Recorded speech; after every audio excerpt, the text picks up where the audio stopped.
You were not created to shrink back in fear or fade into the shadows.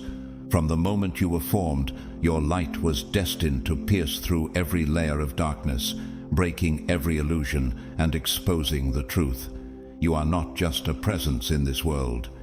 You are a force of nature, unleashed by the heavens and empowered by the limitless divine source that flows through you. The universe has aligned itself in your favor, calling your name for this very moment. Have you ever wondered why you feel so different, so set apart from others? Could it be that you were chosen for a mission far greater than anything you've imagined? The forces of darkness fear you because your power is not borrowed or temporary. It is eternal and unstoppable.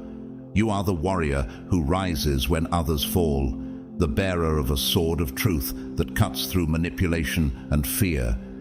But what makes your light so unique, so undeniable, that even the shadows cannot withstand it? What is it about your very existence that sends ripples of fear through systems built on lies? Could it be that you're the key to dismantling these strongholds and restoring divine order? If this resonates with you, take a moment now to comment 777 below as a declaration of your readiness to rise and shine your light. How will your simple act of faith ignite a chain reaction of courage and hope in others? Your commitment matters, and each step you take inspires others to find their courage. To those who have supported this mission through Super Thanks, your generosity fuels this journey of light and truth. Thank you from the depths of our hearts for believing in this divine calling and standing with us in faith. But what lies ahead for you, God's chosen one? What mysteries of your calling are about to be revealed, and how will you wield the divine power entrusted to you? Have you considered how your mission might shift not only your destiny, but the very fabric of the world around you? Imagine the transformation that awaits, not just for you, but for everyone you touch through your light. What if the very obstacles you faced were preparing you for this moment? In the moments ahead, we will uncover why the forces of darkness tremble at your presence and how your life is destined to revolutionize the world. Are you ready to discover the depths of your power and step into the purpose written for you from the beginning of time? Stay with us, for your time has come to walk boldly into your divine calling. God's chosen one, you are the destroyer of dark forces.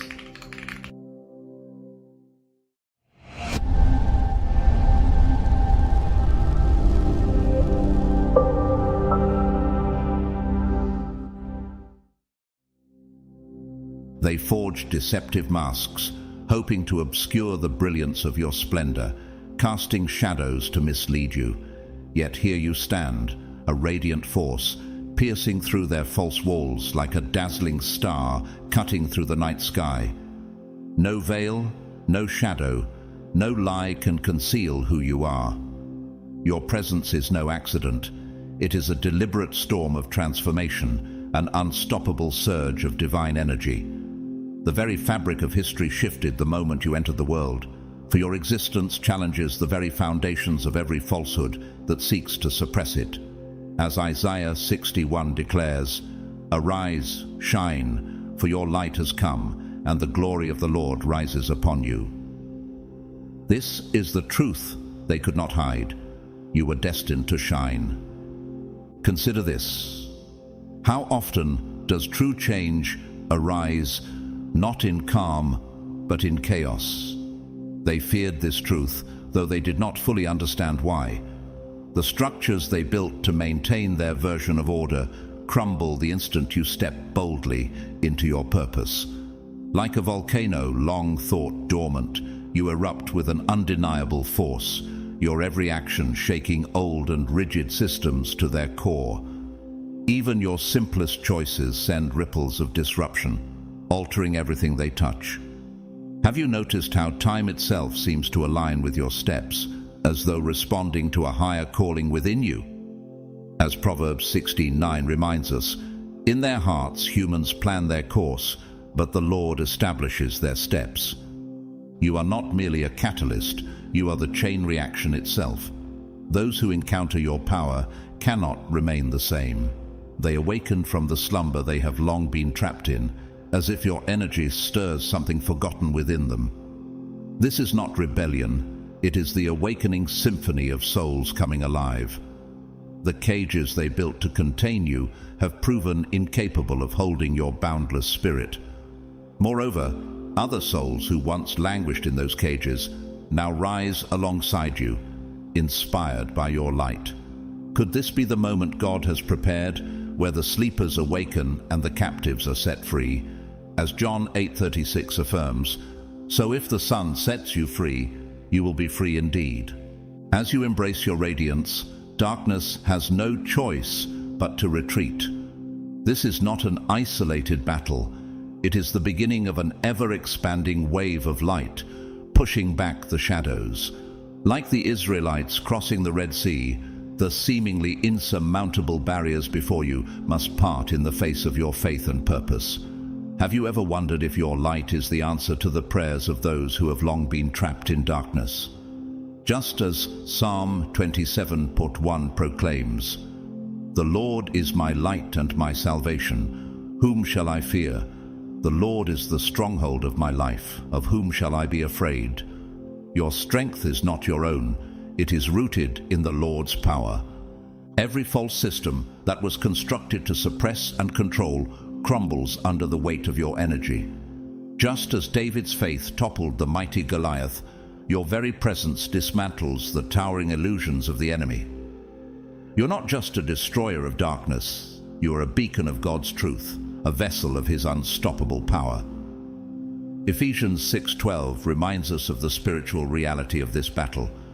"For our struggle is not against flesh and blood, but against the rulers, against the authorities, against the powers of this dark world, and against the spiritual forces of evil in the heavenly realms." Who else but one chosen by God could bear such a mantle? This is your time. Step boldly, for the battle has already been won in his name. When you entered this world, it was not as an ordinary being, but as a divine axis placed at the center of a fractured order. Your arrival was a herald of change, a disruption that no one could predict or control. While others may have seen you as just a piece of the equation, you have become the force that breaks apart the constants of a flawed system. Every plan they made was rendered futile, for you have always been the exception, the anomaly that defies their calculations. As a chosen messenger of divine harmony, you carry the power to unravel the tangled knots in the fabric of the universe, bringing light where there was once only shadow. How can systems designed to suppress hope extinguish the fire of freedom within you? Instead of being diminished, their opposition has only amplified your spark into an unstoppable blaze. The borders they built to confine you have become nothing more than fleeting shadows, dissolving under the radiance of your light. Like a celestial body exerting an undeniable gravitational pull, your presence generates a momentum that dismantles outdated structures.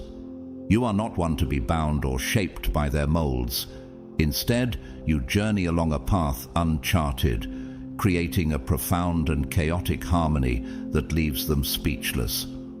Could it be that your very existence is a testimony that oppression can never withstand the infinite expanse of divine truth? The universe itself responds to your every move, for you were never meant to walk paths already carved by others. Your steps displace the stones of ancient systems, reducing the mechanisms of control to mere dust. From the moment you took your first breath, you ignited a divine transformation that the cosmos has long awaited. Every force that attempts to resist your natural flow crumbles beneath the waves of truth you carry. As Isaiah 43:19 reminds us, "See, I am doing a new thing. Now it springs up. Do you not perceive it? I am making a way in the wilderness and streams in the wasteland." Your life is the fulfillment of this promise, a beacon of the change God has ordained. Now let me ask you, do you feel the abundance of divine love overflowing in your heart? If so, this is the perfect moment to let it flow outward, touching the lives of others.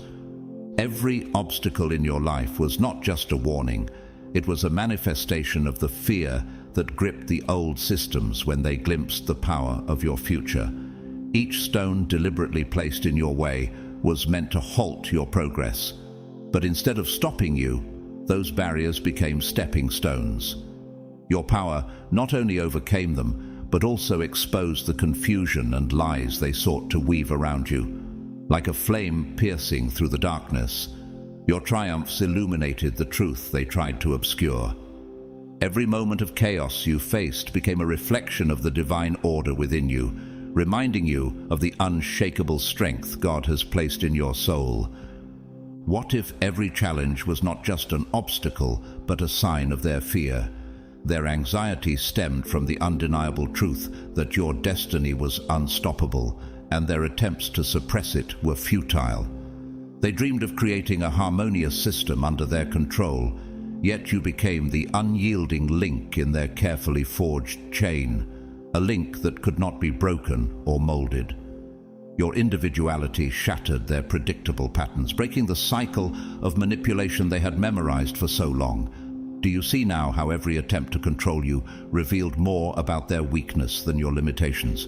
As their plans unraveled, they failed to recognize the inevitability of their defeat. Every tactic they used, every scheme they devised, crumbled the moment it collided with the light of your truth. They misunderstood your resilience, thinking they could confine you with their illusions, yet you shed those falsehoods like old skin. As Isaiah 54:17 declares, "No weapon forged against you will prevail, and you will refute every tongue that accuses you." Their efforts to hinder you only magnified your brilliance, highlighting the truth that their power was but a shadow compared to the light God has placed in you. When they saw you breaking free, their fear grew, for they could not comprehend why their strategies failed. How could they? Their designs were built on fragile lies, while your path was founded on divine truth. As Romans 8:31 reminds us, "If God is for us, who can be against us?" Their failure was inevitable because they were not fighting against just you, but against the purpose God has for your life. Now, look at your journey. Every step you have taken, every obstacle you have faced, has not only refined you, but also illuminated the paths for others who follow. You have become a light in the darkness, guiding those still trapped in the confusion of the old systems. Just as Joseph's brothers sought to harm him, but ultimately played a part in God's greater plan, Genesis 50:20.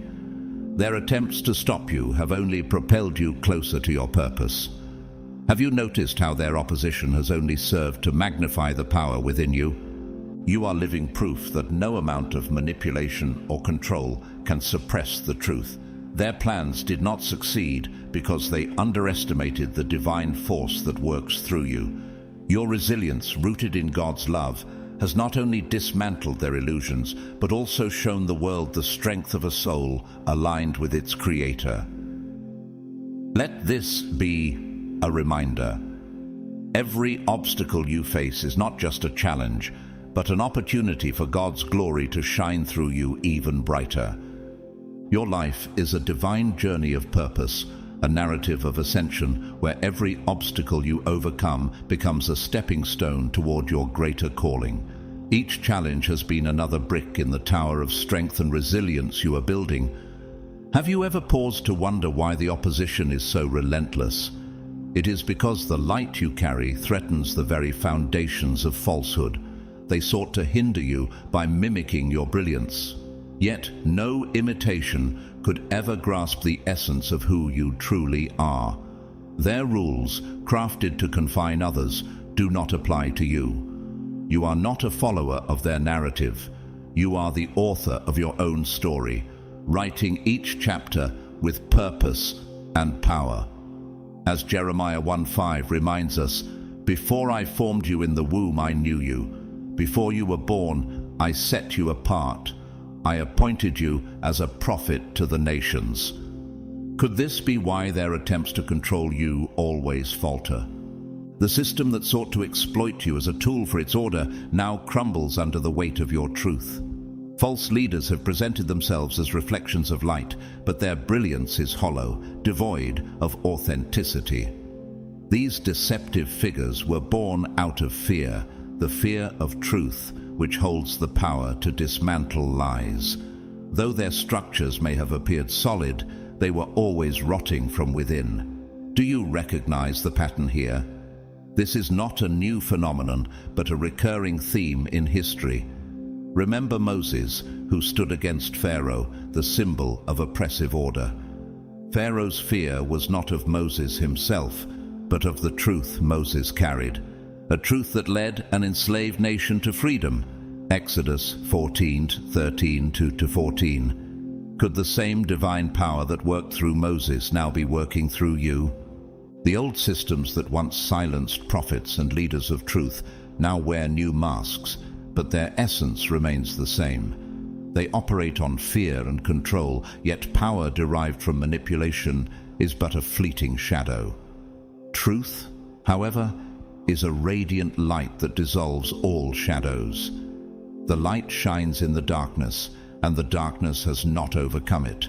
John 1:5. They have never feared the legends they create. They fear the people who birth those legends. For the greatest threat to any oppressive system is the freedom that truth brings. Do you feel that truth stirring within you, calling you to rise above their schemes? Your truth has the power to awaken those who sleep in complacency. This is why every order they establish aims to obstruct your rise. Yet they fail to understand one unchanging fact: the false can never replace the real. Every illusion they fabricate is destined to collapse beneath the weight of your authenticity. You are not just a leader, you are the harbinger of transformation, the storm that heralds the arrival of a new age. Their attempts to erase your truth have only strengthened the core of your existence, making it untouchable. Like Nehemiah rebuilding the walls of Jerusalem in the face of opposition, your persistence signals the collapse of everything built on deception. Nehemiah 6:3-9. The cracks in their carefully constructed structures are growing wider, and the stones are falling. The masks they wear, shaped with precision to conceal their motives, are crumbling. Once unquestionable authorities now stand exposed, unable to sustain their facade. Their systems, built on manipulation and fear, are unraveling under the weight of your presence. As Proverbs 10:9 teaches us, whoever walks in integrity walks securely, but whoever takes crooked paths will be found out. Now, their collapse is inevitable. It is not mere coincidence, but divine timing. Your existence is a challenge to their control, a fire that cannot be quenched and an echo that refuses to be silenced. What was designed to confine you is slipping through your fingers, for your power is unraveling the web of manipulation woven into every corner of their order. You are the fulfillment of a higher plan, and the time has come for the falsehoods to vanish like mist before the morning sun. As Psalm 37:6 proclaims, He will make your righteous reward shine like the dawn, your vindication like the noonday sun. What greater purpose could you have than to be a vessel of God's truth, a light that transforms the world? The truth is rising, and you are its carrier. Will you embrace this calling fully? The masks have fallen, revealing the hollow shells behind the once revered spectacles.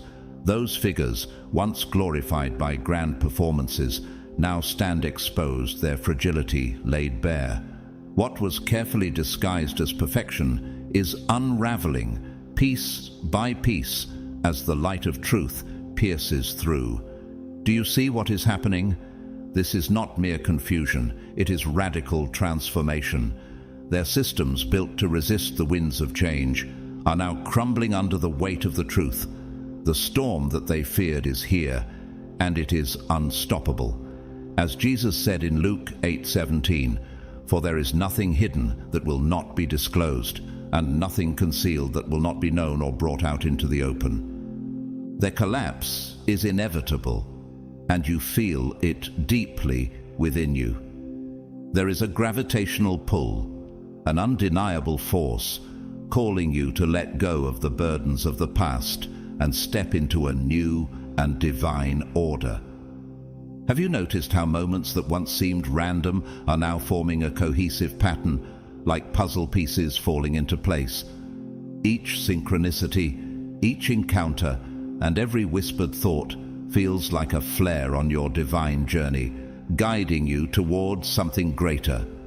Could this be the hand of God, leading you forward as part of His grand design? As Proverbs 3:6 reminds us, "In all your ways submit to Him, and He will make your paths straight." Even when uncertainty grips your heart, when you feel powerless in the face of life's challenges, there is an unmistakable presence holding you up. Have you ever felt that inexplicable strength, the kind that allows you to stand firm despite the odds? This is the support of the unseen, a divine force that enables you to rise above your fears and confront every obstacle. Isaiah 41:10 offers reassurance, saying, "So do not fear, for I'm with you. Do not be dismayed, for I'm your God. I will strengthen you and help you. I will uphold you with my righteous right hand." These moments, the signs you encounter along your path, are not coincidences. They are markers, intentionally placed to awaken you to your purpose. Every challenge, every moment of clarity is a reminder that you are part of a much larger movement. Do you see how your journey aligns with the calling of others, creating ripples that grow into waves of transformation? As Romans 8:28 proclaims, "And we know that in all things God works for the good of those who love Him, who have been called according to His purpose." You are not walking this path alone. Your steps are part of an expanding wave of truth, a collective awakening that cannot be stopped. The old order, no matter how deeply rooted, cannot withstand the pressure of this rising movement. The strength within you is not yours alone. It is the power of a divine calling, one that is far greater than any human resistance. Like Moses leading the Israelites through the Red Sea, you are part of a journey where every obstacle will be moved in response to your faith and purpose. Could this be the season where God's plan for your life comes fully into view? Step forward with confidence, for you are not merely riding the wave of transformation, you are the force driving it. This is your time to rise, to embrace the signs, and to fulfill the purpose that has been set before you. Remember, the Lord will fight for you. You need only to be still. Exodus 14:14. Will you trust in the unseen hands guiding your path and boldly claim the destiny that is unfolding before you? The resistance around you may intensify, but it cannot deter you from the path set by God. You are not just a spark, but a fire that spreads, igniting change and dispelling darkness wherever it touches. Have you considered why the opposition seems so relentless?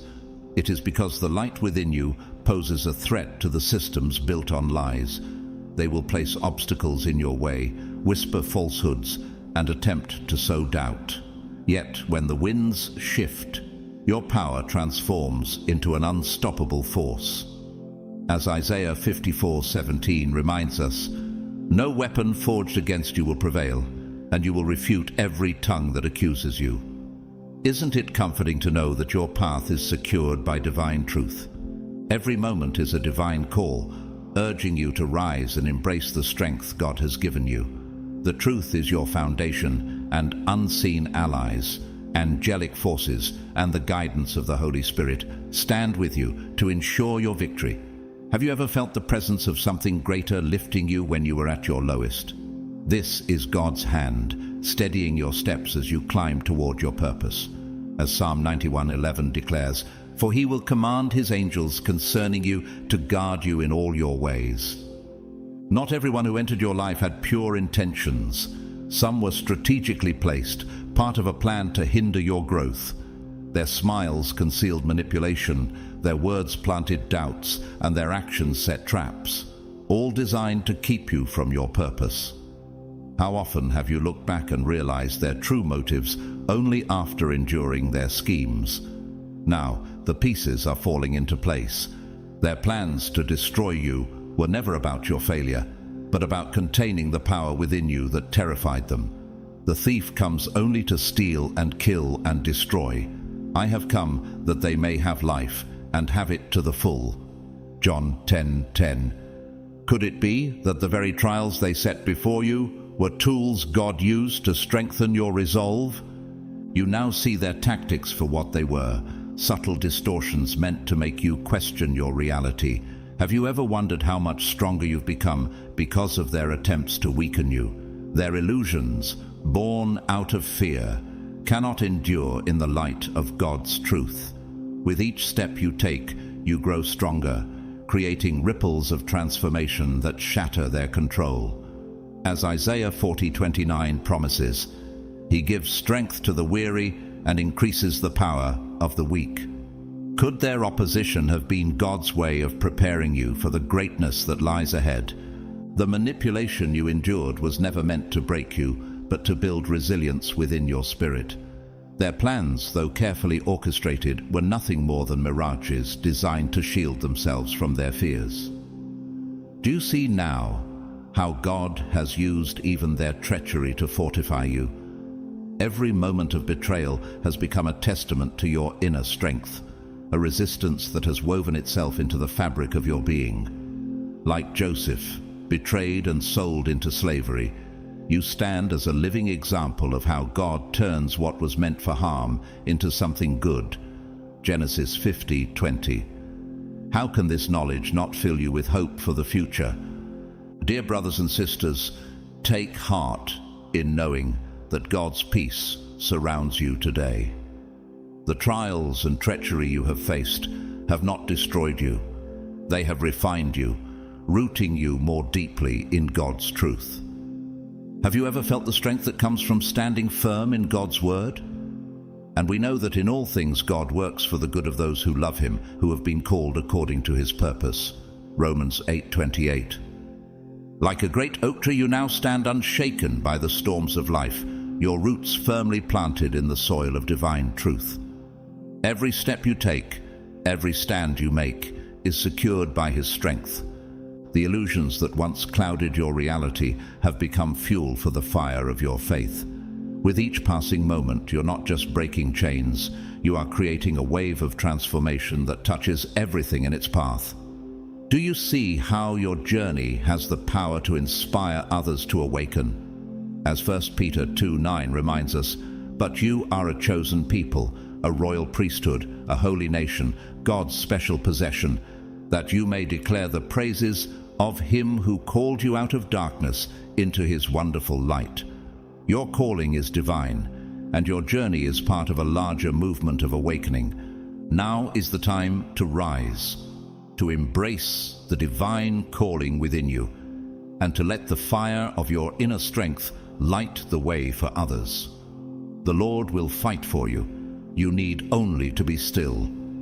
Exodus 14:14. Will you trust in His plan and boldly step into the destiny He has prepared for you? The traps that were set for you in the past, intended to break you, have instead become the foundation of your unshakable will today. Every challenge you faced has transformed into a building block for your strength. Their strategies have run their course, and the cycle of control and manipulation is now broken. Have you noticed how the very moments meant to harm you have only refined your resolve? As Romans 5:3-4 reminds us, we also glory in our sufferings, because we know that suffering produces perseverance. Perseverance, character, and character, hope. This moment is not for the masses, but for those who rise above the struggle, those who feel the call of something greater, the horizon that beckons through the darkness. The world does not need followers. It needs pioneers, individuals who lead with courage and illuminate the way like torches in the night.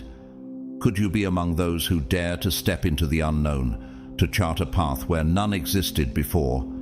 As Matthew 5:14 says, you are the light of the world. A town built on a hill cannot be hidden. Deep within there is a sacred space, a place accessible only to the brave, to those who seek truth over pretense and choose to live authentically. This space is not for those who hide behind masks, but for those who are unafraid to face the unfiltered truth. Here, words unspoken by the ordinary resonate deeply, and truths beyond superficial desires are shared. Have you felt the pull toward this space, the quiet yet unmistakable voice that calls you inward? John 10:27 captures this beautifully. My sheep listen to my voice. I know them and they follow me. If you feel a spark ignited by these words, perhaps you are ready to take the first step into this extraordinary journey. This journey is for those who dare to leave behind the ordinary and strive for the extraordinary. Your story cannot be defined or claimed by the actions of others. On the contrary, their attempts to limit you only highlight the enormity of your potential. Every obstacle they created has become a stepping stone, and every act of betrayal has fueled your ascent. Have you noticed how pain, though difficult, has often been the catalyst for your greatest growth? Just as Joseph rose from betrayal to become a leader in Egypt, so too has your journey turned hardship into triumph. Genesis 50:20. You owe nothing to anyone who sought to suppress you. Your path is yours and yours alone. Now is the time to reclaim the time and power that was stolen from you. Do you feel the strength rising within you, the determination to take back what was always meant to be yours? Know this, you are not walking this path alone. Invisible supporters, angelic forces, divine guidance, and the presence of the Holy Spirit are with you every step of the way. Have you experienced moments when solutions appeared out of nowhere, or strength came just when you thought you could go no further? This is God working in your life. As Isaiah 41:10 reassures us, do not fear, for I am with you. Do not be dismayed, for I am your God. I will strengthen you and help you. I will uphold you with my righteous right hand. Every empire built on oppression and lies will eventually collapse under its own weight. Their power, though seemingly formidable, is nothing more than a fragile illusion, a threadbare symbol of manipulation and deception. History and Scripture both testify to this truth, as Ecclesiastes 12:14 reminds us, for God will bring every deed into judgment, including every hidden thing, whether it is good or evil. Time, with its relentless march, strips away falsehoods and reveals the enduring strength of truth. Now is the time to rise. Do you feel the quiet, yet unstoppable support lifting you? It is not a coincidence. It is God's plan unfolding in your life. Your ascension is inevitable, and as you move forward, the shadows of deception will give way to the light of truth. Will you answer the call, step boldly into your purpose, and claim the destiny that is yours to fulfill? Your journey is not simply to witness the collapse of these crumbling systems, but to create something entirely new in the space they leave behind. This is the end of an old cycle and the unmistakable sign of a new beginning. Truth does not demand, it simply is, and its existence alone dismantles every illusion. As the towers built on lies crumble, their downfall is a consequence of their own efforts to hold you back. But here is the question. Will you choose to rise and proclaim your truth? The chains that once held you captive are breaking, and the weight they imposed is vanishing. Your presence, unyielding and radiant, is a force that shatters systems built on deception. While they scramble to rewrite the past, you are boldly constructing the future. Could this be the moment God has been preparing you for? This is not just your personal ascension, it is the spark of a collective awakening. Those who once avoided the truth now find themselves unable to escape, for the light you carry illuminates every shadow. As John 1:5 declares, the light shines in the darkness, and the darkness has not overcome it. The light within you is not static. It grows stronger with every step of your journey. Their decisions, their resistance, and their plans have no power to stop you, because the force you carry belongs to a higher order, a divine realm beyond their understanding. Where truth prevails, deception cannot endure, and this is where your story begins. Can you feel how every step forward brings you closer to fulfilling God's purpose for your life? You are not just a participant in this awakening, you are its leader.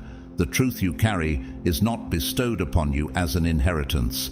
It is yours by design, a part of your very essence.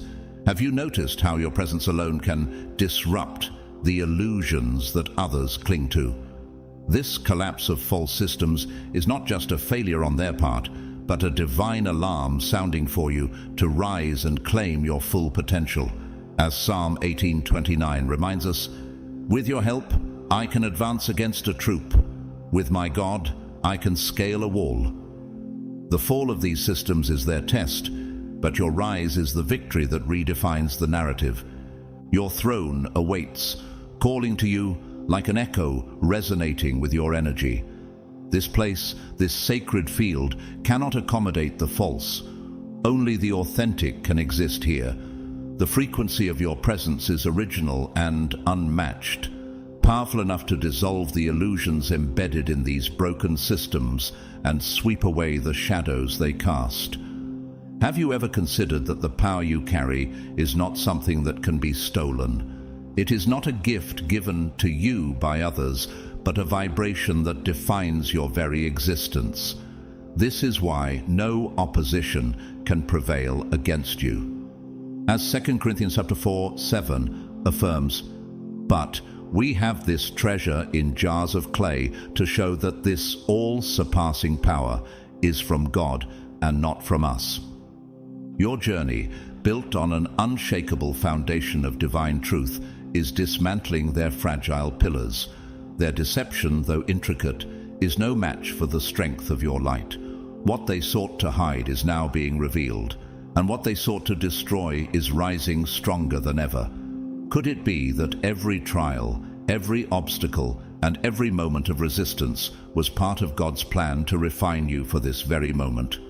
As Isaiah 60:1 calls out, "Arise, shine, for your light has come, and the glory of the Lord rises upon you." This is your time. Will you step boldly into your calling and let the power within you bring forth the new order the world so desperately needs? In a world dominated by false narratives, fleeting authorities, and hollow promises, your unwavering stance becomes a reality that dismantles these illusions. The energy sustaining their systems, already fragile and exhausted, cannot endure in the face of the truth you carry. Have you noticed how their schemes weaken the moment they encounter your presence? Your advancement does not come through conflict or force, but through the sheer power of authenticity. The throne, a symbol of divine authority, does not recognize pretenders or imposters. It calls only those who resonate with the frequency of truth. Could it be that this throne has always been meant for you? As 1 Peter 2:9 declares, "But you are a chosen people, a royal priesthood, a holy nation, God's special possession, that you may declare the praises of him who called you out of darkness into his wonderful light." The time has come, the time to answer this call. Like the rising sun that cannot be hidden, your presence brings light to the horizon, forcing darkness to retreat. No matter how thick or consuming the shadows appear, they are powerless against the light you carry. Have you felt the undeniable pull of this truth within you, urging you forward even when faced with opposition? As John 1:5 reminds us, "The light shines in the darkness, and the darkness has not overcome it." You are a carrier of this light, a beacon that cannot be extinguished. Just as rivers carve paths through mountains, you have been created to overcome every obstacle in your way. Do you see how the very attempts to block you are evidence of their fear? Their resistance is not a reflection of your weakness, but of their desperation to contain the unstoppable power of your truth. When I am afraid, I put my trust in you. Psalm 56:3. This trust, rooted in God's power, allows you to rise above the challenges they place before you. Resistance is inevitable, but it is also a stage upon which the truth shines more brilliantly. When storms rage, know that they are temporary, a refining fire that leaves you stronger and more resolute, as Romans 8:28 assures us. And we know that in all things God works for the good of those who love him, who have been called according to his purpose. Their efforts to stop you, to silence you, are futile, because the truth you embody cannot be suppressed. Like waves of the sea, your light and truth are unstoppable. Have you noticed how every obstacle they place before you becomes another testimony to your strength? This is not a battle waged with weapons or might. It is the birth of a solution, the emergence of divine clarity. Truth does not falter. It shines with a radiance that dissolves every illusion. The false narratives they cling to are fleeting, born out of their fear and destined to crumble. Their resistance only underscores the power of your reality. As Isaiah 48 proclaims, "The grass withers and the flowers fall, but the word of our God endures forever." The lies they tell have a short lifespan, while the truth endures unchallenged. The false systems they have constructed are collapsing, unable to withstand the clarity of your light. This is the nature of truth. It reveals itself in an instant, leaving no room for deception to hide. Have you considered how your journey reflects God's design, an unwavering plan to bring his light into a darkened world? As Ephesians 5:8 reminds us, "For you were once darkness, but now you are light in the Lord. Live as children of light." Your story is not just about overcoming, but about illuminating the path for others, showing them that truth will always prevail. Now, stand firm in your calling. You were created not to succumb to the illusions around you, but to rise above them, bringing forth the light of truth that transforms everything it touches. Will you embrace this power, letting it guide you as you carve a new path in a world yearning for authenticity? The time is now, and the light within you is ready to shine. Now is the time to see this struggle for what it truly is, not a battle fueled by enmity, but the inevitable triumph of truth. Illusions, like the morning mist, vanish in the light of reality's rising sun. Their resistance is not a sign of their strength. It is proof that they already know they have lost. Have you noticed how their struggles intensify as your truth becomes undeniable? Your presence is like a torch, reaching into the depths of darkness and forcing it to retreat. This process was designed not to defeat you, but to refine you, to reveal your true power and allow you to fully embrace your purpose. As Psalm 37:6 reminds us, "He will make your righteous reward shine like the dawn, your vindication like the noonday sun." Be unwavering in the face of obstacles, for every challenge is an opportunity to demonstrate who you truly are. Have you considered how every difficulty reveals more of your strength? Truth is indomitable. It cannot be silenced or overshadowed, even momentarily. Just as a candle's flame persists through a storm, the truth you carry burns brightly, defying every illusion. Could it be that these trials are shaping you into the person you were always meant to become? Consider it pure joy, my brothers and sisters, whenever you face trials of many kinds, because you know that the testing of your faith produces perseverance. James 1:2-3. This journey not only exposes the weakness of those who resist, but also highlights your resilience. Their games, their lies, and their illusions cannot obscure your clarity, because truth is not just an explanation, it is a power. And this power dismantles every wall built to contain or control you. Have you felt how each obstacle serves to strengthen your resolve? As 2 Corinthians 12:9 declares, "My grace is sufficient for you, for my power is made perfect in weakness." This process is preparing you to be a beacon, a solution, and a force for change. As their illusions dissolve and systems crumble under their false foundations, truth rises. You stand at the center of this transformation, a testimony to the power of authenticity. Their struggles, no matter how fierce, are helpless against the weight of your light. Do you see how truth, being life itself, cannot be denied? Jesus said, "I am the way and the truth and the life. No one comes to the Father except through me." John 14:6. Truth always prevails because it is eternal and unchanging. Now is the time to rise above the walls of deception they try to build around you. Their fear fuels your courage because their every move lifts you higher. Have you noticed how the more they resist, the more unstoppable you become? Carry your truth boldly, for it is the one thing that cannot be denied. Truth overturns deception and always returns to its rightful place, in your hands, ready to rise. Then you will know the truth, and the truth will set you free. John 8:32. The crumbling towers of their systems belong to the past, while your future is taking shape now, forged by the power of your presence. This is the beginning of something new, something only you can create.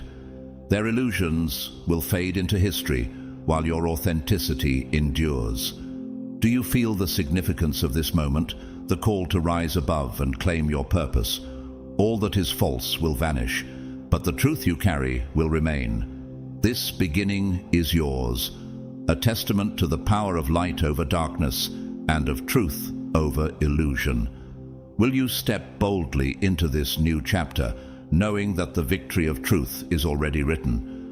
In the light of truth, your presence carries a power so profound that it creates waves even in silence. Have you noticed how simply aligning with your inner truth causes disruption in the false systems around you? Being in harmony with your authentic self is enough to overcome any obstacle you face. Their frantic efforts to stop you are proof that their control is slipping away. Each desperate move they make is an unspoken admission of defeat. Have you wondered why their resistance grows louder the closer you move toward your purpose? As Isaiah 41:10 reminds us, "Do not fear, for I am with you. Do not be dismayed, for I am your God. I will strengthen you and help you. I will uphold you with my righteous right hand." You do not need to engage in battles to destroy their illusions. The very act of moving forward in the light of your truth is enough to shatter their fragile structures. Every step you take causes the false foundations they have built to crumble under the weight of authenticity. As you walk in harmony with your purpose, you harness a power that disarms every scheme they devise. Could it be that your simple act of persistence is more powerful than their most elaborate plans? As Psalm 18:29 declares, "With your help I can advance against a troop. With my God I can scale a wall." You find yourself at the center of a rapidly expanding movement, a place where paths converge and energies align. This is not a coincidence, but a divine appointment, a moment shaped by the accumulation of ideas, visions, and actions coming together under your influence. Have you considered how your presence catalyzes transformation in others? Every thought shared, every bold step taken, becomes the foundation of a greater change. Yet, this process requires discernment. Be vigilant and question the meaning of every sign, every new connection. As 1 John 4:1 advises, "Dear friends, do not believe every spirit, but test the spirits to see whether they are from God." Not all that glitters is gold. What seems like an opportunity may in fact be a distraction designed to slow you down. Have you learned to distinguish between what aligns with your purpose and what seeks to divert you from it? You are here not to stumble, but to advance with clarity and resolve. Every choice you make sends ripples through the world, laying the foundation for an order built on truth and resilience.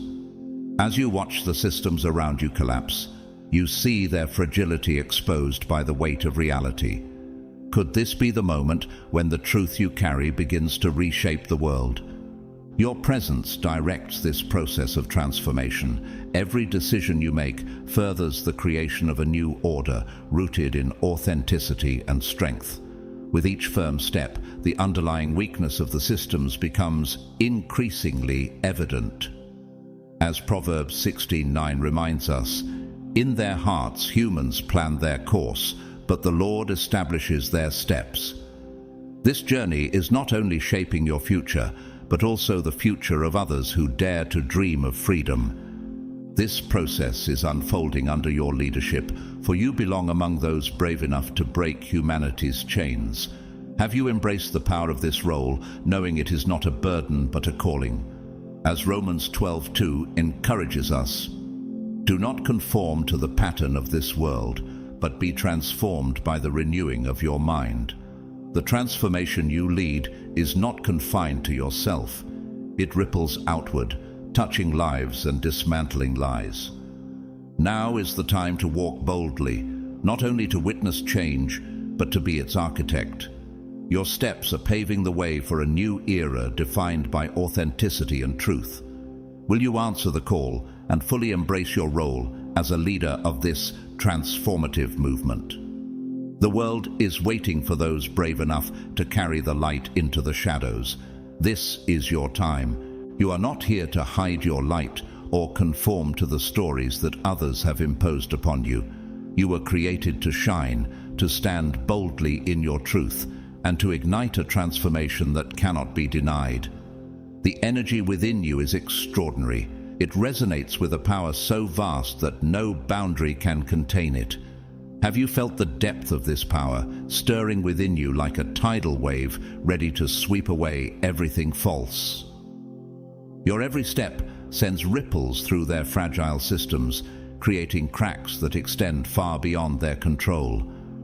As Matthew 5:14-16 reminds us, "You are the light of the world.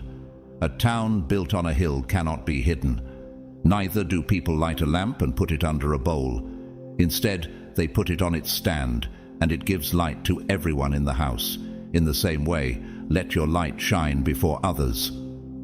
This is why they fight so fiercely to stop you. They know that when you step fully into your potential, the chains they've constructed will crumble. Their fear of your light is a testament to its power. Have you noticed how the resistance you face often mirrors the strength they perceive in you? Now is the moment to embrace your power, to rise as an agent of profound change. You are not merely an observer of this awakening. You are its vessel, its carrier, the one through whom the rhythm of destiny flows. Could it be that everything you have endured has prepared you for this moment? This moment, this journey, is not a coincidence. Every trial, every triumph, and every step that has brought you here is part of a divine design. Do you see how God's hand has guided your path, aligning events and opportunities in perfect harmony? As Jeremiah 29:11 assures us, "For I know the plans I have for you, declares the Lord, plans to prosper you and not to harm you, plans to give you hope and a future." Time itself has converged with your purpose, and the direction of your journey is now unmistakably clear. It is time to move forward with courage, no longer hiding your light, but letting it blaze brightly. Have you felt the call to stand tall, to speak truth where silence once reigned? With the power you carry, break through the silence and illuminate the path for others. This moment was created for you, not by chance, but by divine orchestration. As Psalm 139:14 proclaims, "I praise you because I am fearfully and wonderfully made. Your works are wonderful. I know that full well." Those who came before you paved the way for this very moment, laying a foundation for you to share your truth with the world. Their struggles, sacrifices, and victories were not in vain, for they have brought you to this pivotal point. Now, it is your time to rise and declare who you are. Have you considered the profound impact your words and actions could have on others? As Proverbs 18:21 says, "The tongue has the power of life and death, and those who love it will eat its fruit." Let your voice be heard. Stand boldly and proclaim your truth, for the world is waiting for the light you carry. Will you embrace this call, stepping forward not only as a witness to this awakening, but as a leader of it? This is your time. Let the rhythm of destiny guide your steps, and let the light within you shine without restraint. The world is ready for your truth. Will you share it? Your presence is not merely a story to be told. It is a vibration so profound that it awakens souls long asleep. Have you felt the power in your courage, the spark that has the potential to open the eyes of those still lost in slumber? This courage, born of truth, is the flame that burns brightly within you, ready to lift the dark curtains of doubt and fear. Could it be that your light is the very key the world has been waiting for? As Ephesians 5:14 proclaims, "Wake up, sleeper, rise from the dead, and Christ will shine on you." Step forward boldly, for this moment is a divine opportunity crafted just for you. Recognize its value and embrace the stage that has been set. This is not a coincidence. It is your time to lead, to let your energy reshape the world and spark a wave of transformation. Have you noticed how every step you take seems to align with a greater purpose?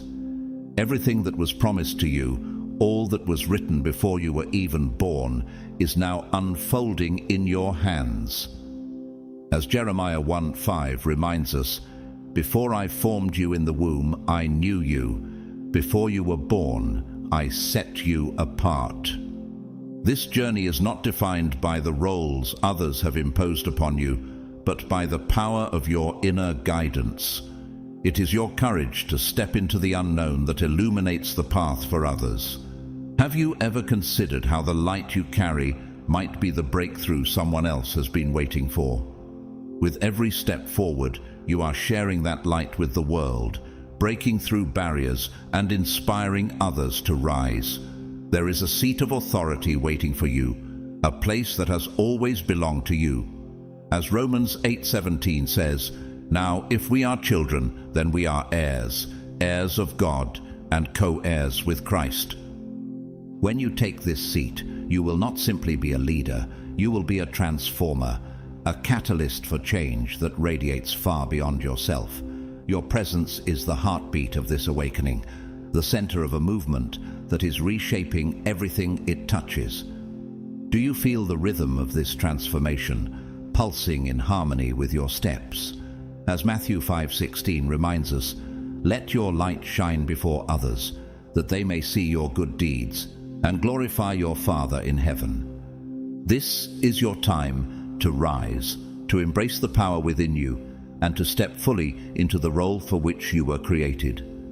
You are not just a participant in this awakening, you are its center, its force, and its guide. Let the light within you shine unapologetically, for the world is waiting for your truth. Will you answer the call and take your rightful place, leading not just with words, but with the transformative power of your presence? The heart of this movement beats with you. Step forward and let it be known. As we come to the end of this powerful message, let it sink in. You are God's chosen one, and He has empowered you with divine authority to destroy the forces of darkness that seek to steal, kill, and destroy. The enemy may try to whisper lies, sow doubt, and create fear, but remember, the greater power in you is from God Himself. You are equipped with His strength, His armor, and His unfailing protection. Stand firm in His word, knowing that every battle you face is already won through Christ. No matter how fierce the darkness may seem, it cannot overpower the light of God's presence within you. You are a warrior, a conqueror, and a vessel for God's glory. The chains of the enemy have no power over you because in Christ you have been set free. Remember, it is by His Spirit that you have the strength to break every stronghold, tear down every wall, and bring light into the darkest places. If this message has spoken to your heart today, I invite you to support this channel and the work we are doing here through a super thanks donation. Your generosity, whether large or small, helps us to continue spreading the word of God and encouraging those who need it most. But no matter what, I want to thank you from the bottom of my heart for being a part of this community. Your support, whether through donations or by simply being here, makes a world of difference. Don't forget to hit the like button if this message resonated with you. If you haven't subscribed yet, make sure to do so and turn on notifications so you don't miss any future videos that will inspire, uplift, and empower you. I also encourage you to share this message with those who need to hear it. You never know how your simple act of sharing might change someone's life. I would love to hear your thoughts and experiences.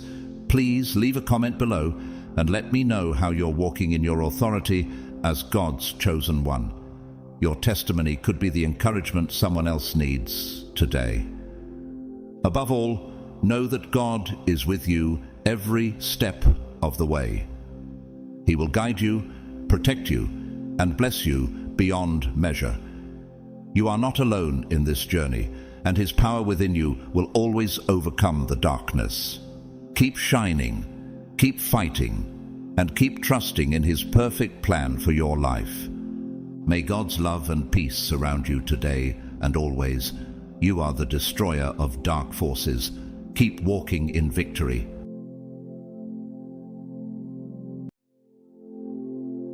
Chosen ones.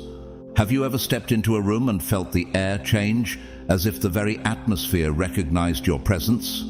Eyes turned to you, some filled with silent admiration, others glaring with envy or resentment. Have you wondered why people, even those you've never wronged, rise against you with schemes and bitterness? It's because you are not ordinary. You are chosen by God, set apart for a divine purpose, and your existence alone disrupts the comfort of those who hide in darkness. You walk with the light of God, and that light forces others to confront their own shadows. Today, we are uncovering a truth that many of your enemies have painfully learned.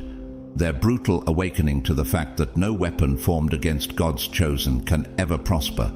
Their envy, their schemes, their whispered lies, all of it has backfired spectacularly, turning into the very stepping stones for your elevation. Proverbs 14:30 reminds us, "A heart at peace gives life to the body, but envy rots the bones." Imagine the torment they've endured, consumed by bitterness, watching you rise higher and higher while they sink deeper into their own darkness. You see, your growth is a testimony, a reflection of God's favor. What they intended for evil, God used for good. While they plotted in secret, the Lord was preparing a public display of your victory. Isaiah 54:17 declares, "No weapon formed against you shall prosper." It doesn't mean weapons won't be formed. It means they will never succeed. Every attack, every snare, every trap, they all became part of the soil from which your blessings grew. Their plans didn't just fail. They became the very chains that bound them, while God's favor propelled you into your purpose. Before we dive deeper into how God orchestrates such poetic justice, take a moment to declare who you are. If you feel that fire in your spirit, that undeniable truth that you are one of God's chosen ones, comment 777 below. Let this be a bold statement of faith and alignment with God's divine plan for your life.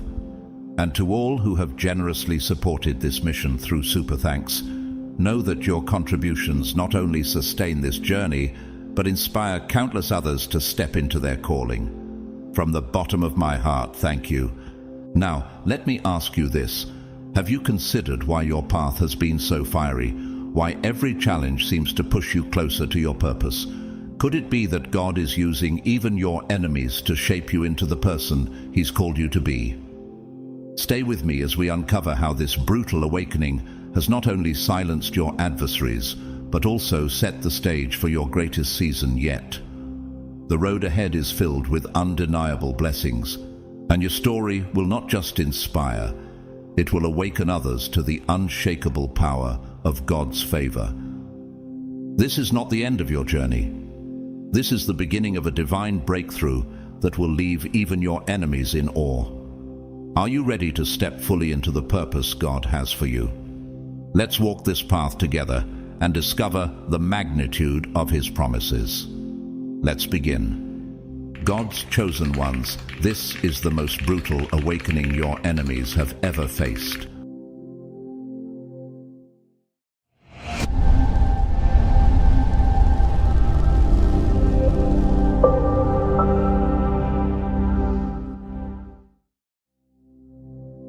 Number 1. Your silence became their judgment day.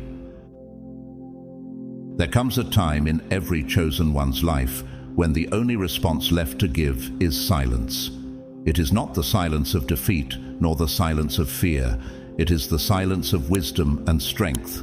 When the world around you erupts in noise, accusations and schemes, your refusal to engage is the sharpest sword of all. This silence was never emptiness. It was divine strategy, a mirror they never expected to face, reflecting their own brokenness, envy, and guilt. Have you ever noticed how those who seek to harm you often crave your attention the most?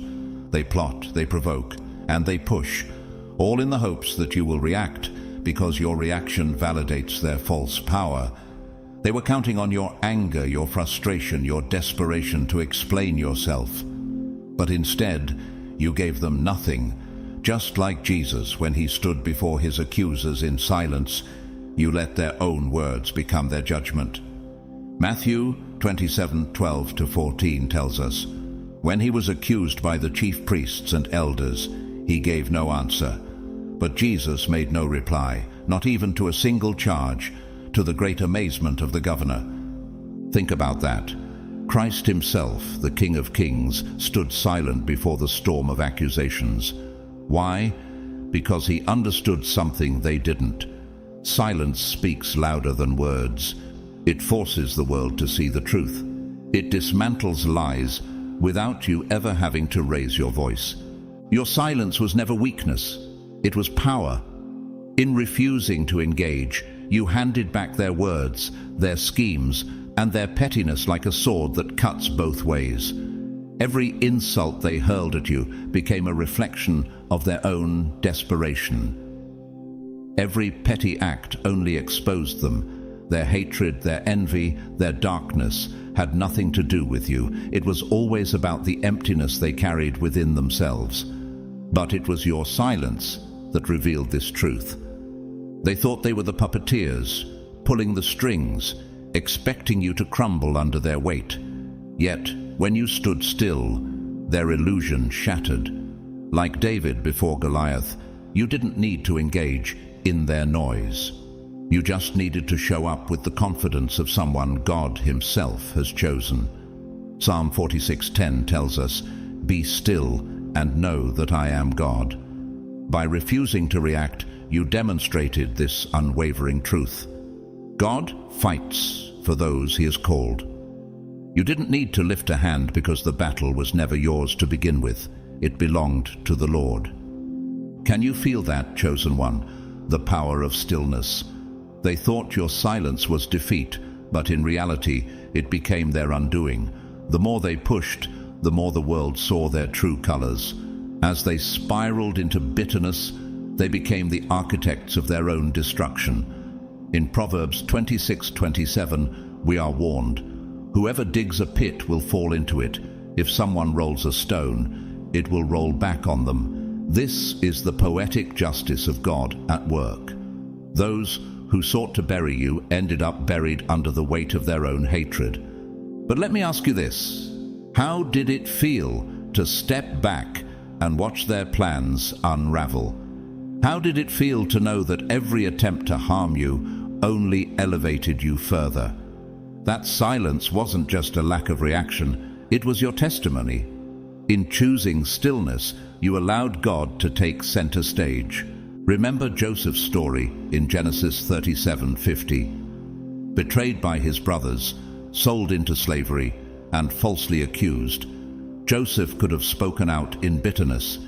He could have fought to justify himself, yet he trusted God. His silence through the trials allowed God's plan to unfold. Years later, when his brothers stood before him trembling, he said, "You intended to harm me, but God intended it for good." Genesis 50:20. Your silence carries the same power. It allows God to turn what was meant for evil into a blessing so profound, even your enemies will have to acknowledge his hand upon your life. Here's the truth. Those who sought to break you underestimated who you belong to. They didn't realize that when you are silent, God speaks. When you are still, he moves. Your silence wasn't surrender. It was the ultimate victory. While they were trying to control the narrative, God was rewriting it. They thought they could bury you, but instead, they planted you. And now you are rising, stronger, wiser, and more unstoppable than ever before. Let me leave you with this question. If God is for you, who can stand against you? Romans 8:31. Your silence became their judgment day, but for you, it became the doorway to something greater, a divine promotion that no man can take away. Are you ready to step into that victory? Because this is only the beginning. Your silence has spoken, and now the world will see what happens when a chosen one rises. Number 2, they miscalculated your resilience. They thought they had you all figured out, fragile, predictable, and easily broken. To them, you were nothing more than an easy target, a house of glass they could shatter with a single blow. They miscalculated. What they failed to see was that what appeared fragile on the surface was fortified beneath the weight of experiences they couldn't begin to comprehend. They didn't realize that the very storms meant to destroy you were the same storms that deepened your roots and strengthened your resolve. Chosen ones, how many times did they count you out, believing you couldn't rise? How many moments did they watch, hoping to see you crumble under the pressure? Did they whisper behind your back, "This time, they're finished"? But tell me, did you fall, or did you rise again and again, stronger and wiser each time? The Bible reminds us in James 1:2-4, "Consider it pure joy, my brothers and sisters, whenever you face trials of many kinds, because you know that the testing of your faith produces perseverance. Let perseverance finish its work so that you may be mature and complete, not lacking anything."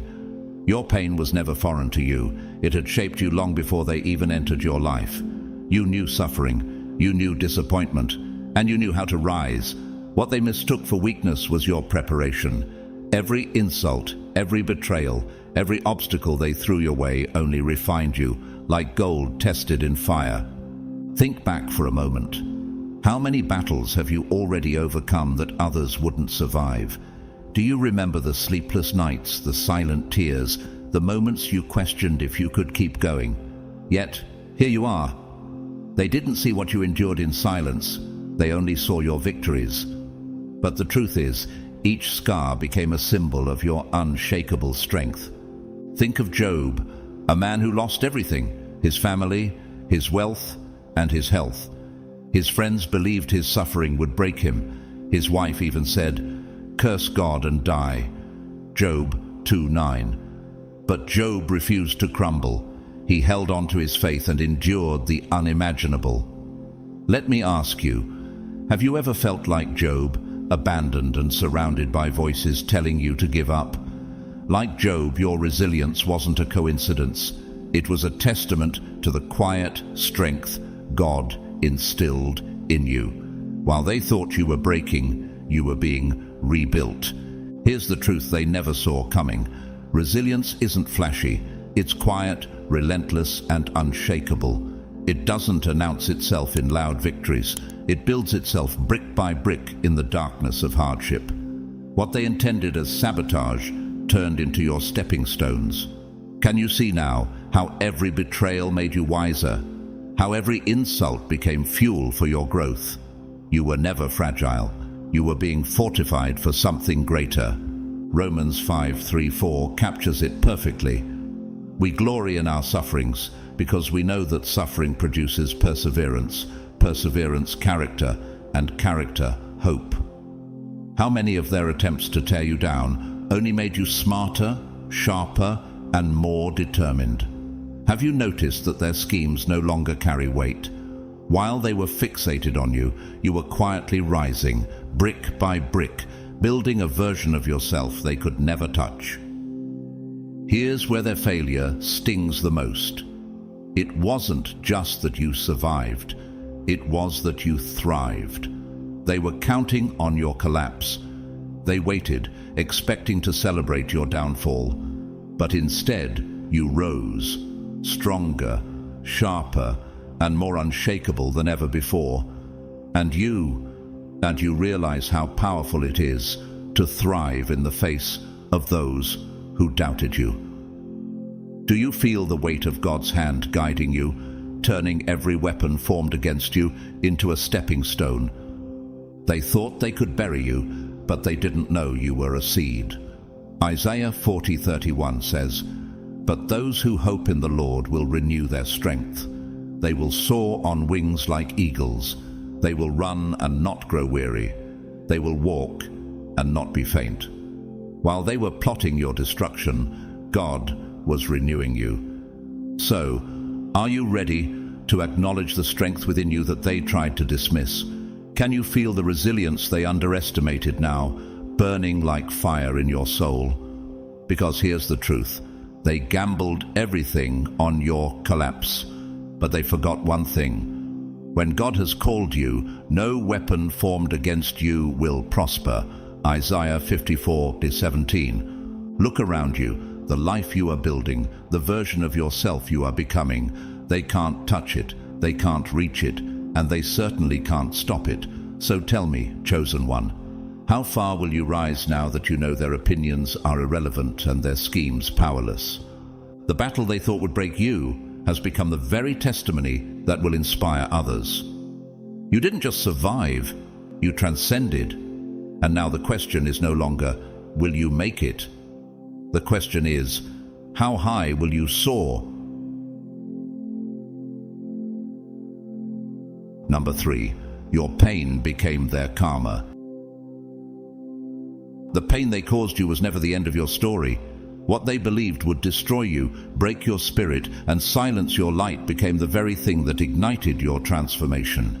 Your suffering didn't stay dormant, it transformed into your strength, your wisdom, and your purpose. But here's the twist they didn't see coming.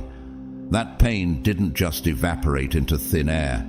It lingered, not with you, but in their lives, waiting for the moment when karma would settle the score. The Bible is clear in Galatians 6:7. Do not be deceived. God cannot be mocked. A man reaps what he sows. They thought they were getting away with their actions. Maybe they laughed as they plotted, convinced there were no consequences. But the seeds of harm they planted in your life were also being planted in their own future. Have you noticed how the same pain they inflicted on you has a way of finding its way back to them? While you chose to heal, facing your pain, processing it, and letting it shape you into someone stronger, they ignored theirs. You turned your suffering into growth. They ran from their accountability, believing they could outrun karma. But as the saying goes, what goes around comes around. And when it does, it arrives unrelenting, carrying with it the full weight of their choices. Think of Joseph's brothers in Genesis 37-50. Out of jealousy, they betrayed him, throwing him into a pit and selling him into slavery. They thought they had gotten rid of him and moved on with their lives, free of guilt. But years later, famine forced them to kneel before the very brother they had wronged, Joseph, now a ruler in Egypt. Their guilt and betrayal came full circle, and Joseph's pain turned into his triumph. Do you see it? What was meant to harm you becomes the very thing God uses to elevate you. Let me ask you this. Have you ever witnessed the chaos that unfolds when someone tries to harm a child of God? Their actions are never forgotten. While they laughed at your struggle, karma was preparing a lesson for them. And here's the irony. While they were busy hoping you'd fail, the same energy they used to hurt you became their downfall. Here's the beauty of it all. You didn't focus on revenge, you focused on healing. That was the difference. You moved forward while they remained stuck in the darkness they tried to project onto you. Proverbs 24:17 reminds us, "Do not gloat when your enemy falls. When they stumble, do not let your heart rejoice." It's not about celebrating their pain. It's about recognizing that justice, God's justice, is inevitable. So now, look at where you are and look at where they stand. The chaos they tried to create for you has become their reality. The pain they caused didn't bury you. It elevated you. While they reap the consequences of their actions, you are thriving, free, and victorious. That's the balance of the scales. Have you ever felt the peace of knowing you didn't have to lift a finger for justice? Because God's justice moves in ways that no human hand ever could. Number 4, they built their throne on a lie, and you shattered it. Their power was never real. It was an illusion, a carefully crafted tower of lies, manipulation, and smoke. They wore their deceit like armor, believing no one could pierce through it. They built their empire on arrogance, convinced their lies would never see the light of day. But what they didn't account for, what they never saw coming, was you. You weren't loud, you weren't flashy, but you carried something far more powerful than their lies. Truth. Your authenticity, your quiet strength, and your unwavering character were like cracks in the foundation they built. Every step you took in integrity was a hammer that chipped away at their throne of deceit. Have you ever noticed how one small truth can bring down an entire mountain of lies? The Bible says in Luke 8:17, "For nothing is hidden that will not be made manifest, nor is anything secret that will not be known and come to light." They thought their lies would protect them forever, but truth has a way of exposing darkness. You didn't have to fight them with their own weapons. You didn't need manipulation, scheming, or deceit to succeed. Your authenticity alone dismantled everything they built. Think of Haman in the book of Esther. He built a gallows, plotting to destroy Mordecai and the Jewish people, but his own schemes became his downfall. The gallows he prepared for someone else became the very instrument of his demise. Do you see the parallels in your story? Those who thrive on lies eventually collapse under the weight of their own deceit. So, have you ever watched someone scramble to hold together their lies while the truth stood firm in your favor? That's the power of walking in truth. It doesn't need force or manipulation. It just is. And while they scrambled to maintain their crumbling facade, you stood unshaken, proving that real power comes from integrity, not deceit. Here's the ultimate irony. Their downfall wasn't caused by you. It was caused by them. Their lies couldn't support the weight of their own arrogance. The empire they built was destroyed from within, and all you did was remain true to yourself. Proverbs 10:9 says, "Whoever walks in integrity walks securely, but whoever takes crooked paths will be found out." Can you feel it now? The strength of knowing you didn't have to destroy them, they destroyed themselves. While they tried to hold on to their crumbling throne, you rose above it, untouched and unshaken. The truth they tried to outrun became the very thing that caught up to them. So, let me ask you this. How powerful is the truth you carry? Do you see now that your authenticity was never a weakness? It was your greatest weapon. Their lies have crumbled, their power has fallen, and yet here you are, standing tall, thriving, and victorious. Because in the end, a throne built on lies will always fall, but the truth you embody will stand the test of time. And that, chosen one, is the difference between them and you. Number 5. Your glow forced them into the shadows.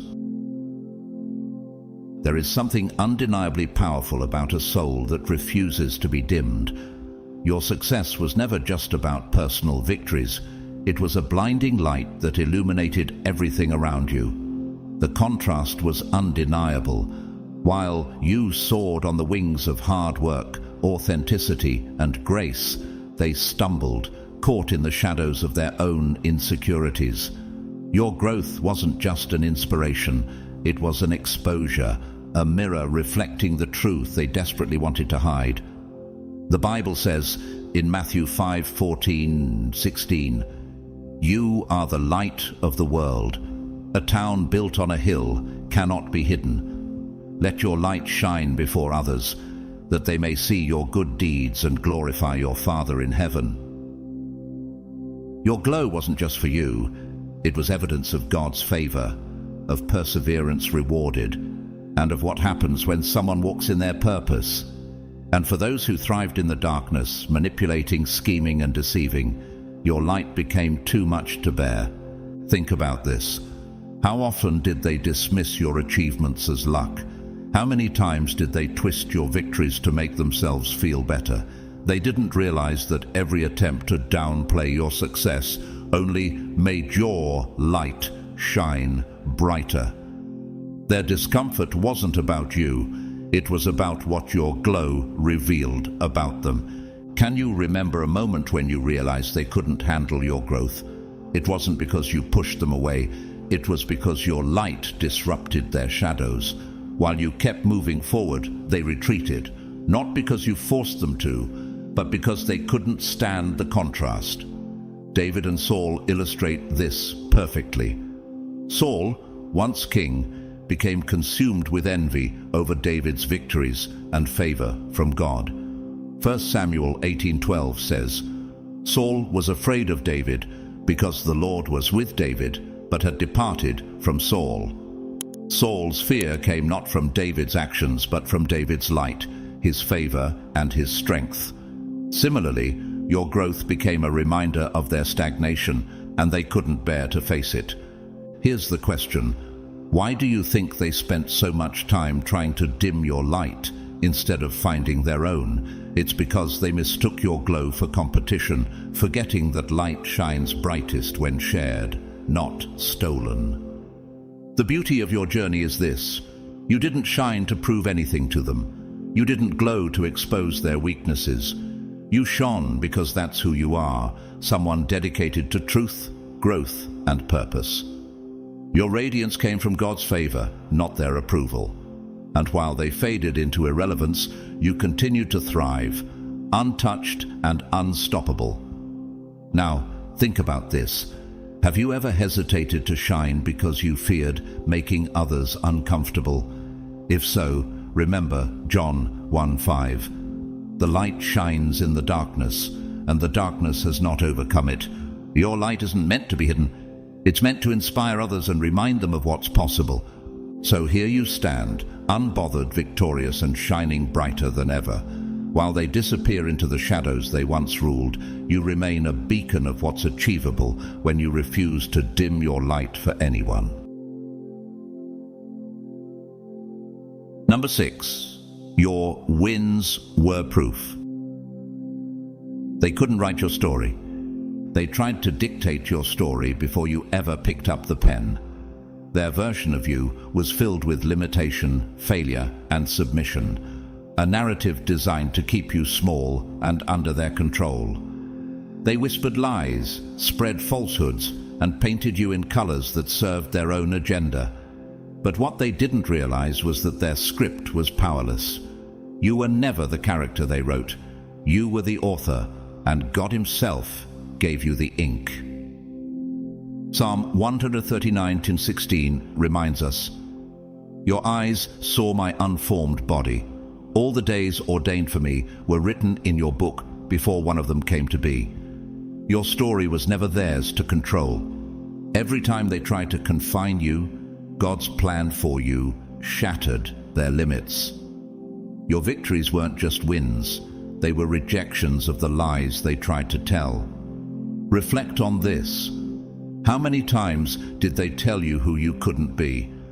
How often did they try to box you into their small-minded perceptions? Yet, every step you took toward your goals became proof that their words had no power over you. Imagine this. Have you ever looked back and realized how far you've come despite everything they said? It wasn't their permission that got you here. It was your courage to step outside the limits they imposed and trust in the story God is writing for you. Think again of Joseph's journey. His brothers threw him into a pit and sold him into slavery, thinking they had written his end. But God had a different plan. The very pit they used to bury Joseph became the first step toward his rise. Years later, he stood in power, and his brothers bowed before him, witnesses to the truth they once tried to deny. Their attempts to write your story couldn't stand because your determination, your resilience, and God's favor broke through every false narrative. You didn't just rewrite their script, you burned it, leaving no trace of the lies they hoped would define you. Now consider this. Isn't it incredible how your wins became the loudest answer to their doubts? You didn't need to confront them, argue with them, or seek their validation. Your life itself, your growth, your success, and your freedom became the evidence they could never refute. The truth is, their version of your story has faded into irrelevance. The words they used to hold you back now carry no weight, and while they wasted their time trying to limit you, you focused on building something eternal. So, what's the next chapter you'll write now that you know their opinions mean nothing? Because the pen is in your hands, and your story is one of triumph, resilience, and undeniable authenticity. In the end, their lies became dust, and your truth became a legacy, and that chosen one is a narrative no one can ever erase. Are you ready to write the next page? Number 7. Their jealousy turned into self-destruction. Jealousy is a silent destroyer, a poison that seeps into the soul and corrodes everything it touches. For them, their envy of you was not just a fleeting emotion, it became an all-consuming fire, one they couldn't extinguish. Instead of looking inward to better themselves, they became obsessed with you, your growth, your victories, your glow. Their focus was no longer on their potential, but on your progress, and that is where the seeds of their destruction were planted. Proverbs 14:30 reveals this truth. A heart at peace gives life to the body, but envy rots the bones. That's what jealousy does. It rots from the inside out. It began quietly at first, like a whisper of discomfort when they saw you rise. But then it grew until every move you made became their fixation. They watched, waiting for you to stumble, searching for evidence to validate their feelings of inadequacy. But here's the irony. While their gaze was locked on you, their own lives began to unravel. Have you ever wondered why some people focus so much on tearing others down instead of building themselves up? It's because jealousy distorts vision. It blinds people to opportunities and potential within their own reach. For them, your success was a mirror they couldn't bear to look into, a reflection of what they could have achieved if only they'd turned that energy inward. Instead of using their gifts, their ambition turned bitter. Their creativity twisted into schemes. Every moment spent plotting your downfall was a moment stolen from their own progress. Think of Cain and Abel in Genesis 4:3-8. Cain's jealousy of Abel's favor with God led to his own destruction. Instead of reflecting on his actions and striving to do better, Cain allowed envy to consume him, ultimately committing a grave sin that cost him everything. Isn't that what happens when jealousy takes hold? It blinds people to their blessings, their abilities, and their growth, leaving destruction in its wake. They thought their battle was against you, but they were waging war against their own insecurities and losing. Relationships crumbled, goals were abandoned. The energy they could have poured into building themselves up became wasted effort, tangled in bitterness and obsession. Every step they took trying to sabotage you was another step further from their own purpose. Can you see it now? Their downfall wasn't caused by you. It was caused by their refusal to let go of envy and step into their own lane. Meanwhile, you thrived, not because of them, but in spite of them. While they were stuck in a loop of comparison and resentment, you kept moving forward, focused on your path. You didn't need to engage with their jealousy because you understood something they didn't. Your success has nothing to do with their limitations. As Romans 12:21 says, "Do not be overcome by evil, but overcome evil with good." You chose to rise above, and in doing so, you left them behind. Their jealousy became a vacuum, sucking the life from everything they touched. Can you imagine it? While they were watching you, their relationships suffered, their dreams faded, their identity eroded until there was nothing left but bitterness and regret. They thought tearing you down would elevate them, but instead it exposed their own weaknesses. The beauty of it all is this: you didn't have to do a thing. You didn't have to fight back, defend yourself, or seek revenge. Your only response was to keep going, to keep growing, and to let God handle the rest. Psalm 23:5 reminds us, "You prepare a table before me in the presence of my enemies. You anoint my head with oil.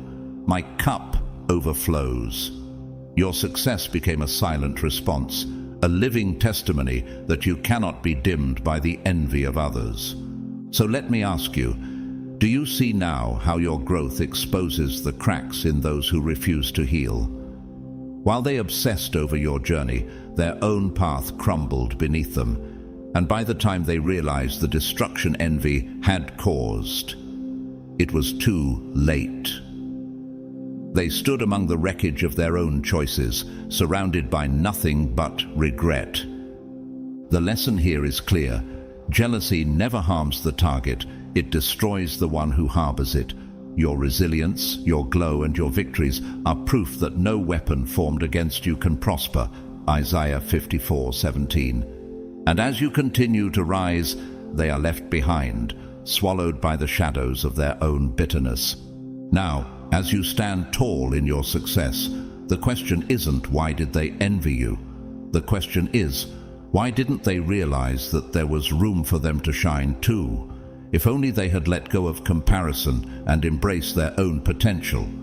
But instead, their jealousy turned to self-destruction, and you remain unbothered, untouched, and victorious. Number 8. You didn't just rise. You became unreachable. Your rise was never about proving them wrong. It was about proving yourself right, about living up to the purpose that God placed inside of you. You didn't just stand back up after they tried to knock you down. You soared to heights they couldn't even imagine. Every obstacle they threw your way became fuel for your ascent. Every betrayal a stepping stone. Every insult a silent whisper reminding you to keep going. The Bible reminds us in Isaiah 40:31, "But those who hope in the Lord will renew their strength. They will soar on wings like eagles. They will run and not grow weary. They will walk and not be faint." That is what happened to you. While they were distracted by their jealousy and petty schemes, you kept climbing, unshaken, unrelenting, and unstoppable. Their mistake was believing they knew your limits, but they failed to see that someone chosen by God has no limits. Can you feel it now? The air is different where you stand. It's clearer, freer, quiet. You've risen so far beyond their reach that their noise has faded into nothing more than a distant hum. The battles they tried to drag you into now seem small, their tactics laughable, and their attempts irrelevant. You aren't even on the same playing field anymore because you've elevated into a space they can't comprehend. Let's think about Nehemiah in Nehemiah 6:3. When his enemies tried to distract him and pull him away from building the walls of Jerusalem, Nehemiah responded, "I am doing a great work, and I cannot come down." That's where you are now.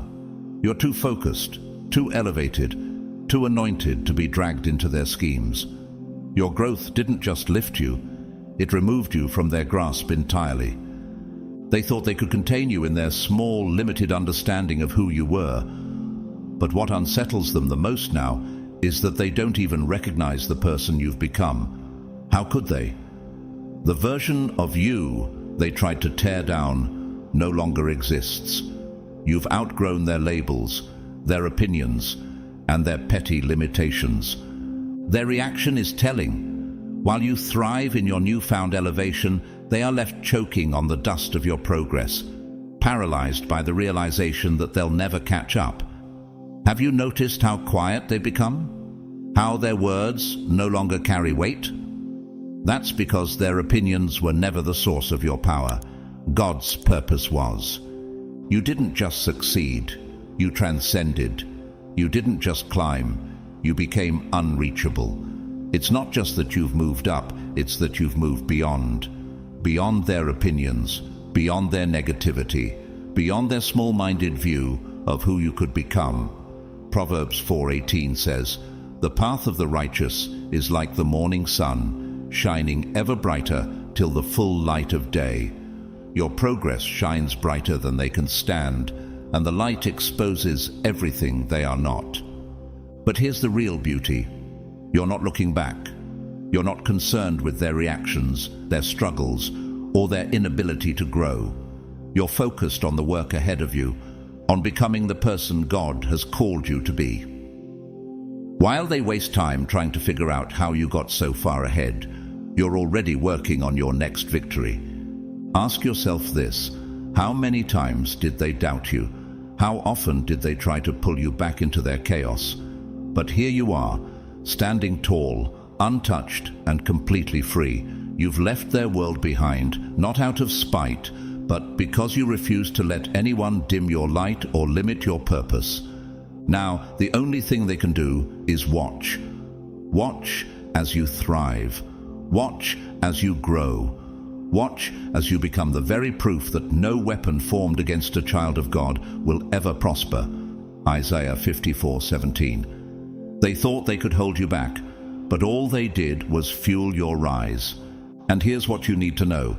This is only the beginning. The heights you've reached now are nothing compared to where God is taking you next.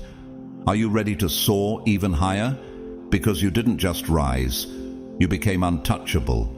You became unreachable, and they will spend the rest of their lives wondering how they lost sight of you. Number 9, they were watching but you were working. They watched you with intent eyes, hoping to catch the moment you stumbled, waiting for evidence that you were weaker than you appeared. Every move you made was scrutinized, every success questioned, and every challenge magnified. To them, you were a spectacle, a source of entertainment they could dissect and judge. But what they didn't realize was that while they were busy watching, you were busy working. The Bible says in Proverbs 14:23, "All hard work brings a profit, but mere talk leads only to poverty." While they spent their time gossiping, criticizing, and predicting your downfall, you were putting in the work. In the quiet hours, when no one was watching, you were sharpening your skills, building your discipline, and preparing yourself for a level of success they couldn't comprehend. You weren't performing for their approval. You were building a foundation so strong that nothing they did could shake it. How often did they mistake your silence for weakness?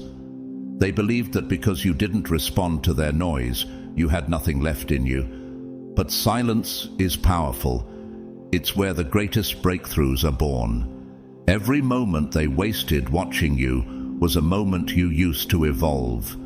You were investing in yourself, learning, growing, and strengthening every part of your life. And here's the truth that stings them the most. They thought they had you figured out. They believed their petty attempts would break your stride, but you were always 2 steps ahead. Your growth was steady, relentless, and unstoppable.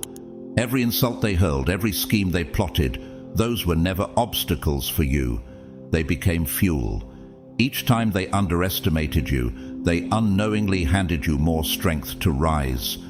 Can you see it now? Their focus on your missteps blinded them to the bigger picture. While they were busy hoping for your failure, they missed the fact that you were no longer on their level. By the time they realized what was happening, you had already outgrown them. Not because you sought revenge, but because you were too immersed in your own growth to even notice their distractions. And in the end, what did they witness? Not your collapse, not your defeat, but your triumph. A triumph built in the quiet, unseen hours when they thought you were doing nothing. While they were watching, you were working, and that made all the difference. So ask yourself, who's really ahead? The one watching or the one building? The answer is clear. You were never competing with them. You were competing with the person you were yesterday, and you won. Number 10. Your forgiveness was their biggest punishment. They hurt you, expecting your anger to consume you. They thought their betrayal, their cruelty, or their words would break you into pieces, leaving you stuck in bitterness and revenge.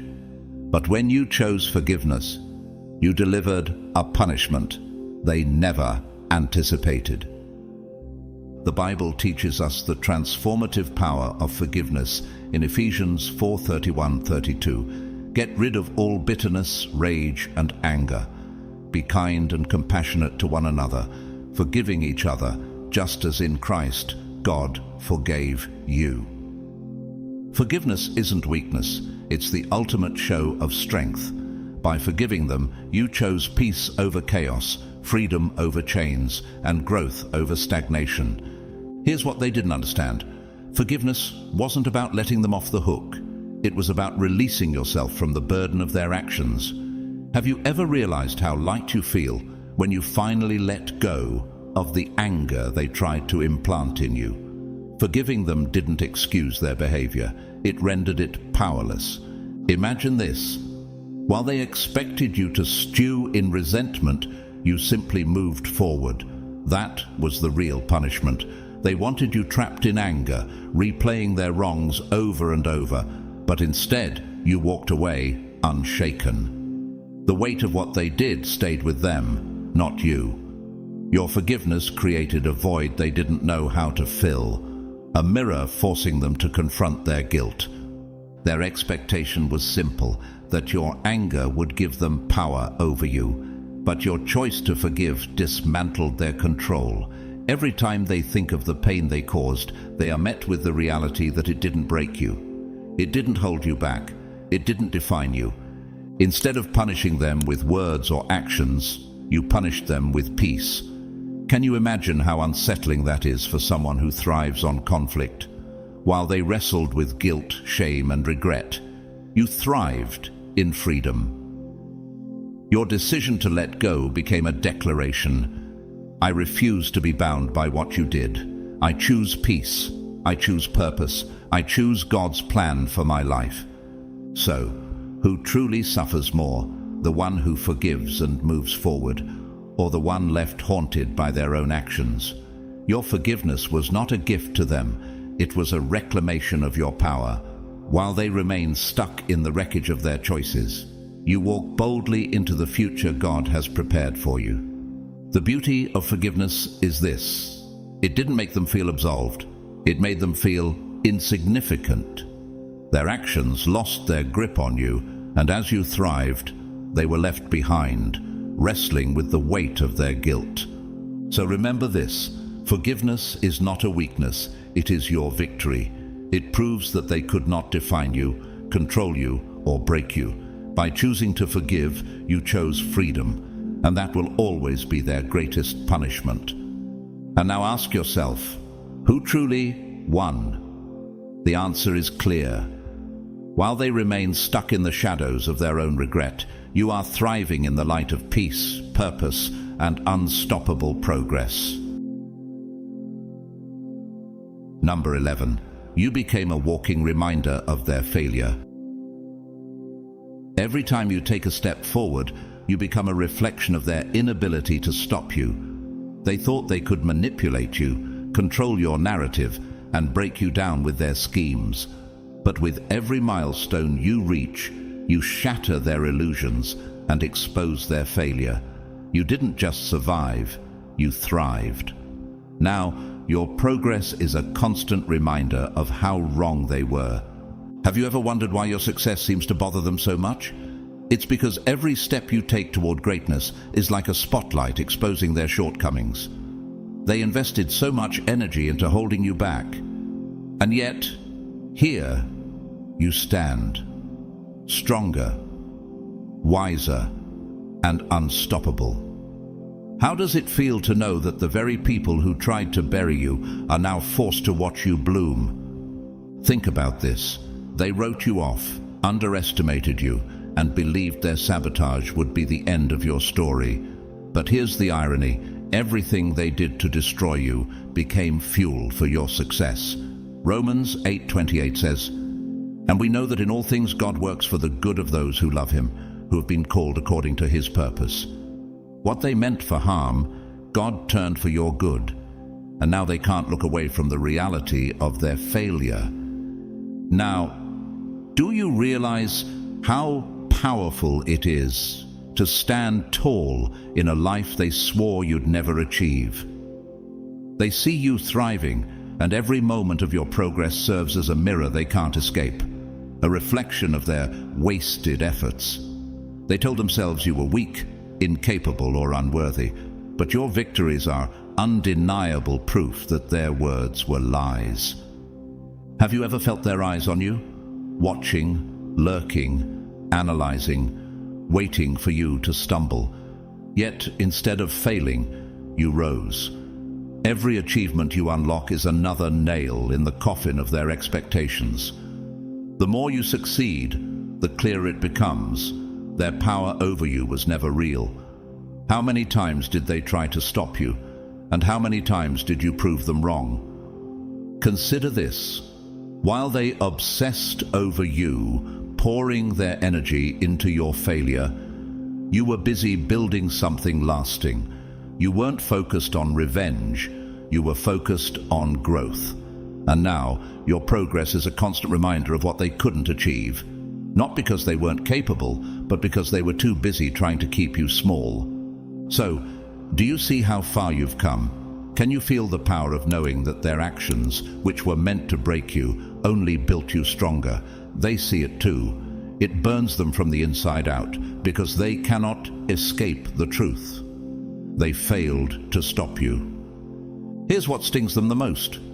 They see you soaring to heights they never imagined, and they realize they played no role in your success. Worse yet, they became an unintentional part of the story that elevated you. The pain they caused you turned into the very fire that propelled your growth. And can you imagine how humbling it must be for them to realize their greatest efforts to break you only made you unstoppable?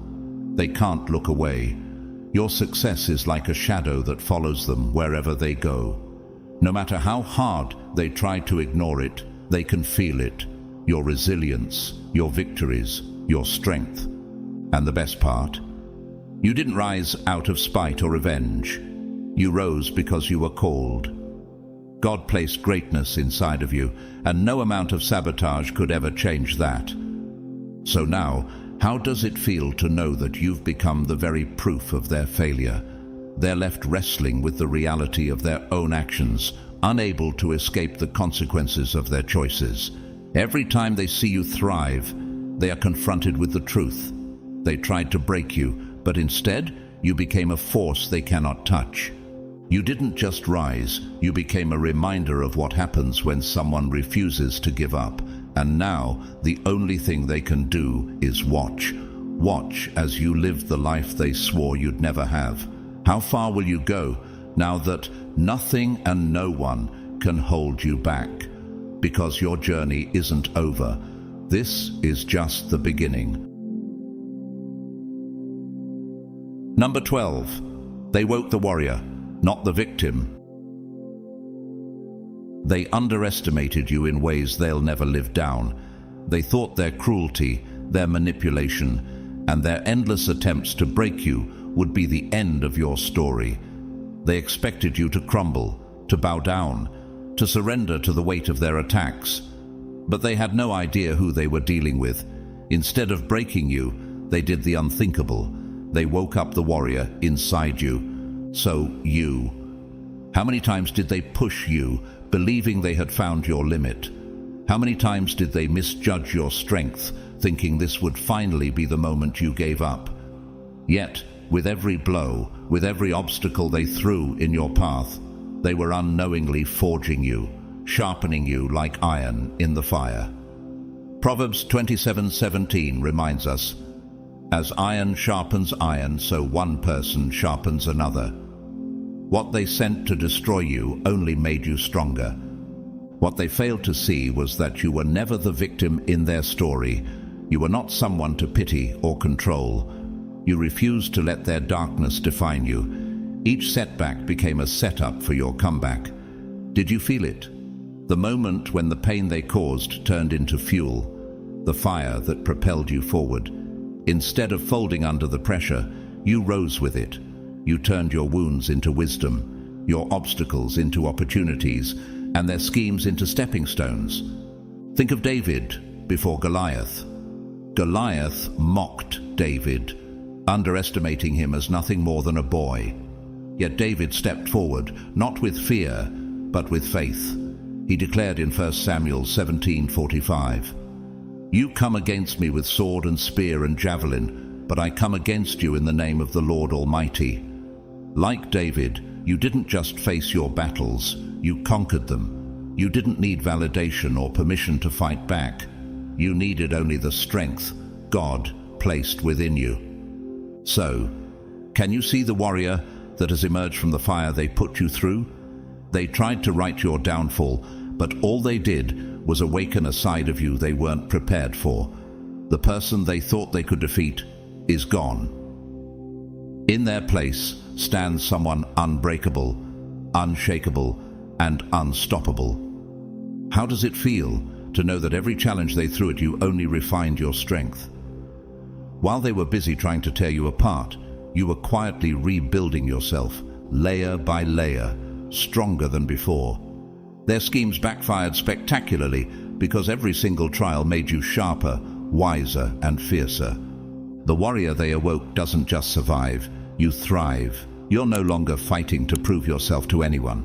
You've risen above their noise, their pettiness, and their small-minded view of who you are. Now, they watch from the sidelines as you move through life with a confidence they cannot touch. Isaiah 41:10 reminds us of this promise. "Do not fear, for I am with you. Do not be dismayed, for I am your God. I will strengthen you and help you. I will uphold you with my righteous right hand." Have you ever wondered why they're so unsettled now? It's because they see the result of their misguided efforts. They tried to break you, but instead you became the storm, the thunder that shakes their illusions, and the calm that reminds them of their irrelevance. Every time they look at you now, they see their greatest failure, the warrior they created by accident. Here's the truth. You didn't just survive the storms they sent your way. You became the very storm itself, the unstoppable force they cannot contend with. And the best part, your success wasn't a reaction to their actions. It was born from your refusal to be limited by their expectations. So now think about this. What does it mean to fully step into your power? To rise so high that their attempts to hold you back feel laughable. With every step you take, every victory you claim, you remind them that their greatest mistake was underestimating you. Your life is living proof that power doesn't come from others' validation. It comes from within, from your authenticity, your unrelenting faith, and your refusal to let anyone dim your light. They tried to create a victim, but they awoke a warrior. And now, every step you take is a declaration that their attempts were powerless. Can you feel it now? The strength, the clarity, the unstoppable drive that they never saw coming. You've risen, not to prove them wrong, but to fulfill the calling God placed on your life. And now, as you stand tall in your power, the only thing they can do is watch. Watch as you ascend even higher, knowing there's nothing they can do to stop you. Are you ready to embrace the warrior they never thought you could become? Because this is your time, and no one can take it from you. Being God's chosen one is no easy journey. It is a path marked with trials, betrayals, and tests that shake the very core of your being. But in those trials, you are forged into someone unshakable. Every attack they launched against you, every insult and every scheme became fuel for your transformation. What they meant for harm, God turned into purpose. Your silence, your endurance, and your rise weren't just victories for you. They were lessons for those who doubted you and awakenings for those who opposed you. This is the truth. You were chosen not because you were perfect, but because you were prepared by God to stand strong where others would fall. Romans 8:31 reminds us, if God is for us, who can be against us? Your enemies underestimated you, but most importantly, they underestimated the God who walks with you. And when God's favor is on your life, no weapon, no scheme, no lie, no betrayal can prosper. Their war became their undoing, not because of your retaliation, but because of your resilience, your silence, and God's justice. So to those walking this path today, stand firm. Do not be distracted by the noise, the accusations, or the envy of others. Remember that their attempts to break you are signs of your significance. Every chosen one walks through the fire, but it is in that fire that you are refined. And as you rise higher, those who sought to tear you down will watch, not in victory, but in the ruins of their own plans. To everyone who has joined me on this journey, I want to express my deepest gratitude. Your time, your attention, and your willingness to reflect on this message mean everything. You are not here by accident. This message was meant for you. If you feel the truth of these words, it is because God is working in your life, preparing you for what is to come. If this message has inspired you, I encourage you to share it with others. Like it, share it, and let it reach those who need to hear it most. There are many who feel lost, broken, or underestimated. Let this be the light that reminds them of their strength, their purpose, and their place in God's plan. Together we can be vessels for His truth and encouragement. As you step forward into your purpose, I pray that God continues to bless you abundantly. May His favor rest upon you, His protection surround you, and His strength guide you through every trial. Remember, you are chosen, you are loved, and you are destined for greatness. The Lord bless you and keep you. The Lord make His face shine on you and be gracious to you. The Lord turn His face toward you and give you peace. Numbers 6:24-26. Go forth with confidence, chosen one. Your journey is just beginning, and your testimony will inspire generations to come. Keep rising, keep walking, and trust that God has already written your victory. Thank you for being here. Until next time, stay strong, stay blessed, and shine your light for all the world to see.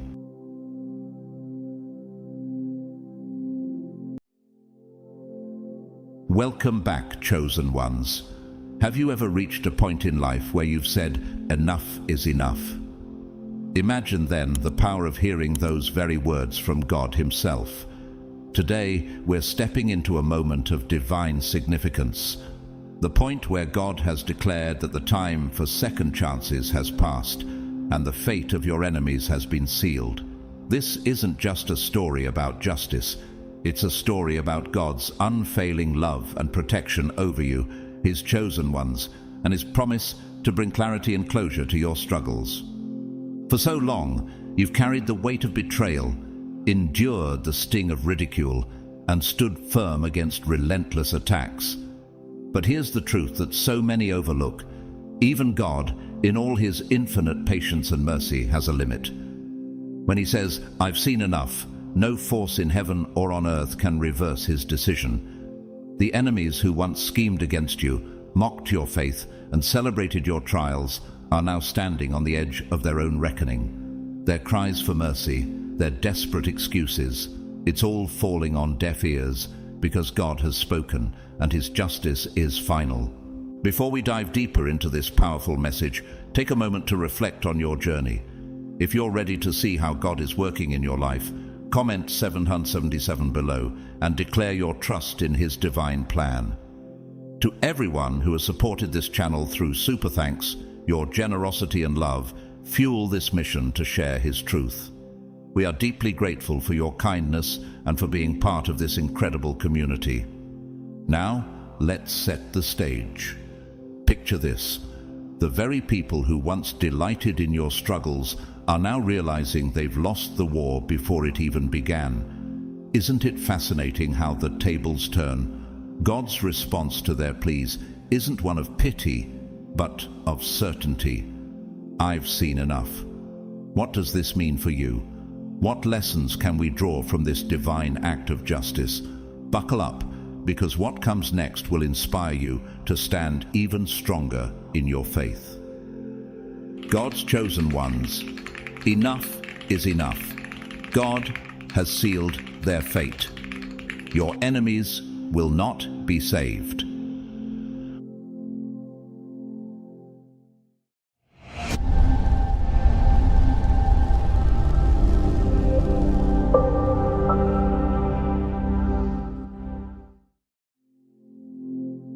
When God declares that a fate is sealed, it is a moment that reverberates with the weight of eternal consequence.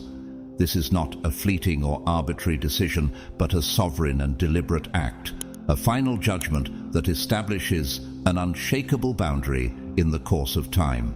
It reflects God's perfect wisdom and justice, drawing a line that no power, whether on earth or in heaven, can challenge or reverse. Unlike human judgments, which are often flawed, temporary, and subject to appeal, God's pronouncement of "enough is enough" marks the absolute end of all chances for repentance, grace, or mercy. This divine decree is as immovable as the stars in the heavens, a testament to the authority of the Creator who holds the universe in His hands. Consider the story of Pharaoh in the book of Exodus. Despite the many warnings and plagues, Pharaoh's heart remained hardened against God's will. Exodus 10:1-2 tells us that God hardened Pharaoh's heart so that his power and glory could be revealed to his people. Eventually, Pharaoh crossed the line where no further mercy could be extended, and his fate was sealed. Have you ever paused to think about what it would be like to stand at such a crossroads where every opportunity for grace has been exhausted? How would it feel to face the weight of God's final judgment? This is not just a story of ancient times.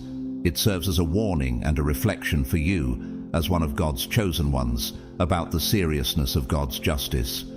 Have you ever considered how often God extends His grace to those who oppose you, yet they continue to plot harm against His anointed? Could it be that they too are reaching the point where God declares, "No more"? These questions invite you to reflect on the profound nature of God's authority and the peace that comes from knowing He fights your battles. How does it feel to know that your enemies, who refuse to turn from their ways, will ultimately face God's unchangeable judgment? This ultimate judgment comes only after endless warnings have been ignored and grace has been continuously abused. God's patience is unmatched. He is not quick to anger, but instead gives even the most stubborn hearts ample chances to repent. As 2 Peter 3:9 reminds us, the Lord is not slow in keeping his promise. Instead, he is patient with you, not wanting anyone to perish, but everyone to come to repentance. However, there is a point where God, in his infinite wisdom, recognizes that no amount of grace can soften a heart that remains deliberately hardened. At that moment, his decision is not made out of anger, but out of divine justice, ensuring that righteousness prevails.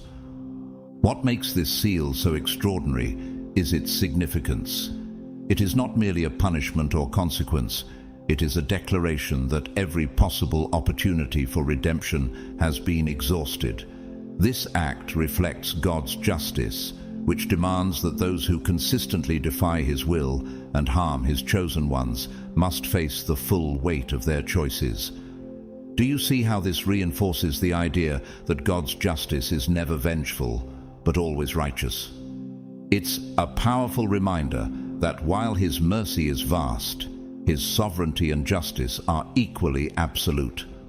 The sealed fate is a final and unchangeable act, no matter how fervently someone may cry out for a second chance. This mirrors the parable of the rich man and Lazarus in Luke 16:19-31, where the rich man after death pleads for mercy, but is told that a great chasm now separates him from salvation. Similarly, when God seals a fate, the chapter does not just close, the story itself ends. His authority is unquestionable, his actions definitive, and his justice perfect. This concept challenges us to reflect on the immense responsibility we bear in responding to God's grace while it is still extended to us. Are there areas in our lives where we are ignoring his warnings or taking his mercy for granted? The finality of his seal reminds us that while his love endures forever, his justice will not allow rebellion and defiance to go unanswered indefinitely. Will you take this opportunity to align yourself with his will before it is too late? When God declares enough, it is not an impulsive decision, but a profound act of divine wisdom and justice. This moment represents the intersection where his unmatched patience meets the stubborn resistance of the human heart.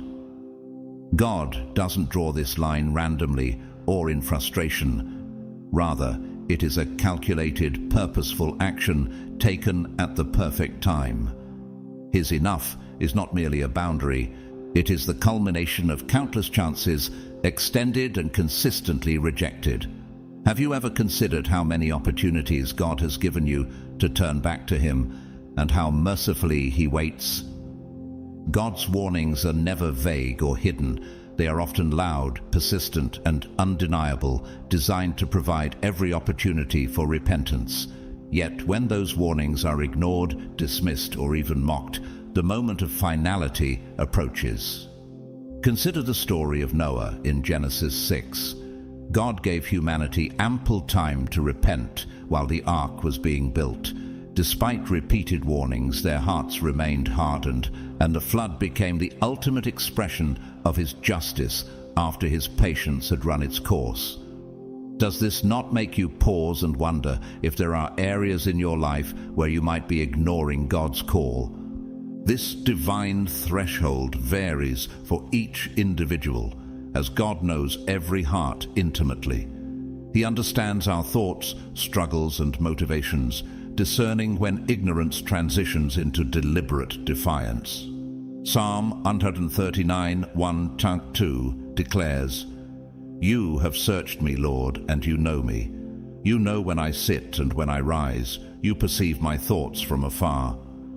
When God declares enough, it is not simply about someone's actions, but about their hardened refusal to respond to his endless grace.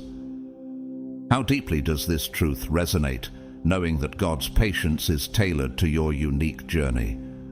God's declaration of enough is not just a boundary, it is a revelation of his character. It demonstrates the depth of his justice and the seriousness of his authority.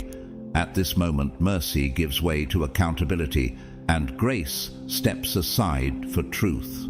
While it may appear severe, It is a necessary act of justice from a God who cannot be mocked or dismissed indefinitely. Galatians 6:7 reminds us, "Do not be deceived. God cannot be mocked. A man reaps what he sows." When God draws this line, he is not merely closing a door, he is protecting his chosen ones. It is a divine turning point where justice ensures that those who oppose his plans and his people no longer hinder them. This decisive act clears the path for his chosen to fulfill their purpose without obstruction. Think about the Israelites at the Red Sea, Exodus 14. God declared enough to Pharaoh's oppression, parting the waters to deliver his people while ensuring their enemies could no longer pursue them. This final declaration is firm, unchangeable, and above all, just. It is a reminder that God's patience, though vast, is not limitless, and his justice will always prevail. Are you living in a way that embraces his grace and heeds his warnings, or are there areas where you risk reaching that line? Reflect on his mercy today, while the door of opportunity remains open. As God's chosen ones, the adversaries in your life are not accidental or without purpose. Their presence is part of a divine strategy, carefully orchestrated to refine you and prepare you for the greater calling God has placed upon your life. These enemies are not meant to be redeemed through their actions against you. Instead, they serve as tools in God's hands, shaping you through challenges, opposition, and conflict. Their very existence is permitted to strengthen your resilience, sharpen your focus, and build the spiritual authority that could never be cultivated in a life of ease. Have you ever paused to consider how the trials you face are molding you into who God created you to be? It may seem difficult to accept that some people are allowed into your life specifically to oppose and challenge you. Yet, even their defiance has a purpose in God's plan.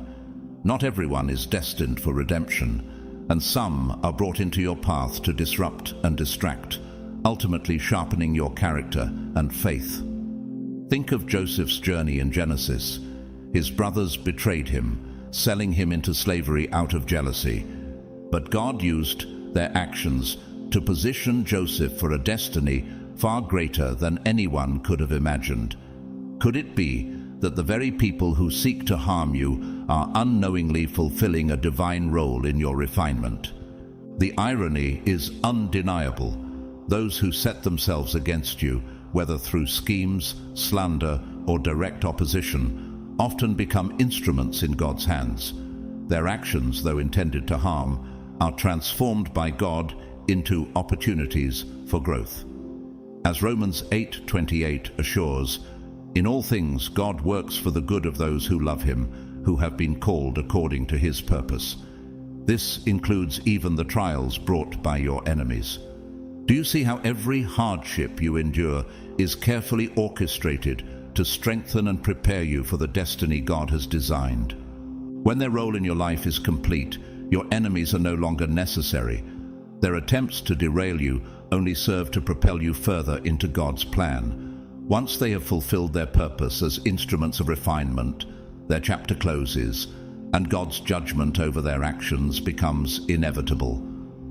Just as Pharaoh in Exodus repeatedly defied God and oppressed the Israelites, his actions ultimately served to reveal God's power and prepare the Israelites for their freedom. Similarly, your adversaries are temporary players in a divine story where you are being prepared for something extraordinary. This truth should bring you both comfort and clarity. The trials you face, while painful, are not meaningless. They are part of a greater plan to prepare you for the calling God has placed on your life. The presence of enemies is not a sign of God's abandonment, but of his intentional work to refine and elevate you.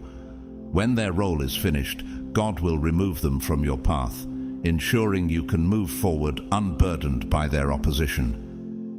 How does it change your perspective to know that even your adversaries are under God's control, serving his purpose for your life? Rest in the assurance that nothing, no enemy, no challenge is beyond his sovereign plan for his chosen ones. As one of God's chosen ones, you understand the transformative power of grace. It is a divine gift, freely given, unearned, and undeserved. Grace has the ability to heal wounds, restore broken paths, and bring redemption to even the darkest situations. However, there is a sobering truth you must recognize. While grace is abundant, it is not infinite. It has boundaries, and assuming it will always be available is a dangerous trap that many fall into. Have you ever witnessed how easily people take God's mercy for granted, mistaking his patience for permission? For those who oppose you as a chosen one, this false assumption often becomes their undoing. They misinterpret God's long-suffering nature as indifference, believing his silence signals approval of their actions. They take repeated opportunities to change as evidence that grace will always be available. But as Ecclesiastes 8:11 warns, when the sentence for a crime is not quickly carried out, people's hearts are filled with schemes to do wrong. These individuals fail to see that every ignored warning is one step closer to the limits of God's grace. Grace is not a license to continue in rebellion. It is a gift that demands a response, a chance to realign with God's will. Yet, when your adversaries abuse this gift, thinking they can repent on their own terms, they are essentially writing their own judgment. Every act of defiance, every rejected opportunity adds weight to their case against themselves. Consider the story of Pharaoh in Exodus. Despite witnessing God's power through the plagues, Pharaoh's hardened heart led him to ignore multiple chances for repentance. Each refusal brought him closer to destruction. Can you see how the same pattern plays out in the lives of those who oppose you today? Unchecked grace becomes a witness against those who exploit it. While God is long-suffering, he is not blind, and his justice cannot be delayed indefinitely.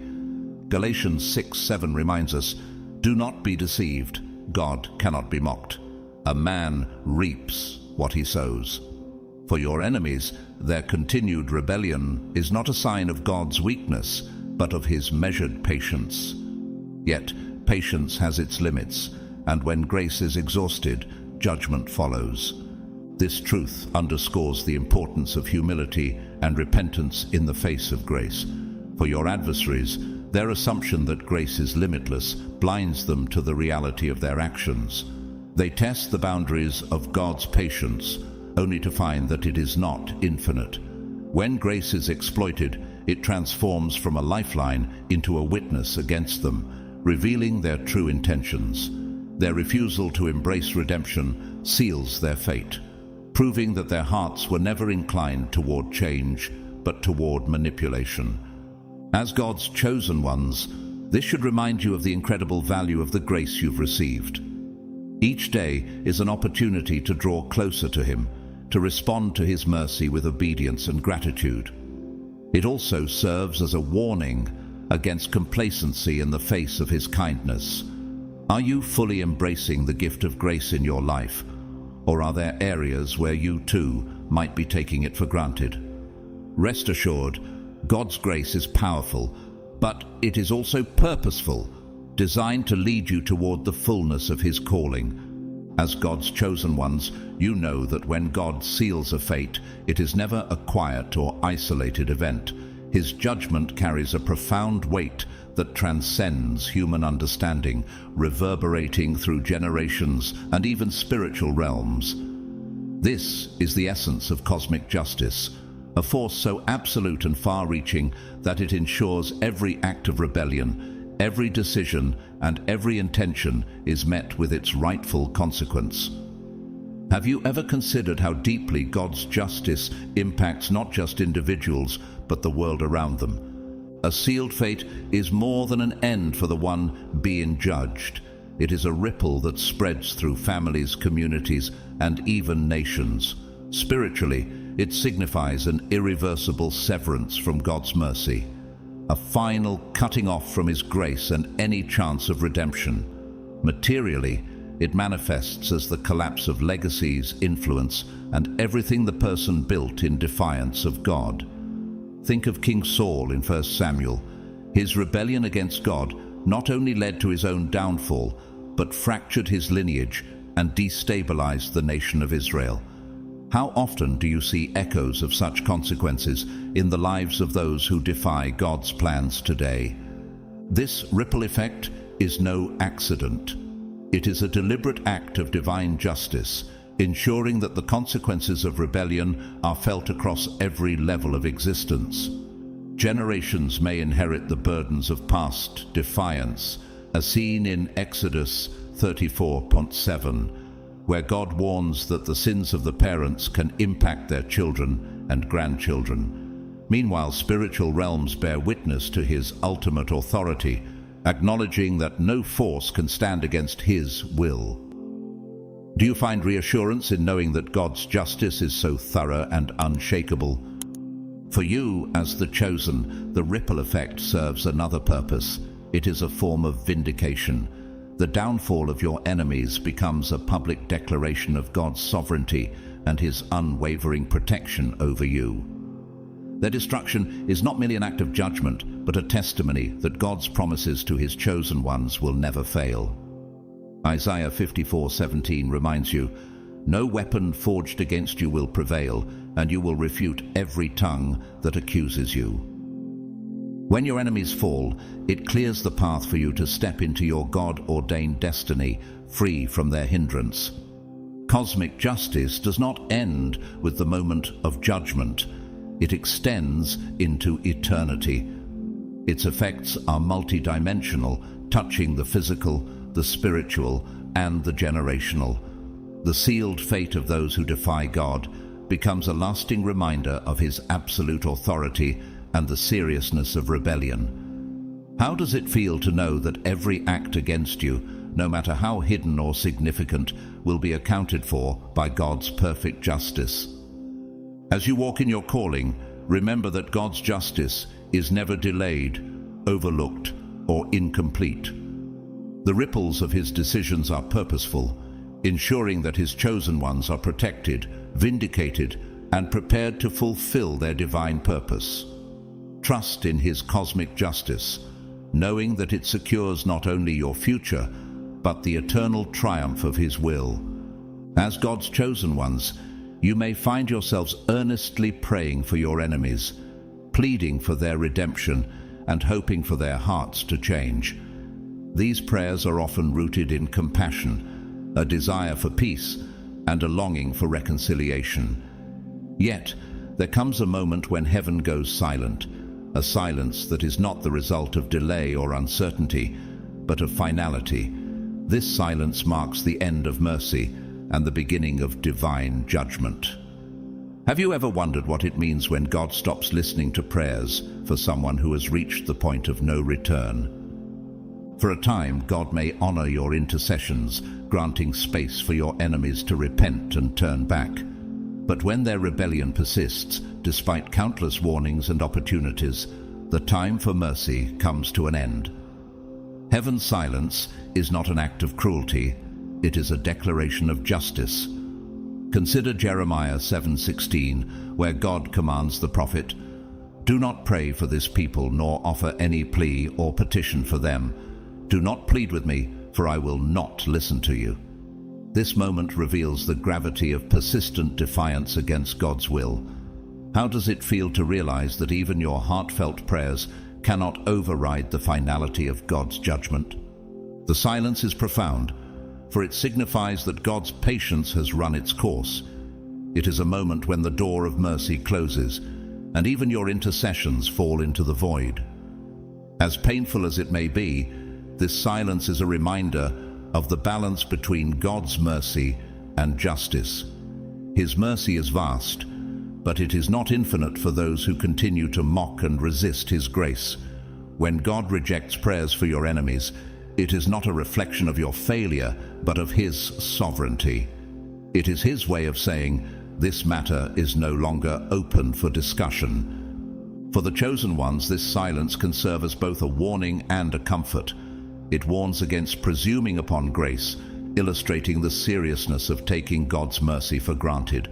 At the same time, it provides reassurance that God's justice is absolute. Romans 12:19 reminds you, "Do not take revenge, my dear friends, but leave room for God's wrath, for it is written, 'It is mine to avenge, I will repay,' says the Lord." Heaven's silence is a call for you to release your enemies into God's hands, trusting Him to deal with them according to His perfect judgment. This moment also serves as a turning point for you. When heaven falls silent, it is a sign that your role is not to intercede further, but to move forward, unburdened by the weight of pleading for those who have sealed their own fate. It is a difficult yet liberating realization that you are no longer responsible for their choices. Think of how Moses was instructed to stop pleading for Pharaoh, as his hardened heart had already determined his path. Can you let go and trust God's sovereignty, even when it feels like mercy has been withdrawn?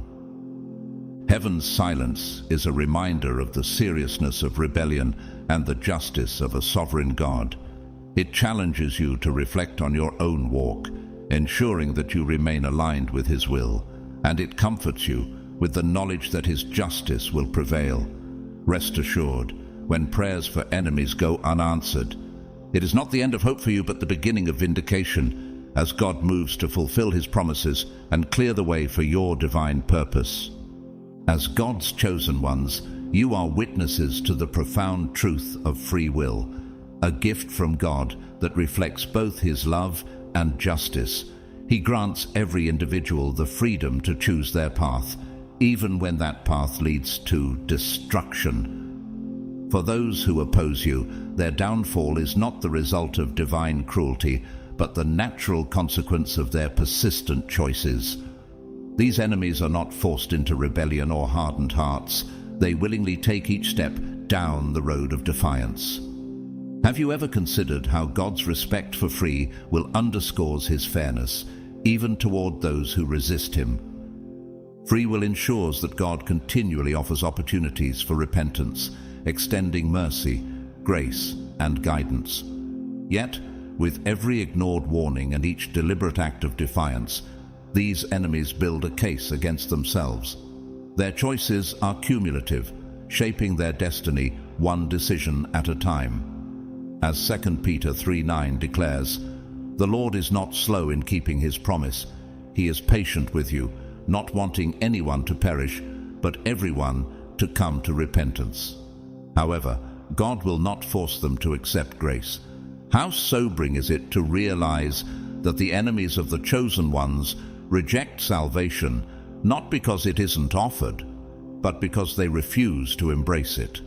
Their downfall is a reflection of their own decisions, a stark reminder of the consequences of free will. They consistently choose pride, rebellion, and harm over humility, repentance, and peace. Think of Pharaoh in Exodus. Despite witnessing God's undeniable power, he repeatedly hardened his heart, preferring his pride over obedience. Similarly, the enemies of the chosen willingly reject grace, not because it wasn't available, but because they preferred their own ways. This persistent defiance becomes their undoing, proving that their judgment is not arbitrary, but a direct outcome of their choices. When God's justice finally comes upon them, it is not imposed without reason. It is the inevitable result of their chosen path. Galatians 6:7 reminds us, "Do not be deceived. God cannot be mocked. A man reaps what he sows." For those who oppose you, their sealed fate is not an act of divine malice, but a mirror reflecting their own decisions. Every ignored opportunity and rejected grace adds weight to their eventual judgment.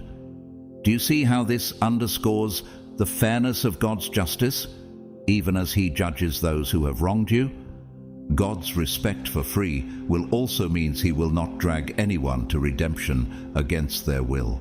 While His patience is immense, He allows each person the freedom to choose life or destruction. This is the ultimate tragedy of misused free will. It holds the potential for life, yet many use it to choose ruin. For your enemies, their downfall is not a twist of fate, but a direct result of their refusal to choose wisely. They are not victims of circumstances, they are the authors of their own ruin. As one of God's chosen, this truth calls you to reflect on the power of your own choices. While you walk in His grace, the decisions you make shape the path He has laid out for you. At the same time, it serves as a comfort to know that God's justice is never arbitrary, and that those who oppose His plans and His people face the full weight of their own actions. How does this truth inspire you to trust God's process and stay aligned with His will, knowing He respects your choices as much as He holds your enemies accountable for theirs? Pity, when properly directed, can be a noble and virtuous emotion. However, for you, as God's chosen ones, pity becomes a dangerous snare when extended toward those whom God has already judged and declared unworthy of further chances. Holding on to the hope of an enemy's redemption, especially after God has sealed their fate, can weigh down your spirit in ways that may not be immediately apparent. This isn't just about a delay in your divine elevation.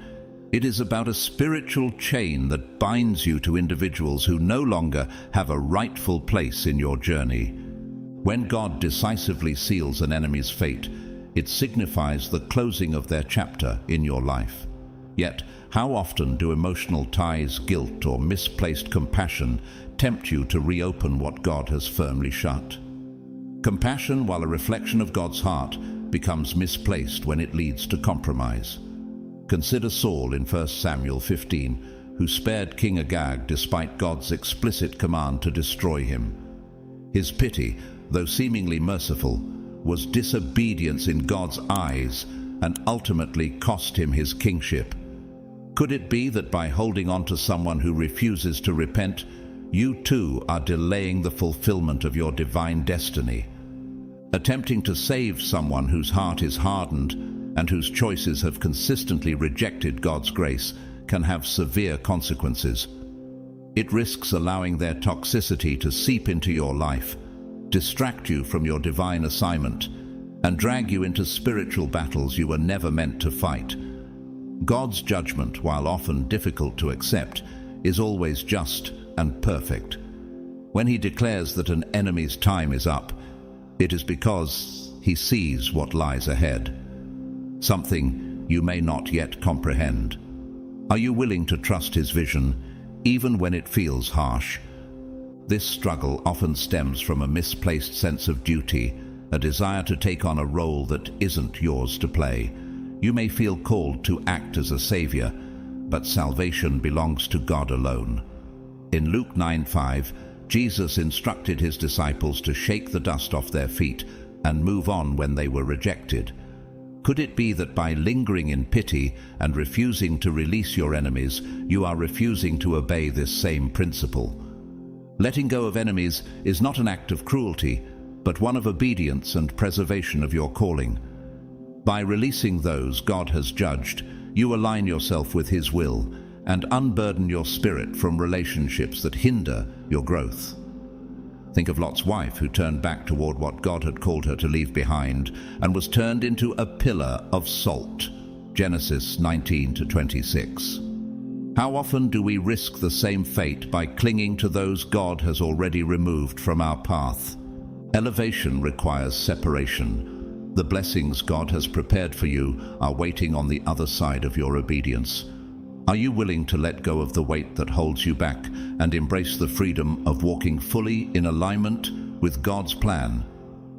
Remember, His ways are higher than ours. Isaiah 55:9. Trusting in His judgment, even when it feels painful, is the key to unlocking your next level. Have you ever wondered how your trials could transform into a stage for God's glory to shine?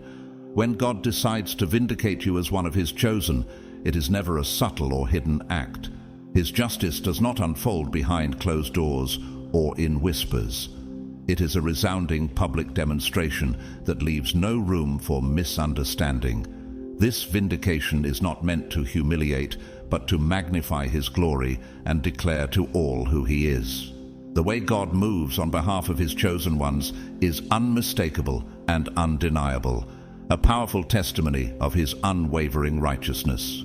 Your enemies, those who conspired, deceived, and sought to harm you, become instruments in revealing God's divine power.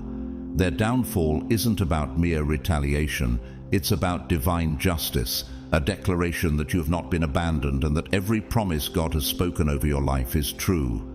Consider the story of Mordecai and Haman in the book of Esther. Haman plotted to destroy Mordecai, building gallows meant for him, but God reversed the plan entirely. Haman's scheme became his undoing, and Mordecai was elevated for all to see.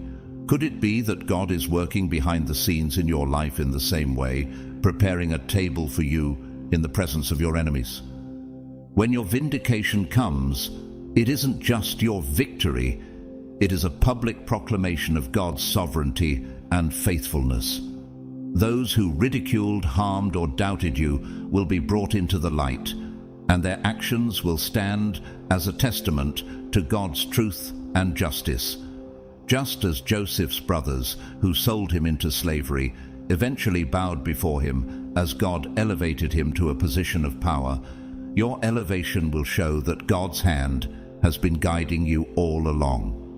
Have you considered how your journey could be a testament to others of God's faithfulness? This divine recompense is about more than justice, it's about restoration. Do you believe that even now God is orchestrating events to fulfill his promises to you? God uses the defeat of your enemies as the backdrop for your rise, showcasing that no power of darkness can stand against his will. As the psalmist declares in Psalm 23:5, "You prepare a table before me in the presence of my enemies. You anoint my head with oil, my cup overflows." This isn't just a promise, it's a reality for you. The same God who delivered David from Saul and Daniel from the lions will ensure that your enemies' schemes crumble and that his plan for your life prevails. What's most remarkable about this vindication is its clarity. There is no ambiguity, no question as to who has orchestrated your rise or who has ensured your enemy's downfall.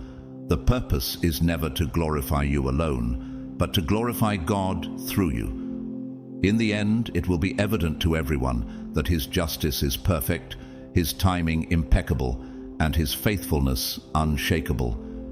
This is the God you serve, the one who turns trials into triumphs and vindicates his chosen in a way that leaves the world in awe. Are you ready to see his justice revealed in your life? Remaining connected to individuals whom God has condemned is far more than an inconvenience or a strained relationship. It is a profound spiritual risk that can jeopardize your divine calling. Have you considered how even small compromises in relationships might be hindering your progress? As one of God's chosen, you are set apart for purity and purpose. Yet, lingering ties with those who openly rebel against God's will can open a door for spiritual contamination, a silent threat that seeps into your life and disrupts your connection with him. The influence of such individuals is not limited to emotional turmoil. It actively obstructs spiritual growth, halts blessings, and creates barriers to your divine destiny. God's judgment on these people is not arbitrary. It is a clear signal to you that their rebellion disqualifies them from alignment with his will. Think of King Saul, whose disobedience caused God to reject him as king. 1 Samuel 15:23. Anyone who remained loyal to Saul's defiance would have found themselves at odds with God's purpose for Israel. Could there be someone in your life whose rebellion against God is affecting your ability to move forward? Their negative energy, defiant actions, and rebellious attitudes create an environment saturated with opposition to God's plan. Remaining connected to such individuals allows these forces to infiltrate your life, subtly eroding your focus and spiritual strength. How many blessings have been delayed because of an unwillingness to sever these unholy ties? As Paul warns in 1 Corinthians 15:33, Do not be misled.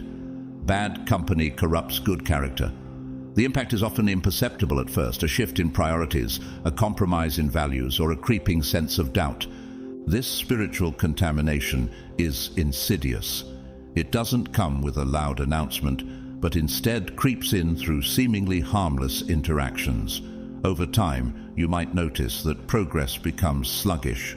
Blessings that once flowed effortlessly now feel out of reach, and divine favor feels distant.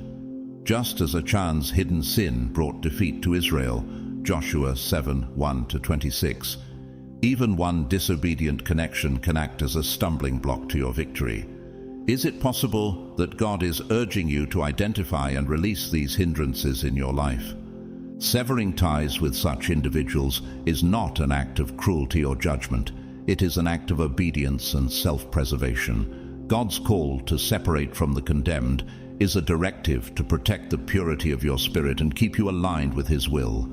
Are you willing to take the necessary steps to protect your divine calling? Jesus Himself modeled this when He withdrew from those who rejected His message, Matthew 10:14, prioritizing His mission over lingering in unfruitful connections. By cutting off these relationships, you open the way for God's blessings to flow freely once more. You remove the barriers that have stalled your progress and reclaim the divine favor that marks your life.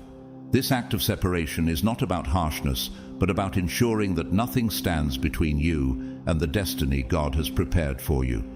Will you trust Him enough to let go of what no longer serves His purpose in your life? The choice to release these connections is a declaration of faith that nothing will block the good things God has in store for you. Salvation is a gift freely offered to all, but it is far from guaranteed for everyone. The comforting idea of universal salvation, the belief that everyone will ultimately be saved regardless of their choices, is a myth that obscures the reality of God's divine justice. Salvation is available, but it must be accepted willingly. It is never imposed, for God respects the sovereignty of human free will. Have you considered the significance of this choice and how it shapes your eternity? God's grace is boundless, but it does not override human responsibility. The decision to embrace salvation is deeply personal, and tragically, many will reject it. This truth challenges the idea that a loving God would overlook rebellion and sin, granting eternal peace to all without repentance. Consider the words of Jesus in Matthew 7:13-14. Enter through the narrow gate, for wide is the gate, and broad is the road that leads to destruction, and many enter through it. But small is the gate and narrow the road that leads to life, and only a few find it. Could it be that the narrow road is one of intentional choices rather than passive expectations? God's love desires that none should perish, 2 Peter 3:9. Yet His justice upholds the consequences of human choices. Salvation requires more than a mere acknowledgement of God. It demands repentance, a transformed heart, and a life aligned with His will. Many, however, choose to walk in opposition to His truth, clinging to their own ways. Like the rich young ruler who turned away from Jesus because he could not part with his wealth. Mark 10:17-22. Some are unwilling to surrender the things that keep them from God's kingdom. The rejection of God's grace has profound consequences.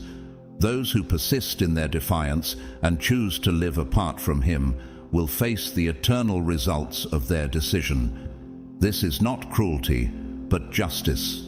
A justice rooted in God's holy nature. While His mercy is vast, it does not negate the reality that rebellion against Him leads to separation. Think of the parable of the wedding banquet in Matthew 22:1-14, where many were invited but refused to come. Only those who accepted the invitation and were properly prepared were allowed to stay. Could this parable be a reflection of how salvation is both an invitation and a responsibility? The myth of universal salvation cheapens the gravity of grace. It diminishes the necessity of repentance and disregards the holiness of God's justice. Salvation is not a default condition. It is a gift that requires a willing heart and a life committed to God's truth. By ignoring this, the myth undermines the seriousness of the call to salvation and the cost of rejecting it. In the end, salvation is a choice, and for many, it will be a choice they tragically fail to make. God does not force his kingdom upon anyone. He invites, he calls, and he offers, but the response is ours to give. Divine justice ensures that those who reject his grace will not enter his presence, not because God is unloving, but because their decisions have led them away from him. Are you ready to step through the narrow gate and embrace the life God has prepared for you? The choice is in your hands, and its significance cannot be overstated. The removal of your enemies is not merely a display of divine judgment, but a profound act of God's intentional elevation in your life. As one of his chosen, you are called to walk in purpose, and part of that journey requires God clearing the path before you. This separation is neither arbitrary nor unkind. It is a necessary step to ensure you can thrive without interference. Have you ever wondered how much more you could achieve if the distractions and opposition in your life were removed? God's justice does not just eliminate threats, it paves the way for growth and advancement. When he removes those who plot against you, he is creating space for you to step fully into your calling. Think of Joseph, whose journey to leadership in Egypt required separation from his envious brothers and the false accusations of Potiphar's wife, Genesis 37-41. Each obstacle removed from Joseph's path was part of God's strategy to elevate him. Could it be that God is working similarly in your life, orchestrating events to bring you closer to your divine purpose? This separation, though painful at times, is deliberate and strategic. God knows that certain relationships, mindsets, and influences must be left behind for you to move forward. Consider the Israelites as they left Egypt. God removed Pharaoh's oppressive hand, not just to free them, but to position them for the promised land. Exodus 14. Yet, even in their freedom, they struggled with letting go of the familiar. Is there anything in your life that God may be calling you to release so you can step into the fullness of his plan? When God removes your enemies, it is not an act of cruelty, but an act of love and protection. He clears the obstacles that could hinder your progress and distract you from your mission.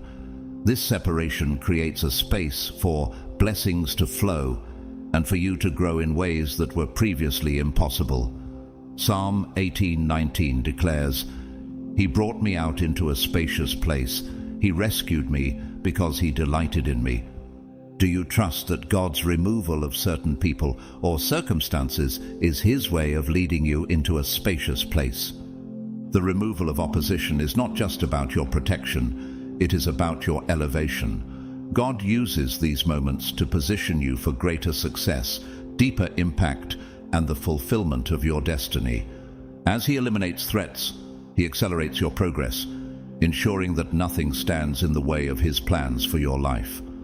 Remember the story of David, whose battles against enemies like Goliath and Saul were not merely for survival, but were steps in his rise to kingship. Could your current struggles be preparing you for a similar elevation? Ultimately, the downfall of your enemies serves as a catalyst for your growth. Their defeat is not a random act, but a purposeful declaration of God's sovereignty and justice. What they intended for harm, God uses for your good. Genesis 50:20. As their chapter closes, yours begins anew, marked by God's favor and guidance. The enemy's fall becomes a testimony to the world that God's chosen ones are not forsaken. Are you ready to step boldly into the future he has prepared, trusting that his justice will always prevail? The vindication of God's chosen is not just about the past, it sets the stage for the future. When God moves on your behalf, he does so with precision, ensuring that his justice not only addresses wrongs, but also prepares you for greater heights. The very trials meant to break you become stepping stones for your elevation. Your enemies may have believed they held the power to determine your destiny, but God's plan always overrides their intentions. Their schemes, no matter how carefully crafted, are no match for his sovereignty. As Proverbs 19:21 says, "Many are the plans in a person's heart, but it is the Lord's purpose that prevails." Have you ever looked back and realized how God used even the most painful moments to bring you closer to his purpose? Could the setbacks you've faced actually be setups for something far greater? This is why God's vindication is so powerful. It leaves no doubt about who is in control. The downfall of your enemies is not just about their failure. It's a divine declaration that nothing can stand in the way of his will for your life. Think of how Elijah triumphed over the prophets of Baal on Mount Carmel. Their false gods were exposed, and the fire of the one true God consumed the altar in a dramatic display of his power. 1 Kings 18:38-39. Can you imagine the awe and fear in the hearts of those who witnessed that moment? When God fights for you, his actions are unmistakable and leave a lasting impact. But God's justice isn't only about revealing his power, it's about restoring your peace and purpose. When he vindicates you, he also heals the wounds caused by betrayal and injustice. Consider Job, who lost everything yet remained faithful. In the end, God restored to him double what he had before. Job 42:10. What if your current struggles are the foundation for a restoration that will exceed all your expectations? Are you prepared to receive the blessings God has in store for you? Vindication is also a reminder to remain humble and focused on God's glory rather than seeking personal revenge. As Romans 12:19 advises, "Do not take revenge, my dear friends, but leave room for God's wrath, for it is written, 'It is mine to avenge, I will repay,' says the Lord." Do you trust him enough to let go of your anger and let him take control? When you release the need to fight your own battles, you allow God to work in ways that are far greater than anything you could imagine. Through all of this, your story becomes a testimony. Your journey of trials, vindication, and restoration speaks to God's faithfulness, encouraging others to trust in him. Those who once doubted or mocked your faith will see the undeniable evidence of his hand in your life. How many people might be inspired to draw closer to God because of what he has done for you? Could your victory become the catalyst for someone else's faith? As God seals the fate of those who oppose his chosen, he also seals his promises over your life. His justice is not fleeting, it's eternal. You are reminded that no matter how fierce the opposition, God's plans for you are unstoppable. The journey may not always be easy, but the outcome is assured. You are victorious, not by your own strength, but by the power of the Almighty. His justice, his timing, and his purpose will always prevail. Are you ready to walk in the fullness of what he has prepared for you, trusting that he will continue to fight for you every step of the way? As God's chosen ones, your vindication is not merely an end, it's a beginning. Have you considered that the trials you've endured are preparing you for a season of influence and impact beyond anything you could have imagined? God's justice doesn't stop at exposing the wicked or defeating your enemies. It clears the path for you to step into your divine calling with confidence and boldness. Every setback, every false accusation, every plot against you is being transformed into a stepping stone for God's greater purpose in your life. The vindication of God's chosen is not just a display of justice, it's a reminder of his covenant promises. When he defends and restores you, he reaffirms his unchanging love and commitment to you. Just as he promised Abraham that his descendants would be as numerous as the stars, Genesis 15:5, so too does God's plan for your life carry his unbreakable seal of assurance. Have you paused to reflect on the promises God has spoken over your life? Could it be that this season of vindication is the fulfillment of something He declared long ago? God's justice also serves as a warning to those who oppose His chosen. The downfall of your enemies is not merely punishment, it's a call to repentance for those who witness it. In the story of the Exodus, Pharaoh's stubbornness and refusal to heed God's warnings led to devastating plagues and the ultimate destruction of his army in the Red Sea. Exodus 14:27-28. Yet, even in Pharaoh's downfall, the nations heard of God's power, and many came to fear and respect Him. As you step into the vindication God has prepared for you, you must also prepare your heart for the responsibility that comes with it. Vindication is not just about triumph, it's about stewardship. When Joseph rose to power in Egypt, he didn't use his position for personal gain. Instead, he became a vessel for God's provision, saving countless lives during a severe famine. What opportunities might God be preparing for you in the season of elevation? Could your vindication be the beginning of a mission to bless others? God's justice is never random, it's purposeful. When He acts on your behalf, it's to fulfill His greater plan, not only for your life, but for His kingdom. As Paul reminds us, and we know that in all things, God works for the good of those who love Him, who have been called according to His purpose. Romans 8:28. Finally, remember that your vindication is also an invitation to deeper intimacy with God. Do you sense His presence even now, guiding and strengthening you for what's ahead?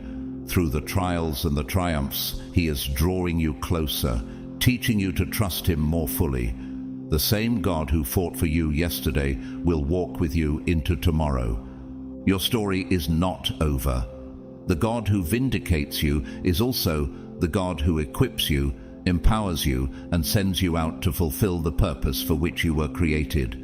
Trust Him, walk boldly in His promises, and know that His justice is a reflection of His unfailing love for you.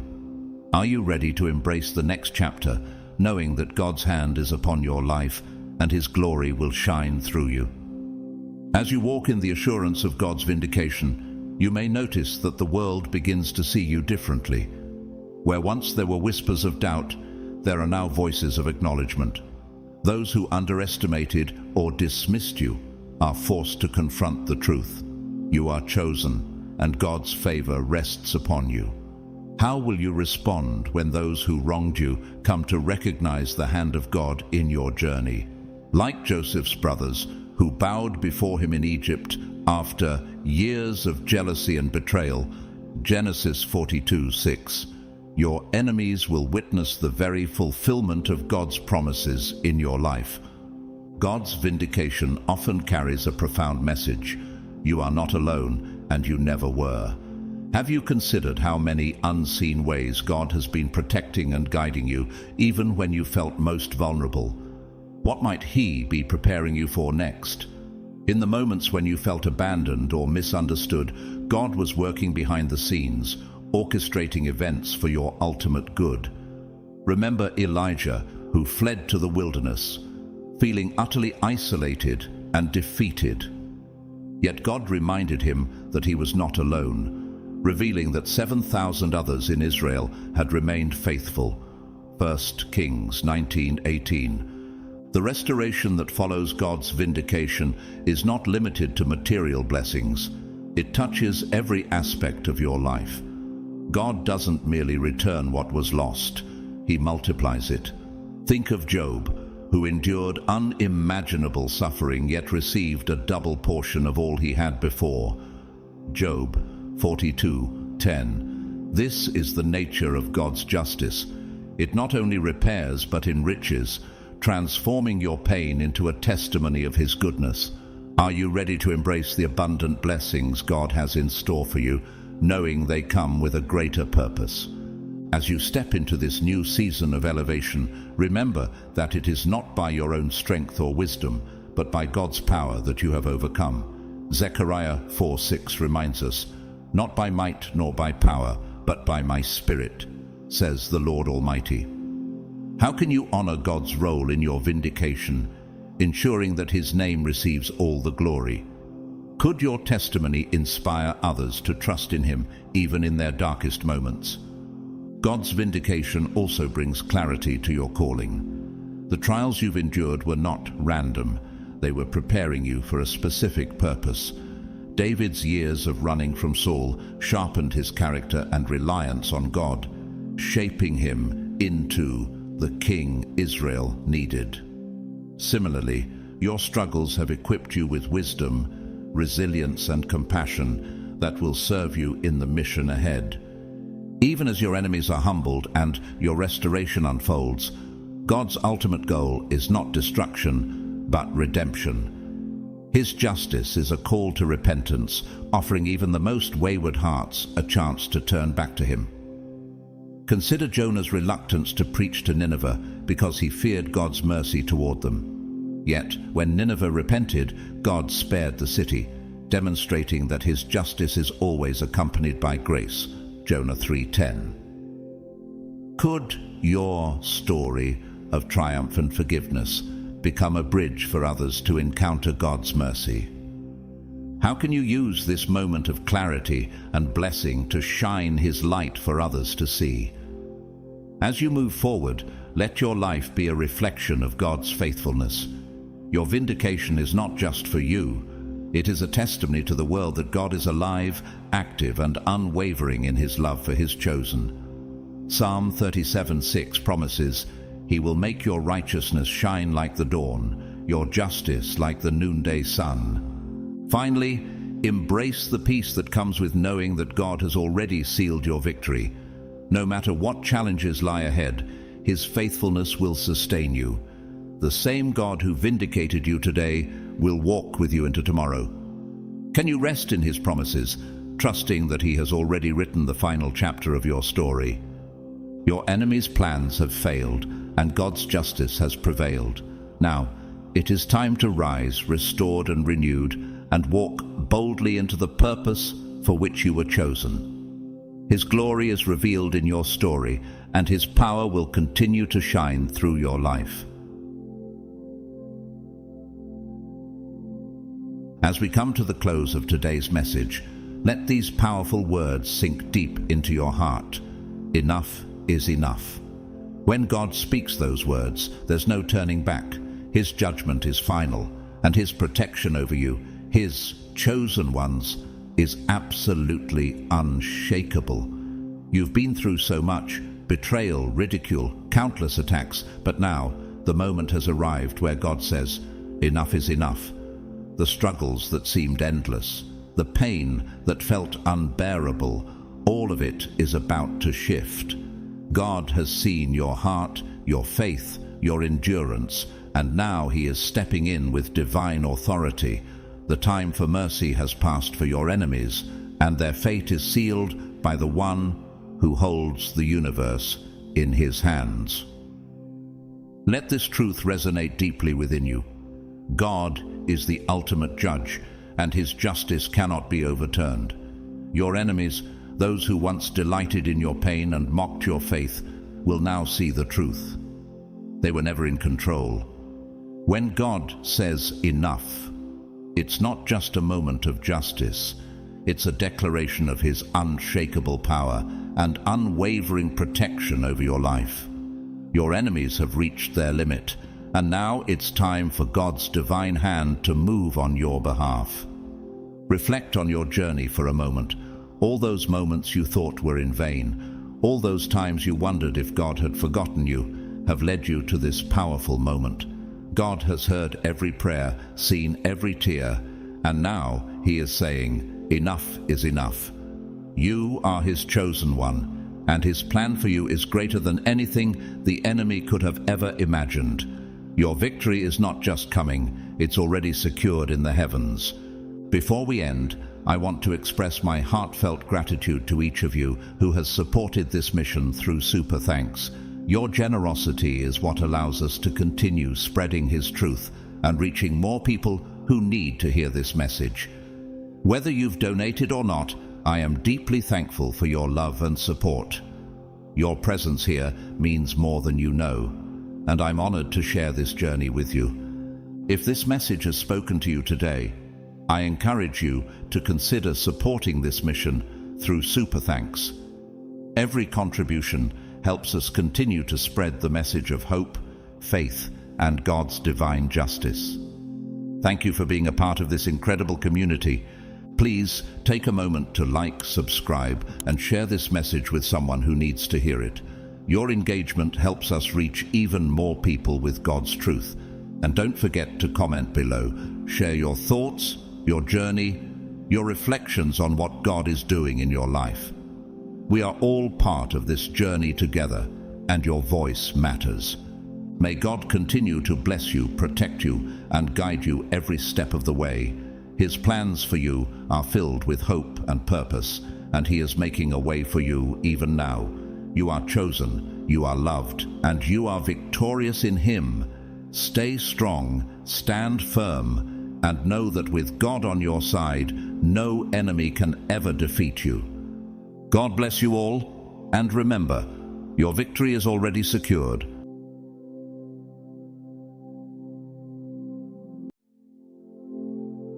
Have you ever felt like your life has been an unending series of battles, even from the very beginning? Like every step you've taken has been met with resistance, and every corner you've turned has presented new challenges. This isn't a coincidence. It's a powerful confirmation of who you are, one of God's chosen ones.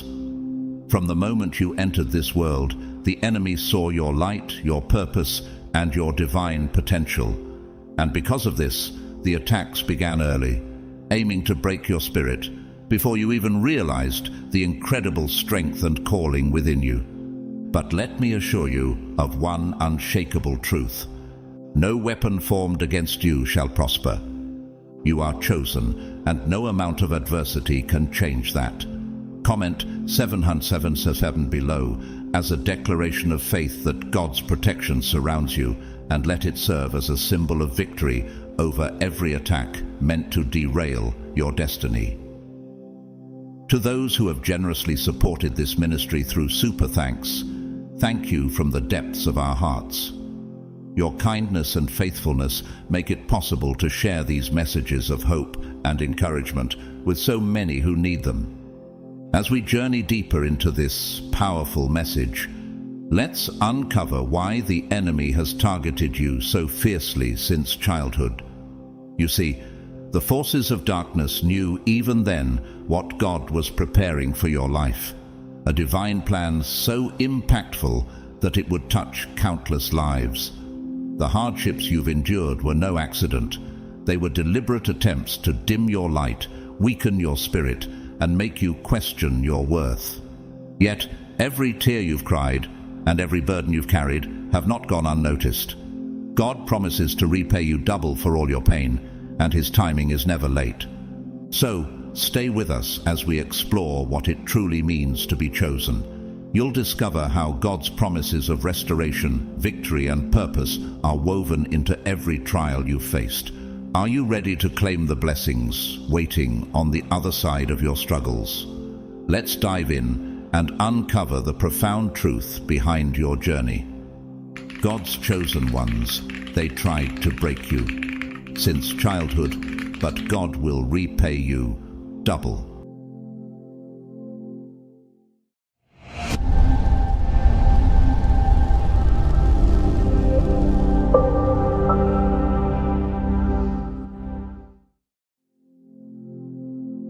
From a young age, it was as if life itself tried to knock you down. Did you ever sense how things seemed off, even when you were a child?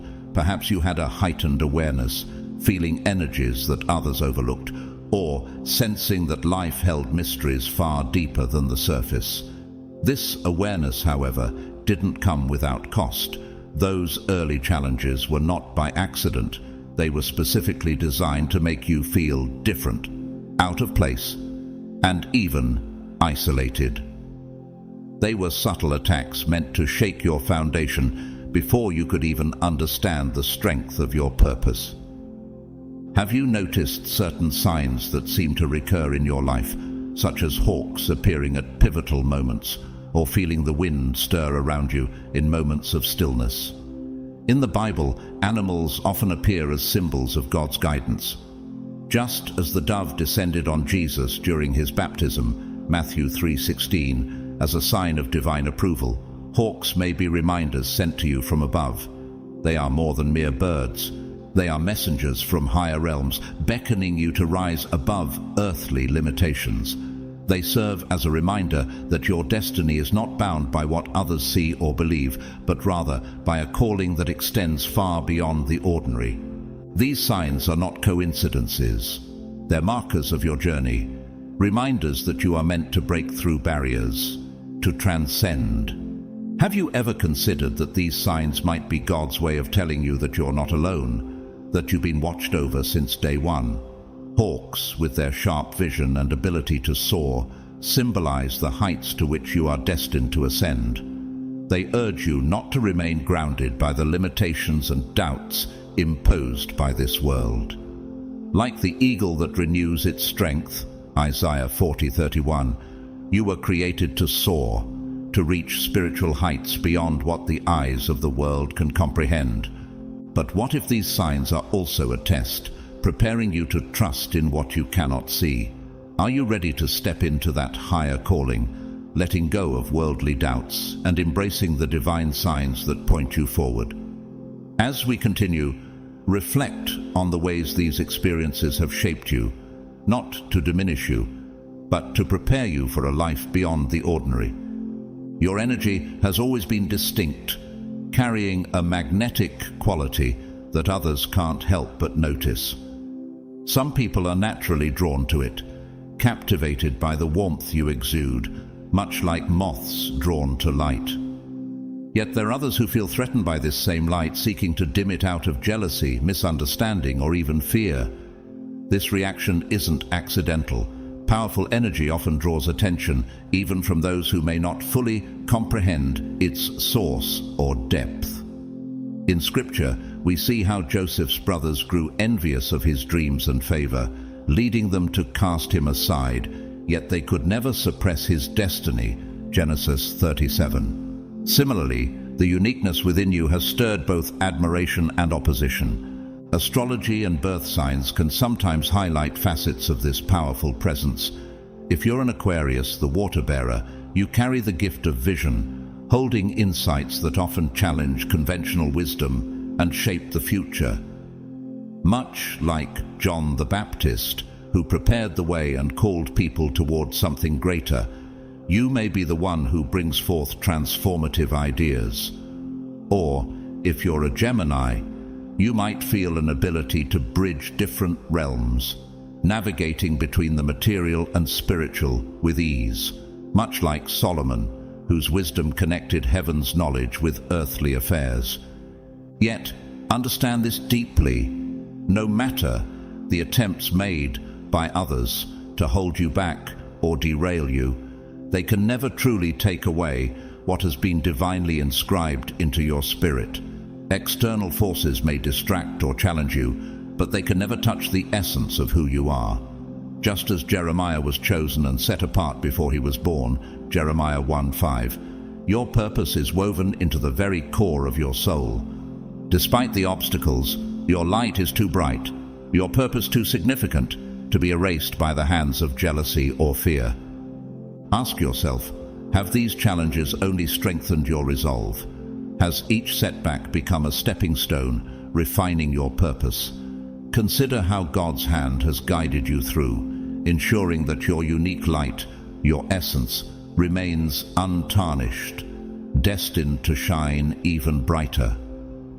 Reflect on those early years, the moments when you felt like an outsider, questioning your worth or doubting if you truly belonged. At the time, these feelings may have seemed like weaknesses, but in reality, they were indications of the strength within you. Even before you recognized it, the enemy could sense this strength and sought to suppress it before you could understand its magnitude. The early challenges, those moments of isolation and self-doubt, were not random. They were strategic attempts to weaken you at the foundation.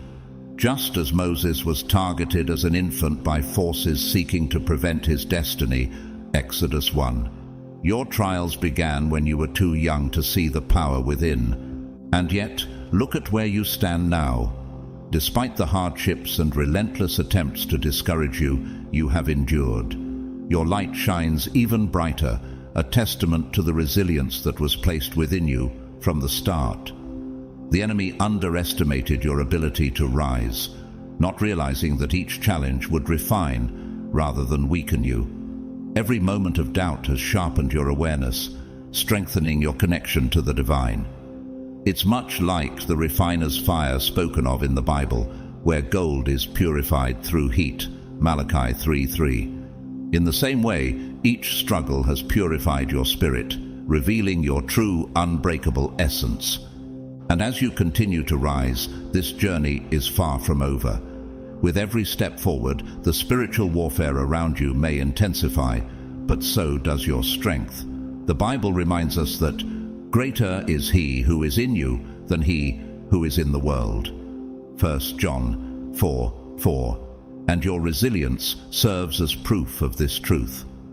The forces that once sought to extinguish your light now see it shining brighter than ever, illuminating not just your path but inspiring others around you. Have you noticed how each struggle seems to deepen your resolve, pushing you closer to the purpose that God has woven into your life?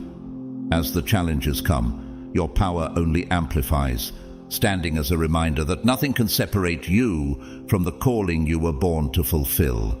Remember, you were never destined to face these battles on your own. From your very first breath, you have been watched over and guided by divine forces, spiritual allies, and even your ancestors. They have stood as unseen protectors, shielding you from the shadows and preparing you for a purpose that only you can fulfill. Every step, every lesson has been part of a greater preparation, not merely to help you survive, but to empower you to thrive. Deep within, there has always been a quiet knowing, a subtle whisper that you are here for something extraordinary. You sense that a divine mission is unfolding, a purpose uniquely crafted for you to carry out. This mission was not chosen by you, rather, it chose you. Much like how David was selected to be king despite being the youngest and least likely among his brothers, 1 Samuel 16, God handpicked you, foreseeing the strength and resilience within you. He saw qualities in you that no one else possessed, and he knew that you were the only one capable of carrying out this sacred calling. This is precisely why the challenges you face have been relentless. The trials were never meant to destroy you. Instead, they serve as evidence of your divine purpose. The enemy recognizes your potential, fearing what you are capable of once you fully embrace your role. Have you noticed how each trial seems to sharpen your awareness, fortifying your spirit and pushing you closer to this calling? As Paul wrote, "We are hard-pressed on every side, but not crushed, perplexed, but not in despair." Corinthians 4:8. The battles you face are not signs of weakness, but of strength, confirmations of the powerful impact you are meant to have. And as you continue to rise, those forces of opposition tremble, for they know that once you step fully into your divine role, their influence will pale in comparison to the light you bring into the world. Reflect on this truth. Every challenge has been equipping you, refining you, and revealing the tools that have always been within. Each time you rise above adversity, you are stepping closer to the destiny etched into your spirit. The question is, are you ready to embrace this divine calling and walk the path that was laid out for you since before time began? Here's the remarkable truth. God didn't just choose you for this journey. He equipped you with every tool you would ever need to fulfill it. From the very beginning, He knew the path you would walk. And with this foresight, He embedded within you the strength, wisdom, and resilience required to overcome each hurdle. The battles you face, though they may seem overwhelming, are not obstacles meant to destroy you. They are instruments of preparation. Each challenge that appears, each difficulty that tests your resolve, is sharpening your skills and refining your spirit for the greater purpose ahead. In this way, God's divine protection has been at work since the start, turning what the enemy meant for harm into a process of fortification. Consider how each setback has strengthened you. The Bible reminds us, though the righteous fall 7 times, they rise again. Proverbs 24:16. With every fall, you rise, not as the same person, but as someone stronger, wiser, and more resilient. The purpose God has placed within you is not just significant, it's fiercely protected by His promise. Regardless of the forces that come against you, they cannot alter the outcome He has already decreed. This journey is a testimony of His power, and it's woven into every chapter of your life. This is not a victory that depends on human strength or willpower alone. The victory is assured because of the divine power that flows through you, the very power that raised Christ from the dead and lives within you. Romans 8:11. This purpose is part of a story God Himself has authored, one where your success is not just possible, but inevitable. So, when you feel the weight of your mission, remember that you are not walking this path alone. The Creator has already secured the outcome. Pause and reflect. How have these battles revealed your hidden strengths? How has each challenge brought you closer to understanding the depth of your purpose? This journey is not just about endurance, but about becoming the person God designed you to be, equipped, empowered, and unshakable. The question remains, are you ready to step fully into this purpose, knowing that victory is already yours through His divine power? Within you lies something even more profound, hidden secrets and ancient wisdom that you may not fully comprehend yet. These mysteries are embedded deep within your very being, woven into your DNA like threads of a sacred tapestry. This isn't just metaphorical, it is a spiritual inheritance, a reservoir of knowledge passed down through countless generations, waiting for the moment when you are ready to awaken it. Have you ever wondered why you feel different? Why a part of you senses that there's more within than what others can see? This feeling is the stir of a legacy of wisdom, power, and light that the world is in desperate need of. This hidden power is not lost on those who walk in darkness. Secret societies, dark entities, and demonic forces are all acutely aware of the light you carry, and they are profoundly afraid of what will happen once you fully embrace it. In the Bible, we see that even at Christ's birth, forces sought to eliminate Him before His ministry could begin. Matthew 2. Similarly, these adversaries are not just passive observers. They have watched you from the shadows, attempting to distract you, hoping to veer you off course. Their aim is to suppress the gifts within you before you realize their full scope and power. But what they fail to recognize is that your gifts, your purpose, and this ancient wisdom within are not simply yours. They are protected by a higher authority. This divine protection surrounds and guards the sacred knowledge within you. Just as God shielded Daniel in the lion's den, Daniel 6:22, He has placed a hedge of protection around you, ensuring that your gifts remain intact, untouched by the forces that seek to strip them away. The enemy may try to create roadblocks, to plant seeds of doubt or distraction, but they cannot touch the essence of what God has placed within you. So, ask yourself, what could happen if you leaned fully into this divine legacy? What transformations might occur if you chose to step boldly into the power you were born to carry? This journey is not just about surviving the attacks, but unlocking a depth of purpose that can change the world. The question remains, are you ready to let these gifts come alive, knowing that nothing can stand in the way of the divine purpose crafted within you? This is why your mission carries such immense significance. You weren't placed here to blend in or live a conventional life.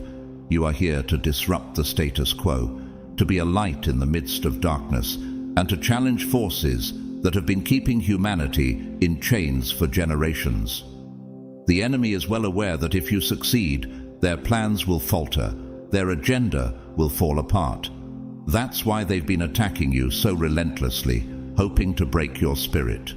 But understand this deeply. You were built for this battle. You were designed by the Creator to withstand the pressure, to rise in the face of every trial, and to carry out the mission that only you were chosen to complete. There will undoubtedly be moments when the burden feels overwhelming, when the weight of this calling seems too heavy to bear. Even the strongest warriors face moments of doubt. Yet remember, God has already written your victory into existence. Your steps are guarded by divine protection, and you are surrounded by forces beyond comprehension, guiding you every step of the way. When Moses doubted his ability to lead, God reminded him, "I will be with you." Exodus 3:12. Likewise, you are not walking this path alone, for God is with you, strengthening you for each step of this profound journey. Your mission transcends personal accomplishment. It's about the lives you are destined to touch, the souls you are here to awaken, and the legacy you are meant to leave behind. Each time you rise, you show others that they too can overcome. Each time you break through the darkness, you forge a path for others to follow. Like Joshua leading the Israelites into the Promised Land, you are a leader, a guide, a beacon of hope in a world yearning for light and truth. So stand firm with courage and conviction. God has chosen you for this purpose, and no force, no darkness can revoke that divine calling. The enemy may attempt to intimidate, but your purpose is safeguarded, and your victory has already been ordained. Are you ready to fully embrace this mission, knowing that you are not only destined to succeed, but also to lead others into the light? Stand tall, for you were made for this. Each victory you claim is a testament to the strength and purpose God has instilled within you. I feel a deep urge to reveal something crucial to you, chosen one. The relentless attacks you've endured since childhood are no accident, and the reasons behind them are no mystery. The enemy has always feared the greatness you are destined to embody. Now is the time to transform every painful experience into a source of strength. The challenges, the wounds, they came in many forms, often through those closest to you. Sometimes the very people who were supposed to protect and nurture you became the instruments of your deepest pain. This isn't easy to accept, but it's a harsh reality. The enemy frequently uses our closest relationships to deliver the most devastating blows, precisely because he knows the impact is more profound. The enemy understands that a broken heart can weaken even the strongest spirit, and so time and time again they tried to shatter yours, hoping to weaken the foundation of your purpose. Perhaps you've felt betrayal, abandonment, or even abuse from the very people you thought you could trust. These weren't random acts of cruelty. They were intentional, calculated attacks aimed at dimming your light before you even realized it was there. The enemy sought to manipulate your pain, to build barriers around your heart so that you might never step into your full power. But here's the miracle they never anticipated: your resilience. Just as Joseph endured betrayal by his own brothers, only to rise into a position of power and purpose, Genesis 50:20, you have overcome each attempt to break you. They tried to wound you early, hoping to sabotage your mission before it even began, but they couldn't see the strength that was woven into your spirit from the very beginning. With each betrayal, each moment of heartbreak, you only became stronger, wiser, and more determined. Have you ever wondered how different your path would be if you hadn't faced such trials? Every wound has shaped you, revealing layers of resilience and depths of compassion that make you uniquely capable of fulfilling your mission. It's a reminder that the enemy's tactics can't alter God's purpose. The pain you've experienced is not the end of your story. It's the beginning of a testimony of transformation. Now is the time to turn every trauma into triumph, to reclaim every part of your story as fuel for the mission that lies ahead. You have faced more than most could fathom, the depths of pain, trauma, and heartbreak that have marked your journey. There were times when it all felt insurmountable, yet here you stand, not only having survived, but having risen stronger. Each wound you bear has become a wellspring of strength. Each scar is a symbol of your resilience, a declaration that, no matter what the enemy attempts, you will rise. This isn't mere survival. It's a testament to the power within you, a power that even relentless attacks cannot extinguish. The trauma you've experienced is more than a series of painful events. It has been a spiritual assault aimed at stopping you from reaching your divine purpose. The enemy's goal was to ensnare you in a cycle of pain, to trap you in a loop of replaying memories of betrayal and hurt until they defined your very existence. But what the enemy underestimated is the depth of your spirit. The Bible reminds us in Romans 8:37 that we are more than conquerors through him who loved us. Your spirit, resilient and fortified by the divine, has refused to stay down, breaking free from the pain meant to bind it. Think of every painful memory as a stepping stone in your journey. Just as gold is refined by fire, each trial has purified and strengthened your character, revealing a resilience that is rare and powerful. Have you noticed that each time you choose to rise above, you feel a little closer to the truth of who you are, a truth that the enemy desperately tried to obscure? The scars you carry are not marks of defeat. They are badges of victory, proof of battles fought and won. They serve as reminders that you are not defined by the pain, but by the strength that carried you through it. As you step further into your mission, remember that your power is greater than any trauma you've faced. Every experience, every moment of endurance has fortified you for the path ahead. Now is the time to reclaim your power fully, knowing that your story, shaped by resilience and divine strength, is a beacon for others who walk a similar path. The pain you endured was never meant to define you. It was meant to reveal the unbreakable spirit within you. You are now stepping into a profound season of healing, a time to let go of everything that no longer serves your spirit. This is the moment to release the past, to shed the burdens that once weighed down your heart. While the wounds you've endured have shaped parts of your journey, they do not define who you are. Now is the time to declare, "I release what no longer serves me," and to feel that affirmation lift from your soul like a breath of freedom. Spiritual cleansing awaits you, whether through journaling, where you pour out every unspoken pain onto the page, or through mirror work, where you meet your own gaze and reclaim your power. Healing is your birthright, a sacred process that was always meant to be part of your journey. You were never meant to carry the weight of this pain indefinitely. It was only a chapter, never the conclusion. As you heal, you will find that the very things once aimed at destroying you have now become sources of your greatest strength. Like the phoenix that rises from its ashes, reborn and more powerful than ever, you will emerge from the remnants of your trauma with a resilience that defies expectation. The enemy's greatest error was underestimating your ability to heal, to rise, and to transform. They believed the trauma would break you, but in truth, it has unlocked a depth of strength and wisdom within you that nothing can diminish. Your journey of healing is more than personal renewal. It is a revolutionary act in a world that thrives on chaos, division, and pain.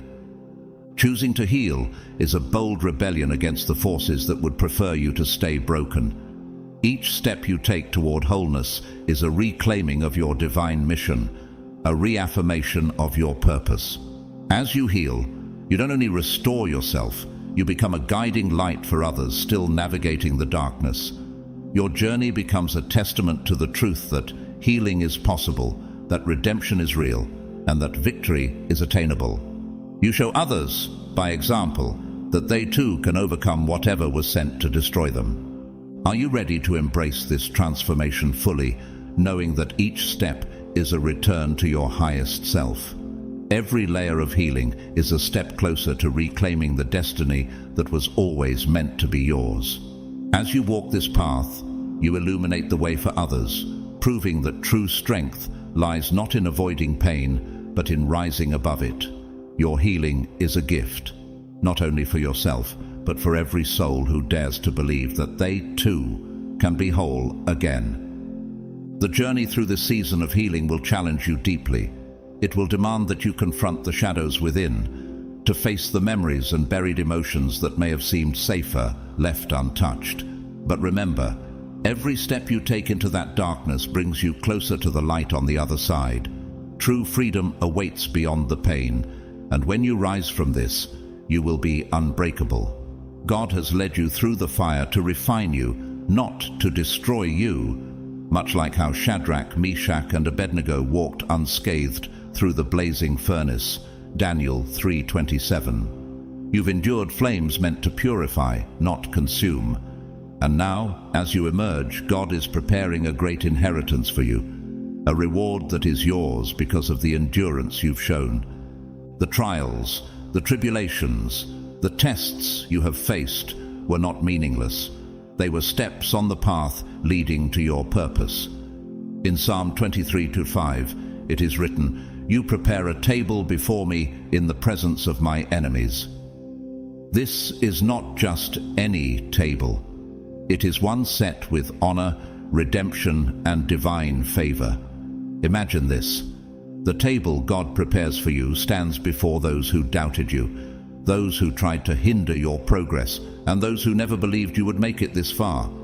God's favor upon you is not hidden. It is revealed openly as a testament to His faithfulness and your resilience. Have you considered what it means to receive this inheritance in such a way?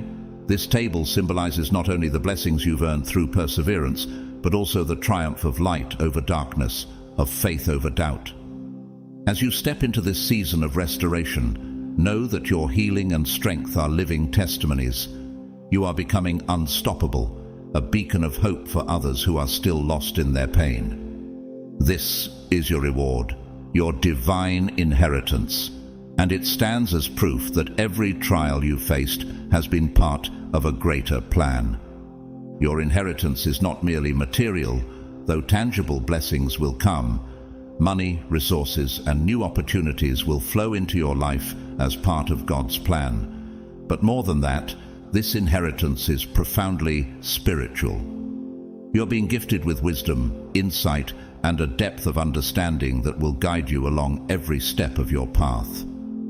In Scripture, we see how Solomon asked for wisdom, and God not only granted it, but blessed him with unparalleled prosperity as well, 1 Kings 3:13. Similarly, you are receiving divine compensation for every tear shed, every battle fought, and every obstacle overcome. Claim it now. This inheritance is mine, and it is coming to me. With these words, you align yourself with the divine flow of abundance that has been stored up, waiting for this very moment when you are ready to receive. Balance is being restored in your life. After years of instability, where it felt like the ground was constantly shifting beneath you, you are entering a season of equilibrium. The chaos is subsiding, and the peace you've longed for is finally taking root in your heart and mind. You are finding harmony between your physical world and spiritual purpose, creating a foundation upon which abundance will thrive. Just as Job, after enduring his trials, was restored with twice as much as he had before, Job 42:10, you too are stepping into a time of divine restoration. But remember, wealth is more than financial gain. True wealth encompasses the spiritual, emotional, and relational aspects of life. It is the inner peace that comes from walking confidently in your divine purpose. It is the joy that fills your heart as you witness the lives you touch and uplift along the way.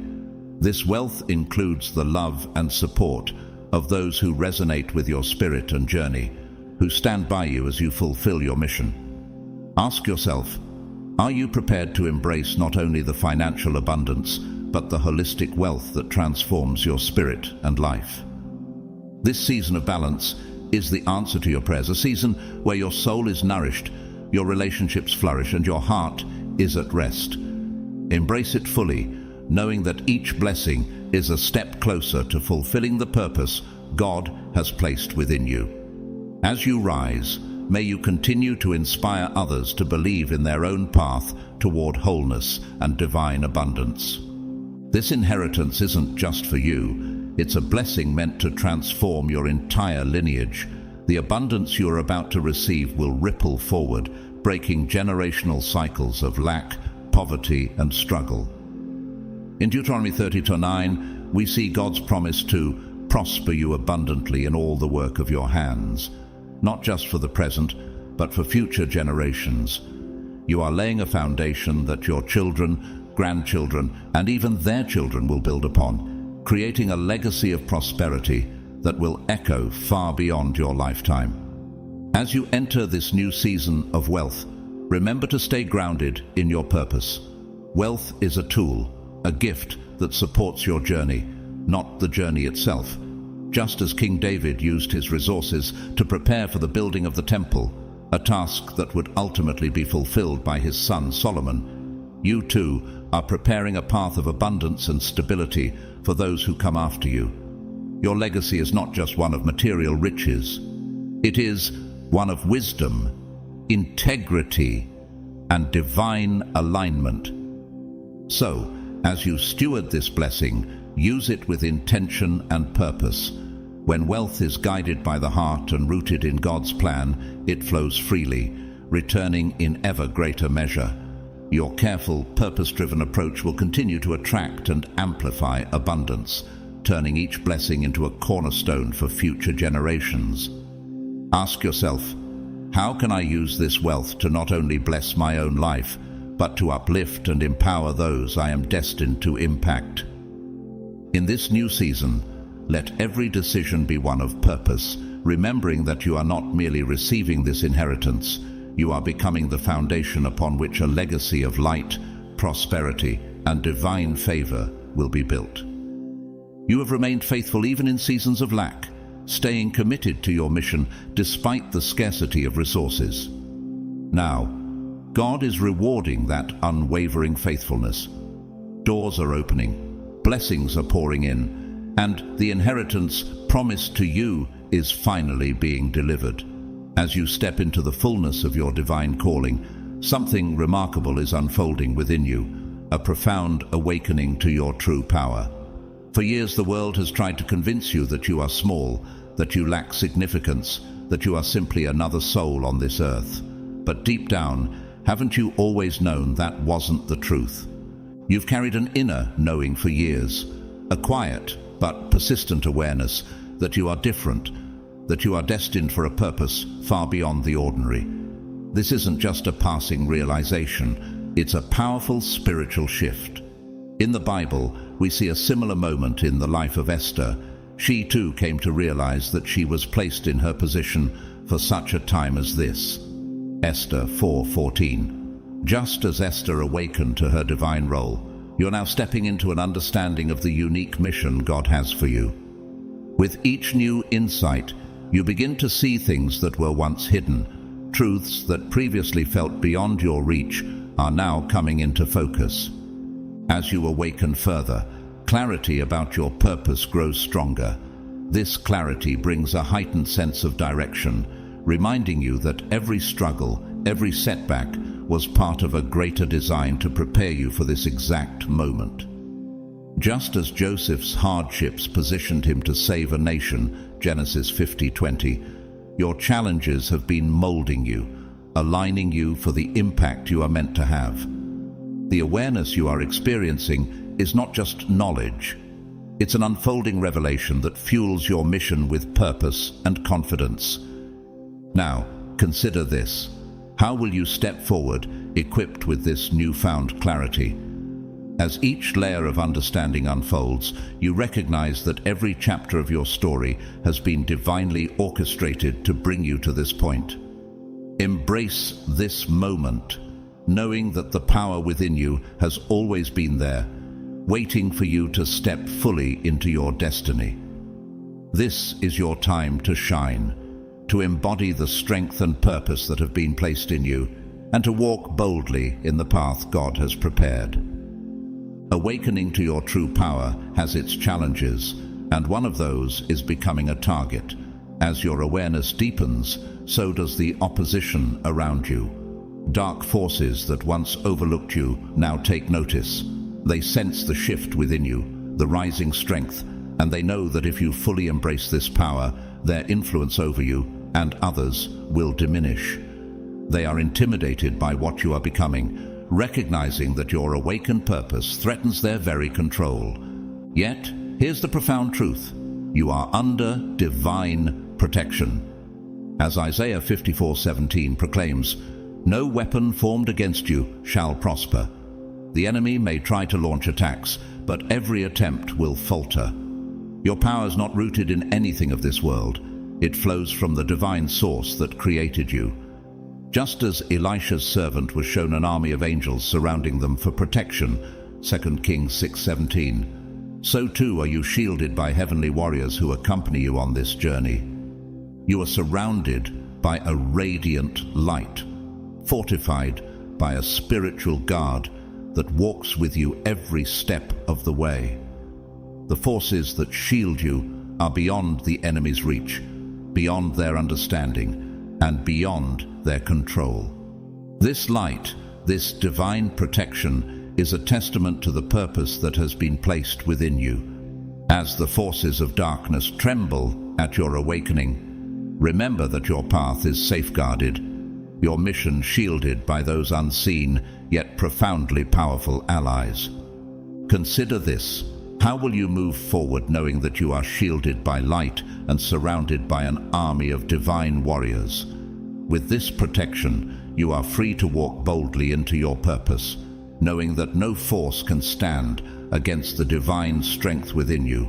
Let this knowledge fuel your courage, empowering you to fully embrace the calling that is unfolding, knowing that you are protected, unstoppable, and destined to triumph. This awakening is merely the beginning of a profound transformation. You are stepping into a new season of growth, one that will unfold spiritually, emotionally, and even physically. Gifts that have long been dormant within you are now being activated, stirring to life with new energy and purpose. Your intuition sharpens, your power to manifest increases, and your connection to the divine deepens. You are stepping into a version of yourself that is beyond anything you might have once imagined. Yet, with this growth comes a sacred responsibility. As you awaken to your true power, you also realize that your journey extends far beyond yourself. You have been chosen not only to elevate your own soul, but to serve as a leader, a guide, and an inspiration to those around you. Jesus reminded his disciples of their role as lights in the world, saying, "You are the light of the world. A town built on a hill cannot be hidden." Matthew 5:14. In the same way, you are becoming a beacon for others, illuminating the path through your example and showing what is possible when one walks in alignment with their divine purpose. As you grow, others will be drawn to you, seeking your wisdom, support, and guidance. This isn't just a consequence of your transformation, it is an integral part of your mission. You were chosen to be a light in the darkness, a source of hope and direction for those still navigating their own awakening. Your journey, your struggles, and your triumphs will serve as a roadmap for others, inspiring them to step into their own power. Have you considered the impact of your influence as you walk this path? Each step you take not only strengthens you, but also lights the way for those who follow. This awakening is not simply for your benefit. It is a divine calling, to rise, to lead, and to show others the strength they carry within. Embrace this role with humility and purpose, knowing that your journey is a testament to the power of divine alignment, and that through you, many will find the courage to awaken. The path ahead will come with its share of challenges. As you continue to grow, you will encounter new obstacles, fresh tests, and even new adversaries. Yet, alongside these trials, you will also discover new allies, uncover hidden strengths, and gain deeper insights that propel you forward. Every step you take brings you closer to fulfilling your divine purpose. Each hurdle you overcome isn't just a victory, it's a preparation for the next stage of your mission. There will undoubtedly be moments when you feel the weight of this journey pressing down on you, moments when you feel isolated or burdened by the responsibilities of your awakening. Remember the promise God made in Isaiah 41:10. "Fear not, for I am with you. Be not dismayed, for I am your God. I will strengthen you and help you. I will uphold you with my righteous right hand." You are never truly alone. The divine walks beside you, guiding, supporting, and protecting you, no matter how heavy the journey may feel. In those times of doubt, when the path seems overwhelming, remember that your journey isn't solely for you. You are blazing a trail for others who are still lost in the shadows, awaiting someone like you to show them the way. Just as Moses led his people out of bondage, you are here to guide, inspire, and lift others out of their own struggles. Each step forward, every victory over darkness, shines a light for those who follow. So, when the road grows difficult, let the knowledge that you are not alone and that your purpose extends beyond yourself give you strength.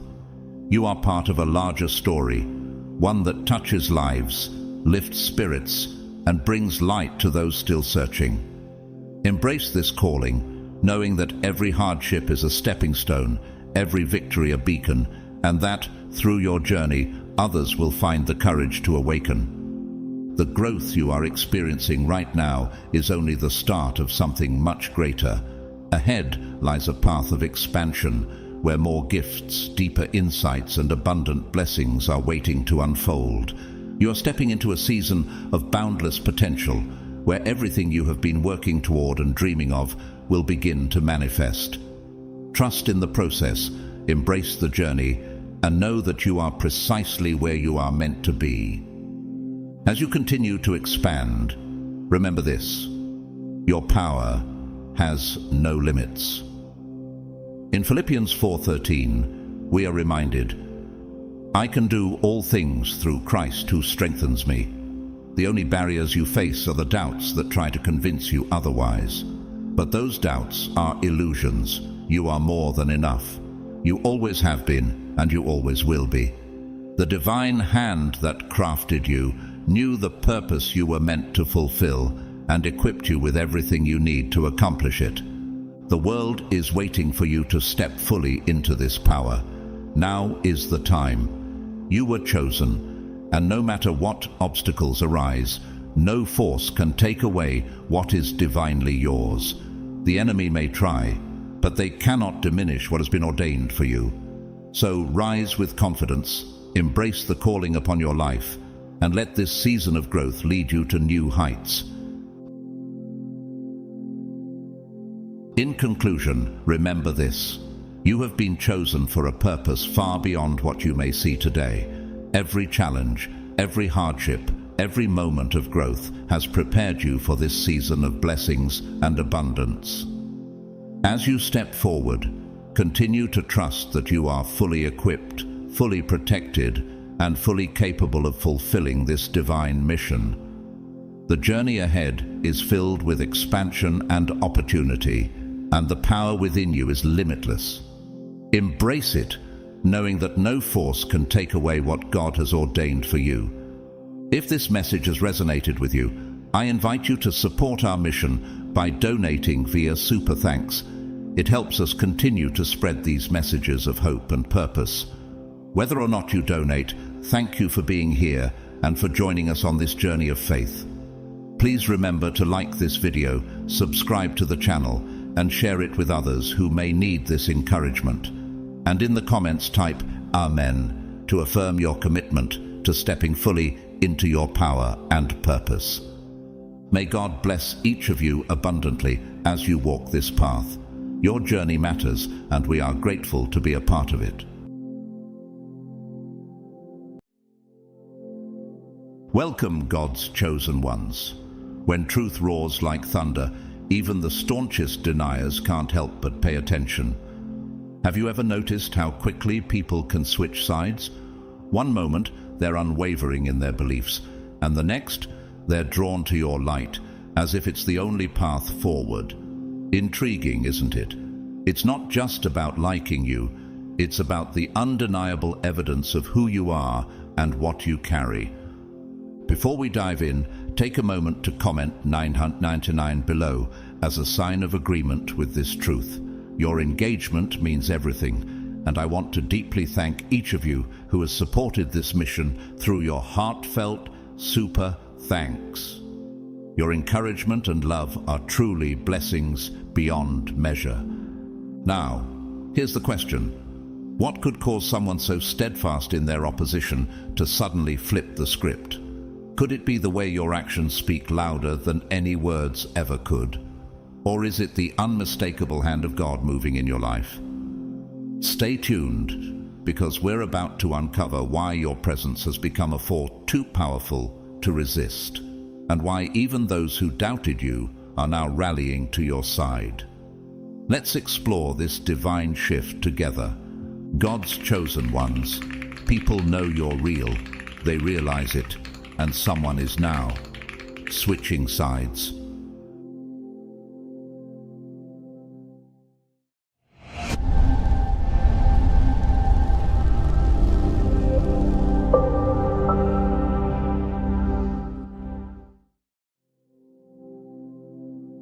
People often hide behind masks.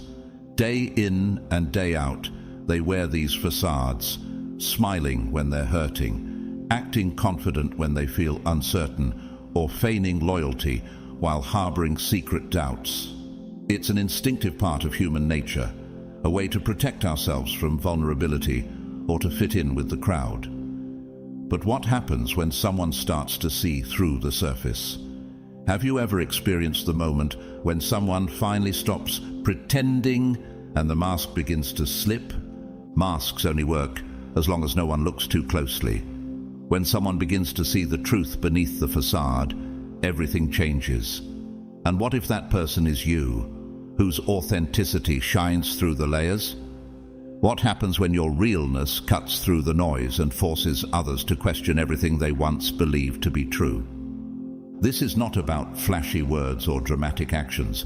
It's about consistency, the kind of consistency that quietly speaks volumes, louder than any grand gestures or promises. Think about it. When someone sees that you are the same person in private as you are in public, what do they start to realize about themselves and the people around them? It's as if a light has been turned on, illuminating everything that was once hidden. This moment is like a cold splash of water, shocking the person into a new realization. Suddenly, the people they've been loyal to, those they once admired, seem shallow and insincere, cheap imitations compared to the realness you embody. But here's where it gets intriguing. The switch doesn't happen instantly. First, they hesitate. Have you ever noticed how people often hesitate before making big decisions? They replay old conversations, reconsider past decisions, and start to notice the cracks in the foundation of the loyalty they once held. These cracks represent all the things they had ignored for the sake of convenience or fitting in with the crowd. But now that they've seen the truth in you, they can no longer ignore them. How does it feel when people finally start to see the truth that you've always known? It's like their entire perspective shifts. As it's written in James 1:5, "If any of you lacks wisdom, let him ask of God, who gives to all liberally and without reproach." In this moment of clarity, they're seeking wisdom and understanding. They realize they've been living with illusions, and now they want something real, something authentic. The truth is, people long for authenticity, even if they don't recognize it at first. Have you ever been drawn to someone because of their unshakable authenticity? It has an irresistible pull, a magnetic quality that draws them in. As they observe you, unapologetically being yourself, they start to understand what they've been missing all along. Have you seen how those who stand firm in their beliefs attract others no matter the pressure? It's like they've been searching for someone to show them the way, and now that they see it in you, they can't turn away. Eventually, the mask they've been wearing, one that they thought protected them, becomes too much to bear. It suffocates them, and they begin to feel the pressure of it weighing down on them. They can no longer hide behind the facade. Can you remember a time when you had to remove your own mask and face the truth? The shift, which began quietly and subtly, becomes undeniable. When they make the choice to switch sides, it's not just a simple decision. It's a profound declaration of allegiance to what's real. And you, in turn, become the undeniable standard they now measure everything else by. Think about the biblical story of Daniel. He remained steadfast in his faith, even in the face of great opposition. Those around him, including the king, saw his authenticity and integrity and were drawn to it. His unwavering commitment to what was real in his relationship with God made him stand out. Isn't it fascinating how, in the end, the truth that Daniel carried was stronger than any mask those around him could wear? How much more powerful is it when we, too, become that beacon of truth and authenticity in a world full of facades? As you walk in your authenticity, you may wonder, how much of the mask am I still wearing in my own life? How many people around me are craving the truth that I carry? The reality is, once you embrace who you truly are, the power of that authenticity will resonate with others in ways you never imagined. People may start to switch sides, choosing the real over the fake. And when they do, you'll know that you've become the undeniable example of what it means to live in truth. What do you think happens when you become that example to others? How does your authenticity affect those around you? Truth has a unique way of cutting through every layer, no matter how thick the lies or distractions might be. It's not loud, and it doesn't need to be. Just like gravity, truth is silent, constant, and impossible to escape. Have you ever felt the weight of truth pulling at you, even when you tried to ignore it? People may fight it, deny it, or try to cover it up with falsehoods, but in the end, it always remains, silently waiting for them to wake up to it. When someone switches sides, it's often because the truth they've been avoiding has become too heavy to ignore. It's like trying to deny the gravity of the earth. It's there, it's undeniable, and eventually it will pull them in. Consider the story of the Apostle Paul, who initially fought against the truth with every fiber of his being. He persecuted Christians, believing he was doing what was right. But one day, on the road to Damascus, Paul encountered the truth in the most dramatic way. A blinding light knocked him to the ground, and a voice asked, "Saul, Saul, why are you persecuting me?" Acts 9:4. At that moment, the truth could no longer be ignored.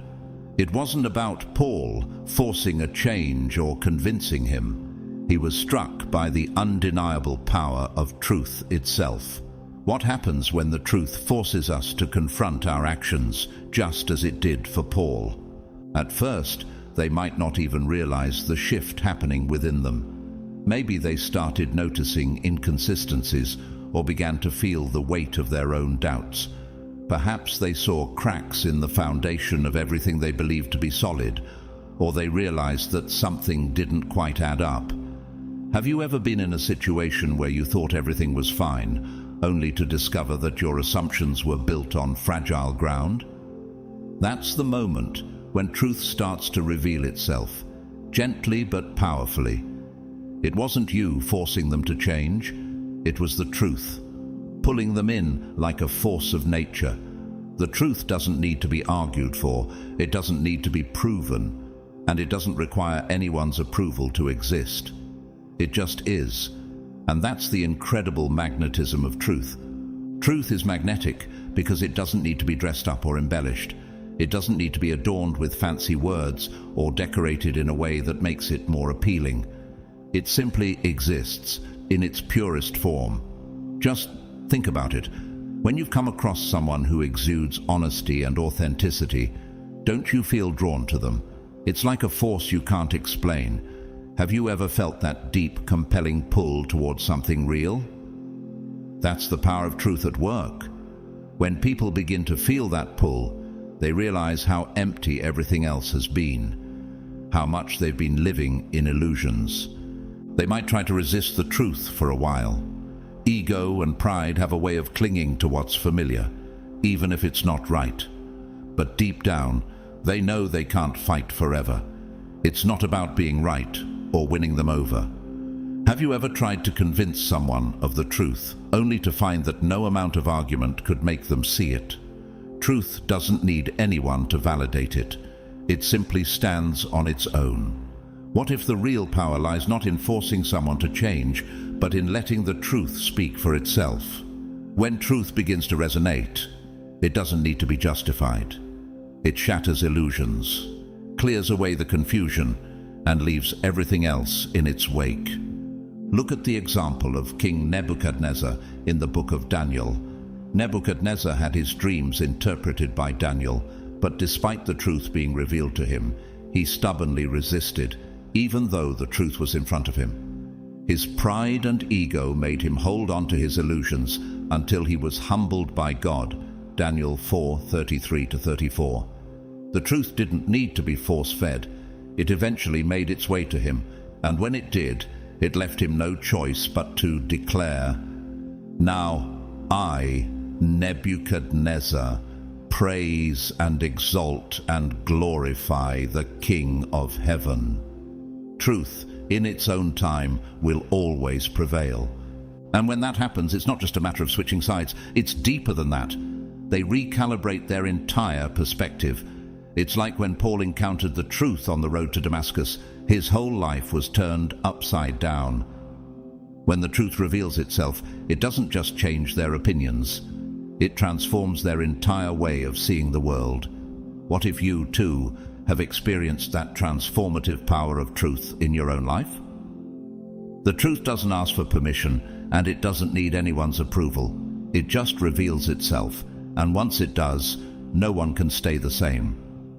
Remember the parable of the prodigal son, Luke 15:11-32. The son went to great lengths to escape the truth, thinking he could live a life without consequences. But when he realized how empty and lost he truly was, the truth came rushing in, and he returned to his father. His entire perspective shifted, his eyes were opened, and the truth transformed him. The son didn't change because of someone's words. He changed because of the undeniable truth of his situation. When truth shows up, people move closer, not because they want to, but because they have to. It's like a magnetic pull they can't resist. Have you ever felt like you couldn't run from something, even though you tried to avoid it? The more they witness the power of truth, the more they realize that no matter how much they try to deny it, the truth has a way of finding them. And when it does, there's no turning back. It's like the moment when everything aligns and they understand finally that the truth was always there, waiting for them to see it. As John 8:32 says, "And you will know the truth, and the truth will set you free." When truth begins to break through the lies and the illusions, it doesn't just change your thoughts, it changes your heart. And for those who have been walking in darkness, the light of truth is like a beacon, guiding them back to what really matters.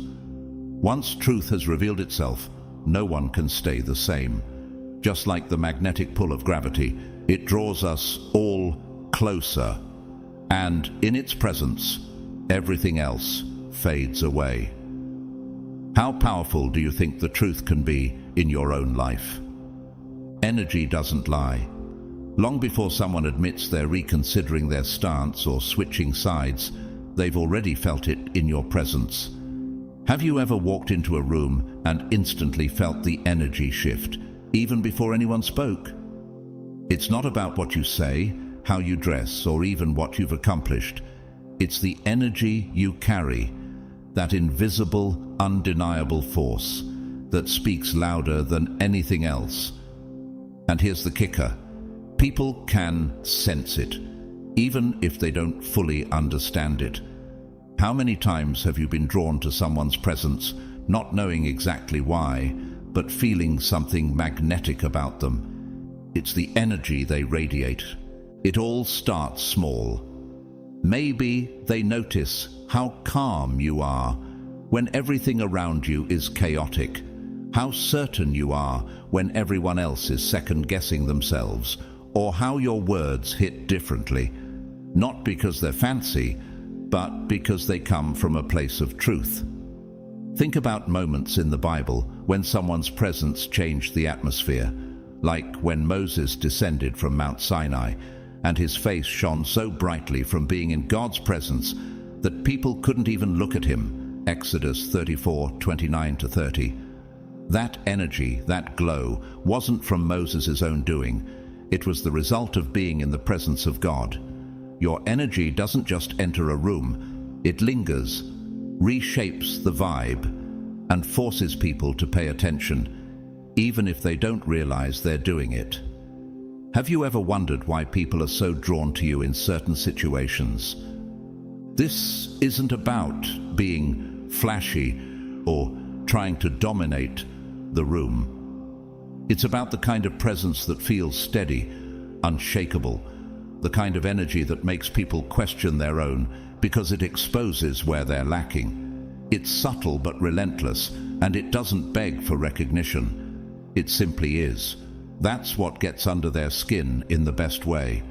Think about the story of David and Goliath.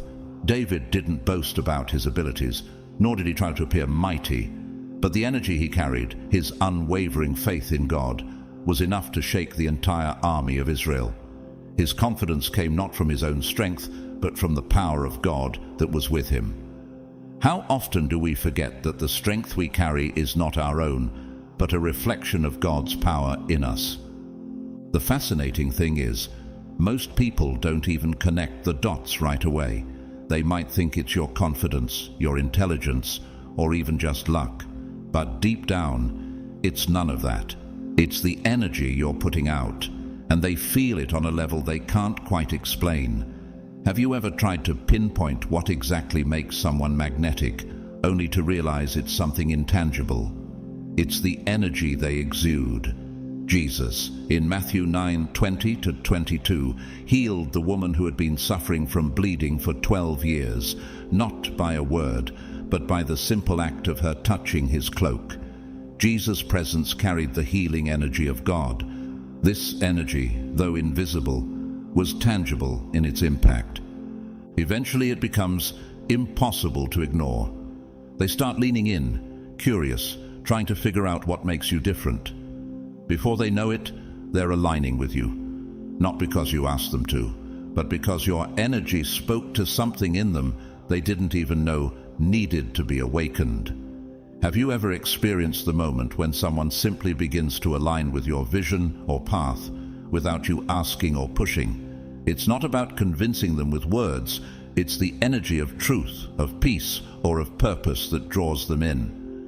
Think about the story of how the early Christians spread their message. It wasn't through grand speeches or large crowds at first. It was their energy, their faith, their love, and their commitment to the truth that drew others to them. Acts 4:13 says, "When they saw the courage of Peter and John and realized that they were unschooled, ordinary men, they were astonished and took note that these men had been with Jesus." It was the energy of their relationship with Christ that spoke louder than anything else. What if the key to influencing others wasn't in the things you said, but in the energy you bring to every room? What if your steady, unshakable presence is the message that God is sending to those around you? Your energy has the power to awaken something in others, to help them see a truth they might not have realized. When you walk in the fullness of God's peace and purpose, that energy speaks for you, whether you say a word or not. Consistency is one of the most underrated forms of power. It doesn't demand attention or accolades. It doesn't scream for recognition. Instead, it quietly builds credibility, one small action at a time, until even the harshest skeptics can't deny its presence. Have you ever noticed how consistency has a way of making a person stand out, even in a crowd? It's like the steady pulse that keeps everything moving, even when no one is watching. When you are truly consistent, when you're unwavering in who you are, what you stand for, and how you show up, you create a force that is impossible to ignore. It doesn't require constant validation. It simply is. People, whether consciously or subconsciously, notice patterns. Have you ever thought about how others are watching you more than you might realize? They might not say it out loud, but every time you stick to your word, follow through on a promise, or hold the same values, no matter the situation, you're planting a seed in their mind. It's not about being flashy or extraordinary. It's about being dependable. Over time, they start to see that you're not just putting on a show or riding a fleeting trend. You're the real deal, and you're in it for the long haul. How much more powerful is someone who stays true to their word, regardless of the challenges they face? Think about the biblical example of Job, a man who, despite immense trials, never wavered in his faith. His consistency in trusting God, even when everything around him crumbled, became a powerful testimony. Even his friends questioned his integrity, but Job remained steady, proving that true consistency is a strength that can't be easily shaken. In Job 2:9-10, when his wife urged him to curse God and give up, Job replied, "Shall we accept good from God and not trouble?" His unyielding consistency wasn't about perfection. It was about unwavering faith and trust. It wasn't his temporary victories that spoke the loudest, but his continuous faithfulness in the face of adversity. The thing about consistency is that it builds trust in a way nothing else can. It's easy to impress someone once, to make a good first impression, or to shine momentarily. But to do it over and over again, that's what truly sets you apart. Have you ever been inspired by someone who shows up day after day without fail? Their steady presence becomes a form of leadership in itself. Over time, even those who doubted you will start to feel the pull. They'll compare your unwavering presence to the fickleness of others and begin to understand why you stand out. Think about how the Apostle Paul's consistency in spreading the gospel, even through suffering and persecution, made him one of the most influential figures in the New Testament. His ability to endure and stay steadfast in his mission created a ripple effect that continues to influence lives today. Relentless consistency isn't about being perfect. It's about being dependable. It's about showing up authentically, no matter what. In a world filled with uncertainty, where loyalties shift and trends change with the seasons, how powerful is it to be someone others can count on, no matter what happens? Your consistency doesn't have to be loud or showy. It simply needs to be steady, solid, and true. And here's the truth. People crave that kind of stability. Just look at how Christ was described in Hebrews 13:8. Jesus Christ is the same yesterday and today and forever. His consistency in love, grace, and truth is a constant we can rely on. Eventually, it's not just that they recognize you, they can't help but respect you, because while others come and go, switch up, or fade away, you remain. And in the end, consistency isn't just a habit, it's a statement of who you are. Think about how a lighthouse remains steadfast, guiding ships through stormy seas. It's not about the grand gestures, It's about the consistent light it shines, no matter how dark the night or turbulent the waves. You too become that unwavering light in the lives of those around you.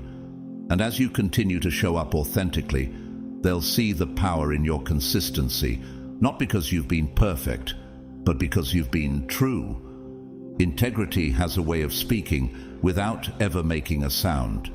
It doesn't need to announce itself or demand attention. It simply exists, steady and undeniable. Have you ever noticed how some people seem to carry an unspoken strength? It's not because they boast or seek recognition. It's because their integrity speaks louder than any words could. Integrity is not about perfection or being morally superior. It's about alignment. It's about your actions consistently matching your words, even when no one's watching. It's easy to speak with conviction, but the true test comes when no one is there to hold you accountable. How many times do we find ourselves in situations where no one will notice if we take a shortcut? It's in those moments that integrity either stands firm or falters. When someone switches sides because of your integrity, it's rarely a dramatic moment. It's quiet, internal, and deeply personal. They've been watching you, maybe for weeks, months, or even years, paying attention to the little things. Think about how the Apostle Paul, through his actions and teachings, showed unwavering integrity even in the face of imprisonment and persecution. In Philippians 1:20 he says, "I eagerly expect and hope that I will in no way be ashamed, but will have sufficient courage so that now, as always, Christ will be exalted in my body, whether by life or by death." Paul's integrity wasn't about grand gestures, but about living out his beliefs every single day, even when it wasn't easy. Have you ever had someone observe your consistency, even in the quietest of moments, and realize that something in you stands out? They notice how you handle pressure, how you treat people who can't do anything for you, and how you navigate situations where taking shortcuts would have been easier. These moments stick with them, even if they don't say a word. Jesus, when he encountered the woman caught in adultery, John 8:3-11, didn't condemn her as others expected, but instead showed a quiet integrity, standing firm in his compassion and unwavering in his truth. His actions were a living testament to the alignment between his words and his deeds, and it changed the hearts of those who witnessed it. Have you ever witnessed a moment where someone's integrity caused you to reflect on your own actions? What's powerful about integrity is that it shines brightest in contrast.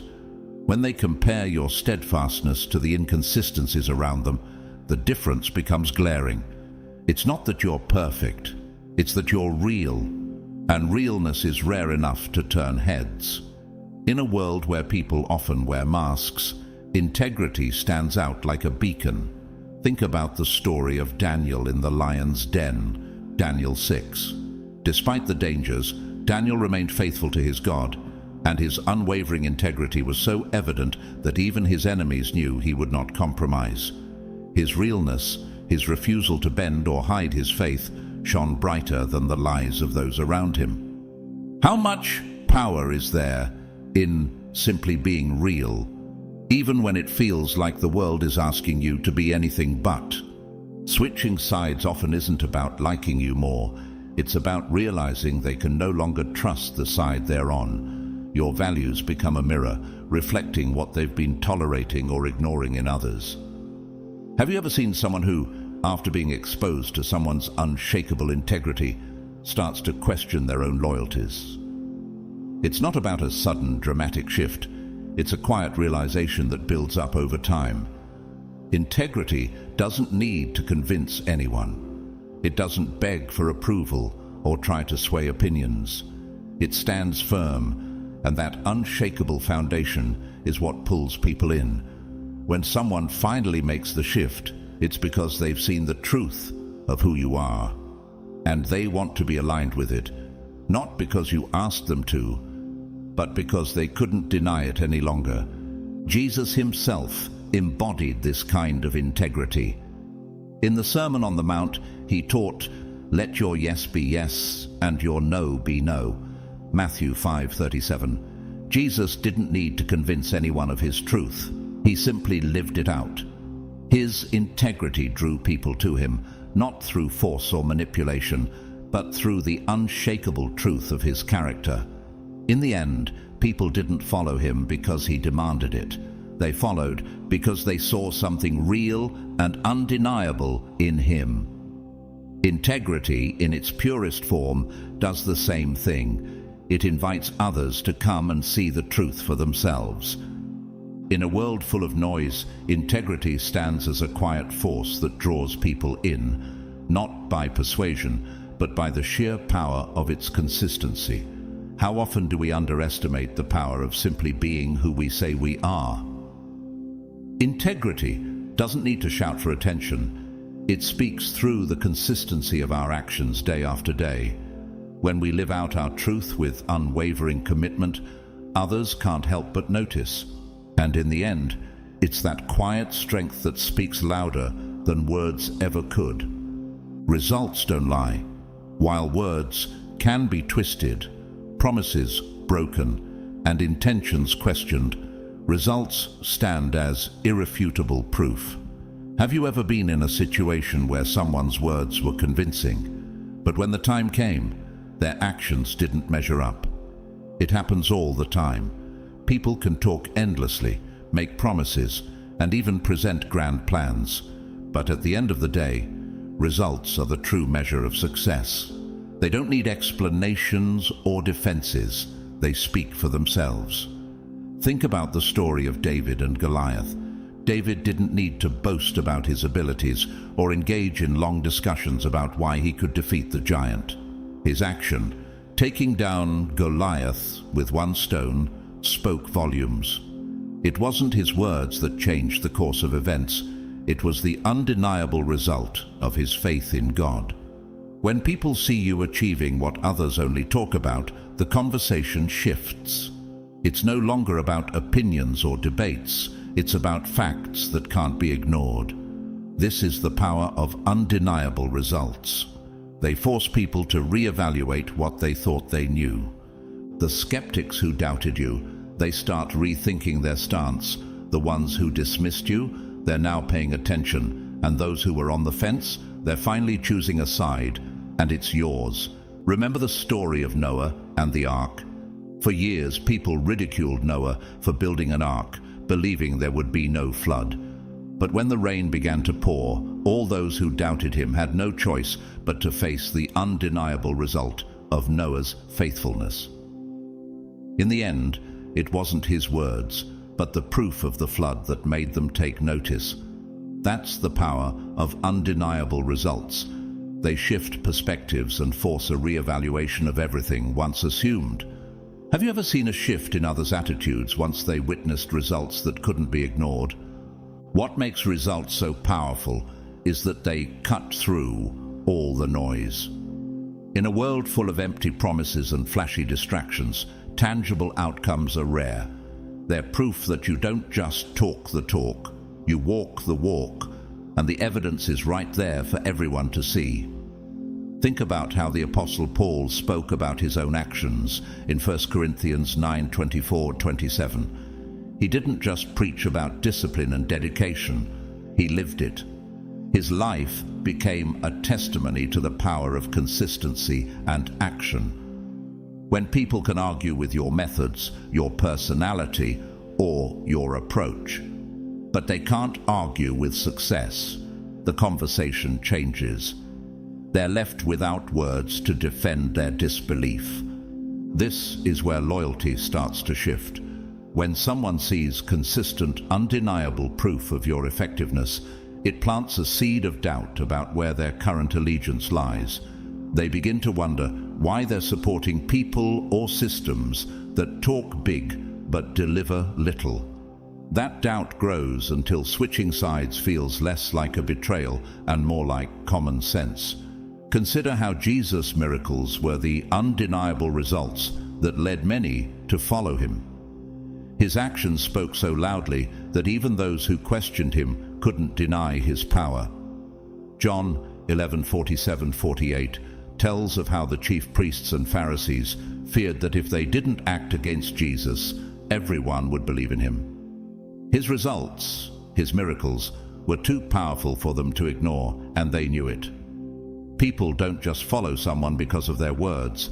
They follow because they see something real and powerful in the results. Undeniable results don't just win arguments, they win respect. They create a gravitational pull that draws people in, even if they were initially resistant. Have you ever had someone approach you after seeing your results and ask for your advice or guidance? It's the natural response to success. People are drawn to those who prove their worth through action. It's not about bragging or proving anyone wrong. It's about showing through action that you're the real deal. Jesus didn't need to defend his authority. His works spoke for themselves. John 14:11 says, "Believe me when I say that I am in the Father and the Father is in me," or at least believe on the evidence of the works themselves. His results were undeniable, and it was these very results that drew people to him. And when the evidence is too strong to ignore, people can't help but gravitate toward you. Think about how many people have been drawn to successful movements throughout history, not because of the leader's words, but because of the results they achieved. When you walk in the power of undeniable results, you don't need to convince anyone. They'll come to you because they see something real.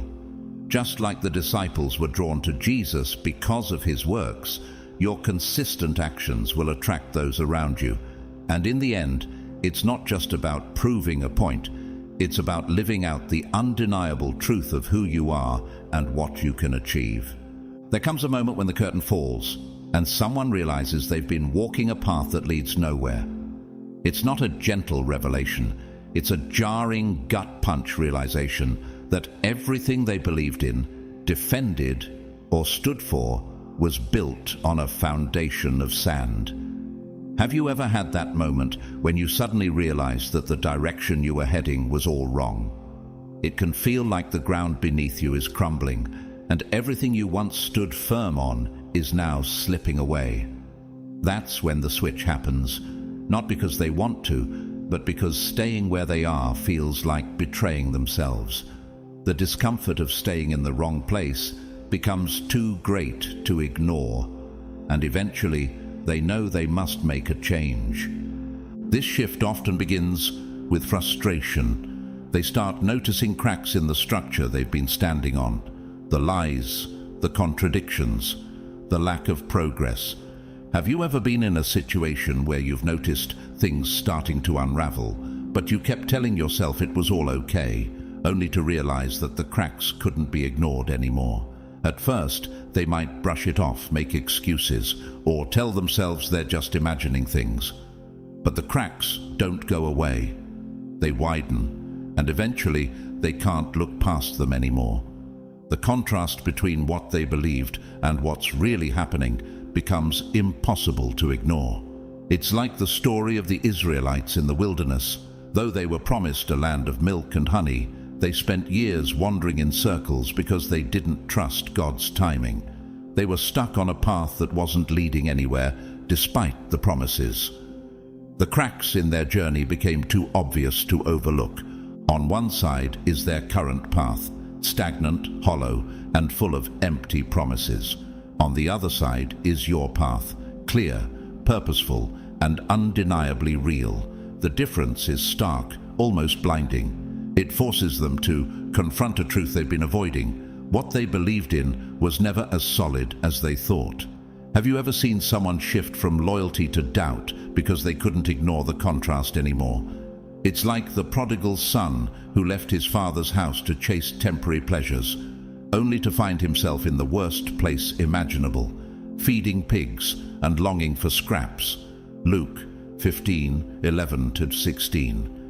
It wasn't until he realized that his path was a dead end that he returned home, not out of shame, but out of necessity for survival. Switching sides in this moment isn't a betrayal of their past. It's an act of survival. They're not just leaving their old path behind. They're choosing to align with something that feels right, even if it means admitting they were wrong. And that's not easy. It takes courage to walk away from what's familiar, even when you know it's a dead end. The courage to leave the wrong path, knowing it's the only way to move forward, is a step many resist taking. But once they do, there's no turning back. The relief of stepping onto solid ground, of finally aligning with something real, outweighs the discomfort of change. Just like the Israelites, when they finally entered the Promised Land, after wandering in the desert for so long, they found peace and purpose in the path God had always intended for them. They switched sides not because they were pushed, but because they were pulled by the undeniable truth of where they were meant to be. It's a powerful realization that the only way forward is to step into something that offers not just security, but fulfillment. This truth is something that can't be denied once it's felt. It pulls them toward it like a magnetic force, and in that moment, they finally understand why they had to let go of their old path. They aren't abandoning their past out of weakness. They're embracing the future with strength and clarity. Confidence that doesn't beg for approval is one of the most powerful forces in the world. It's not about being the loudest or the flashiest.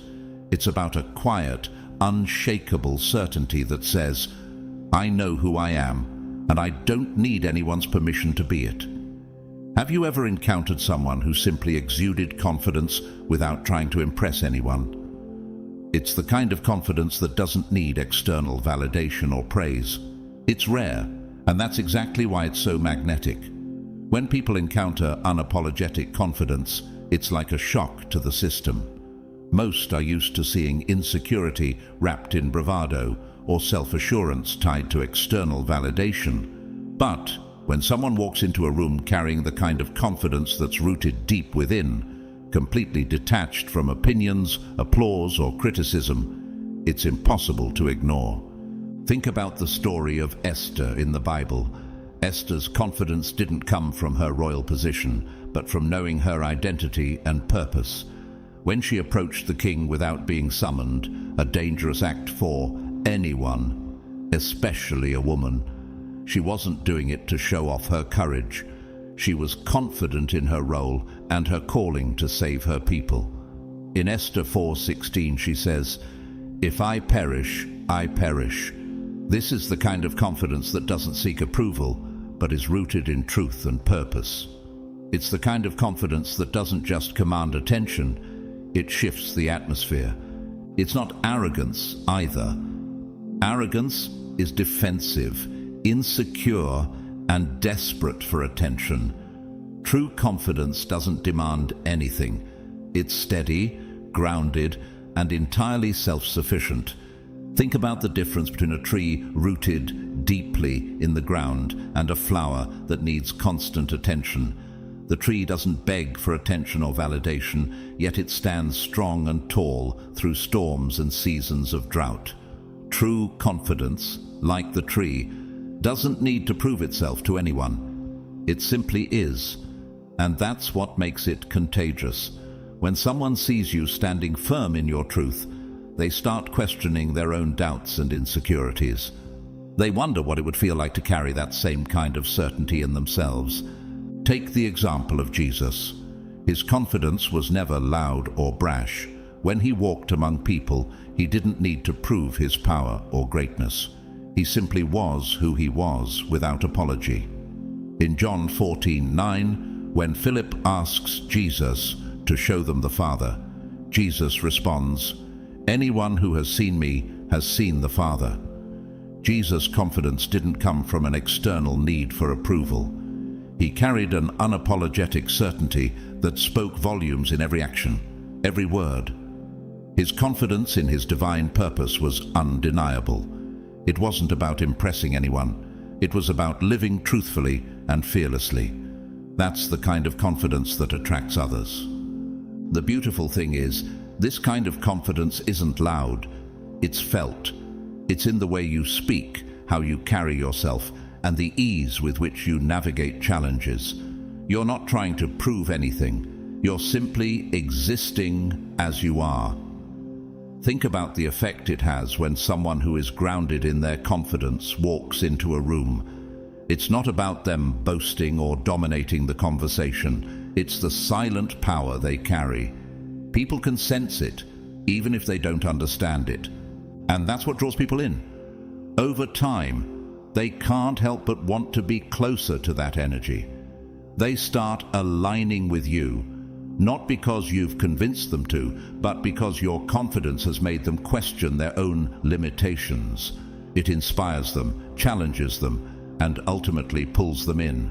Think about how Paul's confidence in God's calling and his mission spread through the early church. His unwavering belief in his purpose, even in the face of imprisonment, was a quiet yet powerful force that inspired many to follow. It wasn't about his charisma. It was about his rooted confidence in God's plan for his life. Your unapologetic confidence becomes the quiet revolution that shifts everything. It becomes the change that others can't ignore. They may not even realize it at first, but slowly, the confidence you exude becomes contagious. People around you begin to reflect that same certainty in themselves, and it's not because you pushed them, it's because your quiet power inspired them to stop doubting and start believing.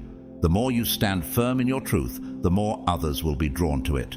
And before long, your unapologetic confidence will have sparked a revolution of its own, quietly shifting the dynamics of everyone it touches. Long before anyone openly admits it, they've been watching you. Every word you speak, every decision you make, every move you take is being observed, analyzed, and filed away in their minds, often without them even realizing it. It's like an invisible thread connecting you to their thoughts, one they can't quite shake.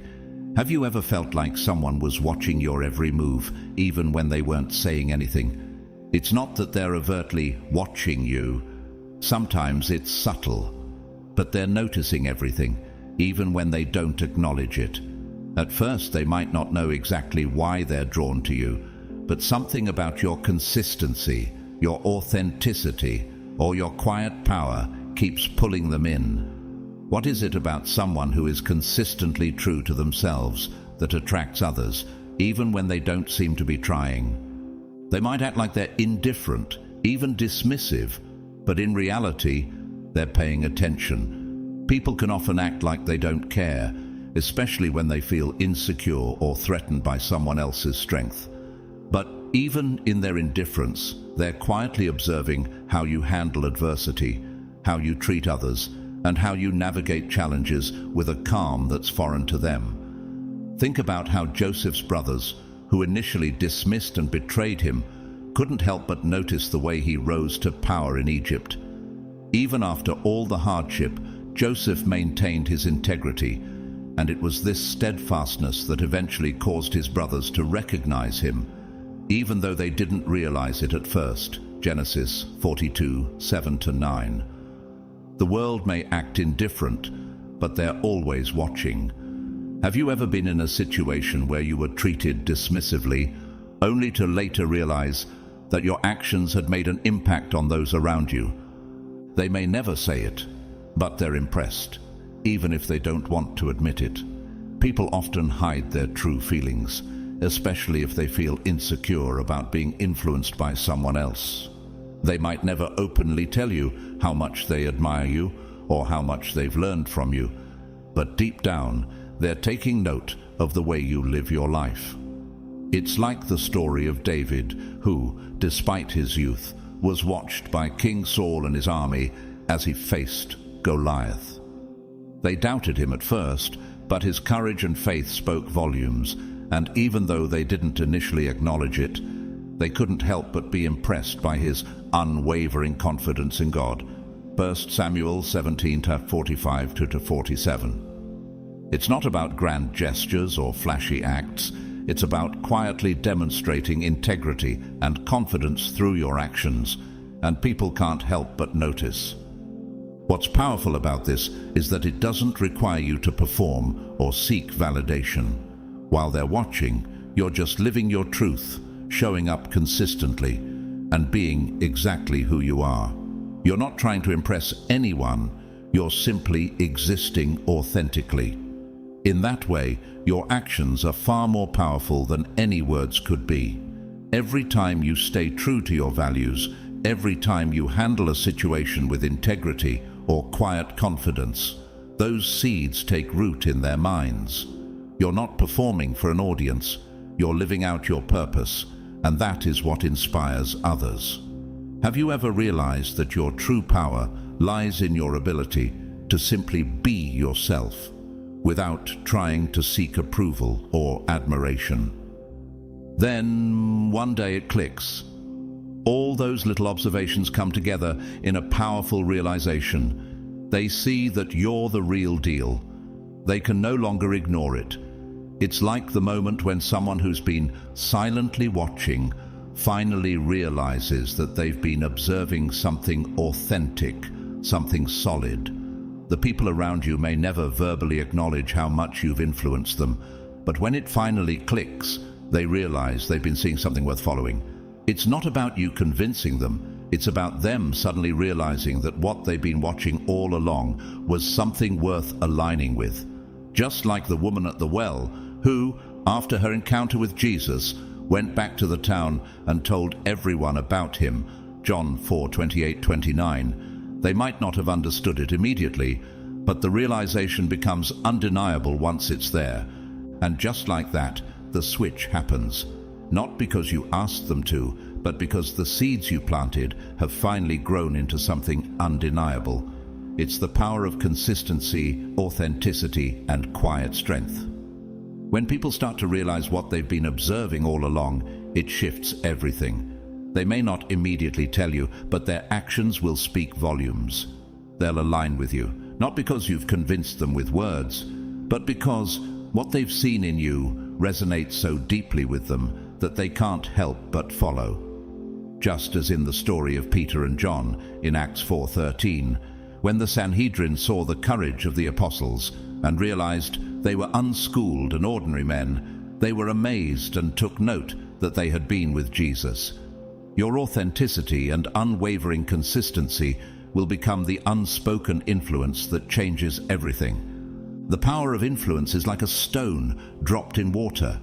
It doesn't just affect one spot, it sends ripples outward, touching everything around it. Have you ever witnessed a moment when a small, seemingly insignificant action sparked a much larger change? It's like when a single person stands up for what they believe in, and suddenly others feel empowered to do the same. When someone switches sides because they see the truth, it often doesn't stop with just them. That one shift sparks a domino effect, quietly and powerfully turning the tide. It's not always obvious at first, but once the first person makes the move, it's like a chain reaction starts, and soon others follow suit, often without even realizing why they're doing it. Consider the story of the early Christian church in Acts. When the apostles began boldly proclaiming the gospel despite persecution, their message didn't just remain with the 12 disciples, it spread like wildfire. One person's conviction, even in the face of adversity, started a ripple effect that transformed an entire society. It wasn't just the apostles who made the shift, it was their followers, and eventually entire communities were impacted by the change. Just like that, one person's shift in mindset can start a movement that grows beyond their control. Have you ever been the catalyst for change, even when you didn't set out to be? The thing about influence is that it doesn't need to be loud or in your face. It's often subtle. Think about how a quiet leader can inspire change without ever having to raise their voice. Someone notices the change in one person, the confidence they have now, or the success they've achieved, and they start to wonder if they're missing out. It's not about a loud proclamation or a forceful pitch. It's about the quiet, undeniable evidence of someone's growth and progress. When they see someone they trust make a decision, it creates a sense of safety. They start to think, maybe this is the right move after all. When Jesus called the disciples to follow him, it wasn't with force or coercion. It was the simple invitation to walk alongside him, and through his influence many others followed. Matthew 4:19 says, "Come, follow me, and I will send you out to fish for people."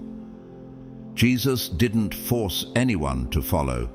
He simply embodied the truth, and that made people want to follow. That's when the ripple effect takes hold. One person's decision to switch sides isn't just a personal choice. It becomes a signal to others that it's okay to change, to challenge the status quo, to align with something real. It creates a shift in the group's collective mindset, almost like a quiet revolution spreading through them. Just like in the story of Nehemiah rebuilding the walls of Jerusalem, his leadership and faithfulness in rebuilding the city led others to join in. Nehemiah's one decision to take action sparked a collective effort. And in Nehemiah 2:18, the people responded, "Let us start rebuilding." The ripple effect of one man's vision became a collective movement. It's contagious. When others witness someone's growth, confidence, or success, they want to be part of it.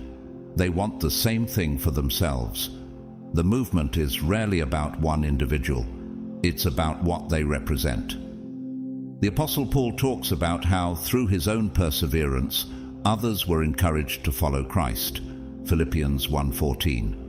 When people witness real growth, real confidence and success, it becomes something they want to be a part of. Soon, that initial shift isn't just an isolated event. It turns into a movement, a transformation within a group, a sea change that can't be ignored. Imagine a group of people who have been stuck in old ways of thinking, hesitant to make a change.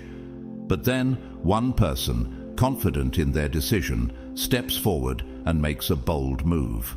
That one decision becomes the catalyst for others to follow, and before long a group of people is united in their new direction. What started as one person's decision spreads like wildfire, and before you know it, your influence has changed not just one mind, but a whole group's direction.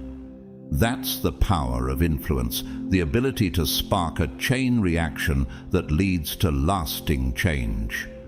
The beauty of this ripple effect is that it often begins in the most quiet, subtle ways. A single act of courage, a moment of authenticity, or a display of unwavering confidence can shift the course of an entire group. When you align with truth, when you walk in purpose, others will naturally be drawn to that energy. You become a beacon for others to follow, and your influence spreads far beyond what you can see. The small, seemingly insignificant steps you take create a force of change, a movement that can't be ignored. What if you could see your influence, not just as a one-time act, but as a wave that continues to ripple through the lives of others, creating a lasting impact for years to come? There's something incredibly powerful about challenging someone's narrative, especially when they didn't even realize they were living inside a story that wasn't theirs to begin with. Have you ever noticed how people can become so entrenched in their beliefs that they don't even question the story they've been telling themselves? It's as if they've adopted someone else's version of reality without even realizing it. When you step into their world, consistently challenging what they believe to be true, you force them to confront the cracks in their own mindset. It's not about outright confrontation. It's about the quiet, relentless questioning that makes them reconsider their assumptions, their values, and even their allegiances. Think about how Jesus challenged the Pharisees. He didn't directly attack their beliefs with insults or accusations. Instead, he spoke truth in a way that exposed the inconsistencies in their interpretations of the law. He challenged their narrative by living out the truth in front of them, calling them to recognize the hypocrisy in their ways. In Matthew 23:27, Jesus says, "Woe to you, teachers of the law and Pharisees, you hypocrites! You are like whitewashed tombs, which look beautiful on the outside, but on the inside are full of the bones of the dead and everything unclean. Jesus didn't need to shout or argue. He simply lived out the truth, and that alone was enough to challenge their false narratives. What if we could challenge the false narratives of the world, not by confrontation, but simply by living authentically and unapologetically? The beauty of this challenge is that it doesn't require you to be loud or combative. You don't need to attack their beliefs. Just live yours unapologetically. Think about how the Apostle Paul, in the face of intense opposition, continued to proclaim the gospel and live according to his faith. He didn't force anyone to believe, but by staying true to his convictions, he naturally challenged the status quo. In Philippians 1:20, Paul writes, "I eagerly expect and hope that I will in no way be ashamed, but will have sufficient courage, so that now, as always, Christ will be exalted in my body, whether by life or by death." Paul's life was a challenge to the Roman Empire's narrative of power, status, and conformity. He didn't need to argue. His life was the proof. In what areas of your life could you stand firm in your truth and challenge the narratives of those around you? By being the living proof of what they once thought impossible or illogical, you force them to face the uncomfortable truth that their narrative no longer fits. At first, they might try to rationalize it, ignore it, or justify their old beliefs. It's easy to hold on to something that feels safe and familiar, even if it's no longer true. But think about how, over time, a person's unshakable authenticity forces others to question their own beliefs. The more they see you living in a way that directly contradicts everything they've been taught or told, the harder it becomes to deny. For example, when Daniel was in the Babylonian court, his unwavering commitment to God's laws challenged the narrative of the Babylonian Empire. Despite the pressure to conform, Daniel's faithfulness to God's principles made him stand out, and even King Nebuchadnezzar had to acknowledge the power of his God. In Daniel 3:28, Nebuchadnezzar says, "Praise be to the God of Shadrach, Meshach, and Abednego, who has sent his angel and rescued his servants." They begin to question everything, from the people they've trusted to the systems they've relied on. It's not that you're convincing them with arguments, it's that your life is the proof that something else is possible. When those beliefs start to crumble, the shift happens naturally. Just like the prodigal son, who left his father's house and tried to live by a narrative that promised fulfillment but only led to emptiness, they too begin to realize that what they've been following is a dead end. When the son finally returns home, he's no longer bound by the false narrative he had believed. He chooses to align himself with something real and true.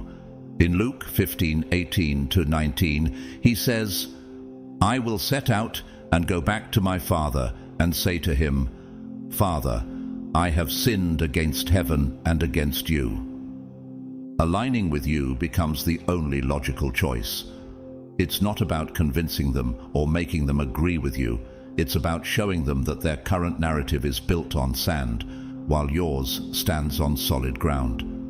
In Matthew 7:24-25, Jesus tells the parable of the wise man who built his house on the rock, saying, "Therefore everyone who hears these words of mine and puts them into practice is like a wise man who built his house on the rock. The rain came down, the streams rose, and the winds blew and beat against that house. Yet it did not fall, because it had its foundation on the rock." Your authenticity, grounded in truth, is the rock upon which people can build a better narrative. And in that moment, they realize the only way forward is to embrace a new story, one where they are no longer chained to outdated beliefs, but are free to align with something real and undeniable. This is where true transformation happens, not through force or persuasion, but through the quiet power of living out your truth. When someone sees that your story is not only believable, but undeniable, they can't help but want to be part of it. And that's when the shift happens. It's not just a change in perspective, it's a change in narrative. And once they've embraced that new story, they'll know they can never go back.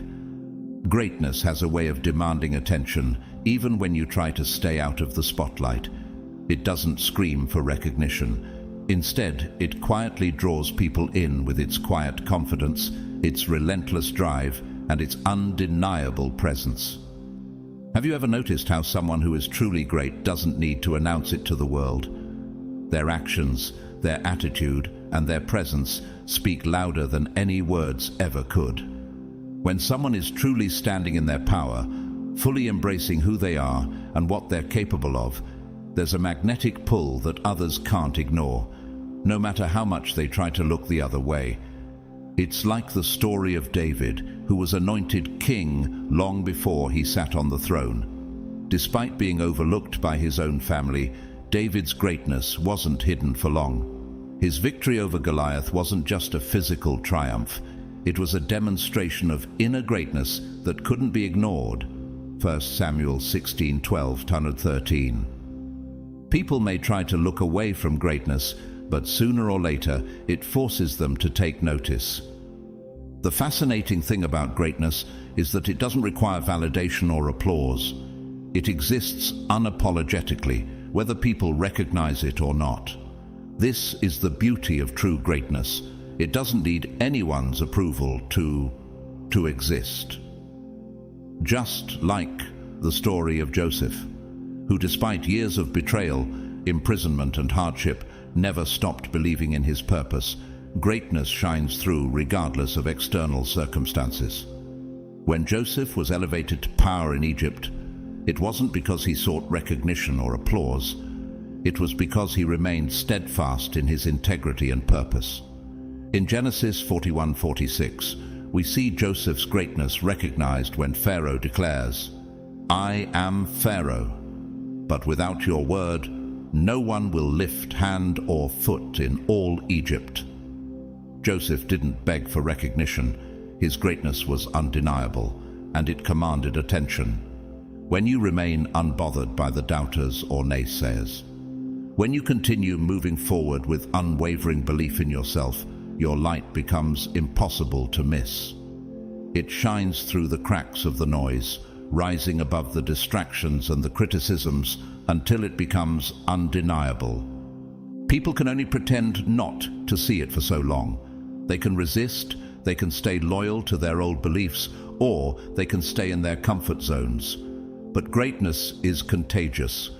Have you ever seen how someone's unshakable confidence makes others start to question their own limitations?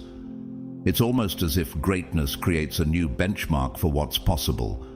Just as the Apostle Paul, despite his past as a persecutor of Christians, became a beacon of light for the early church, inspiring others with his boldness and faith. Acts 9:20-22. Greatness doesn't just affect the person who embodies it. It ripples outward, pulling others along. As people witness you continue to shine, unaffected by the opinions of others, they begin to question their own hesitations, their own choices. They start to see what's possible, what's achievable, and wonder if they've been missing out on something much bigger than themselves. That's when they start gravitating toward your light. It's like the way light pulls someone out of darkness. Gradually, almost imperceptibly at first, but unmistakably. They don't need convincing. They can feel the warmth of your power. Your presence becomes a beacon, and those who were once indifferent or unsure can't help but be drawn to the energy you radiate. Just as the light of Christ draws those who seek the truth, your greatness, rooted in authenticity and purpose, becomes something others can't ignore.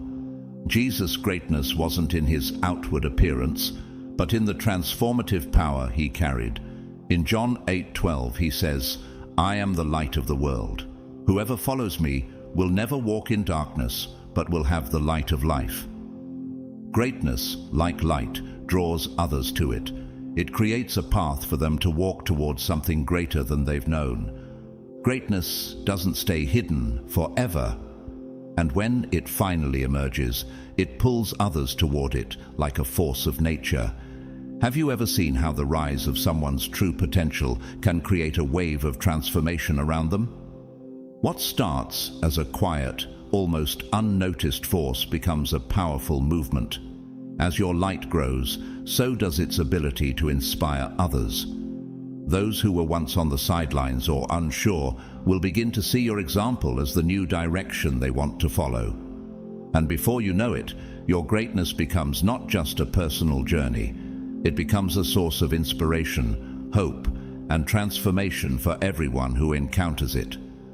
Greatness, when fully realized, has a way of pulling others into its orbit, making it impossible for them to resist the energy it creates.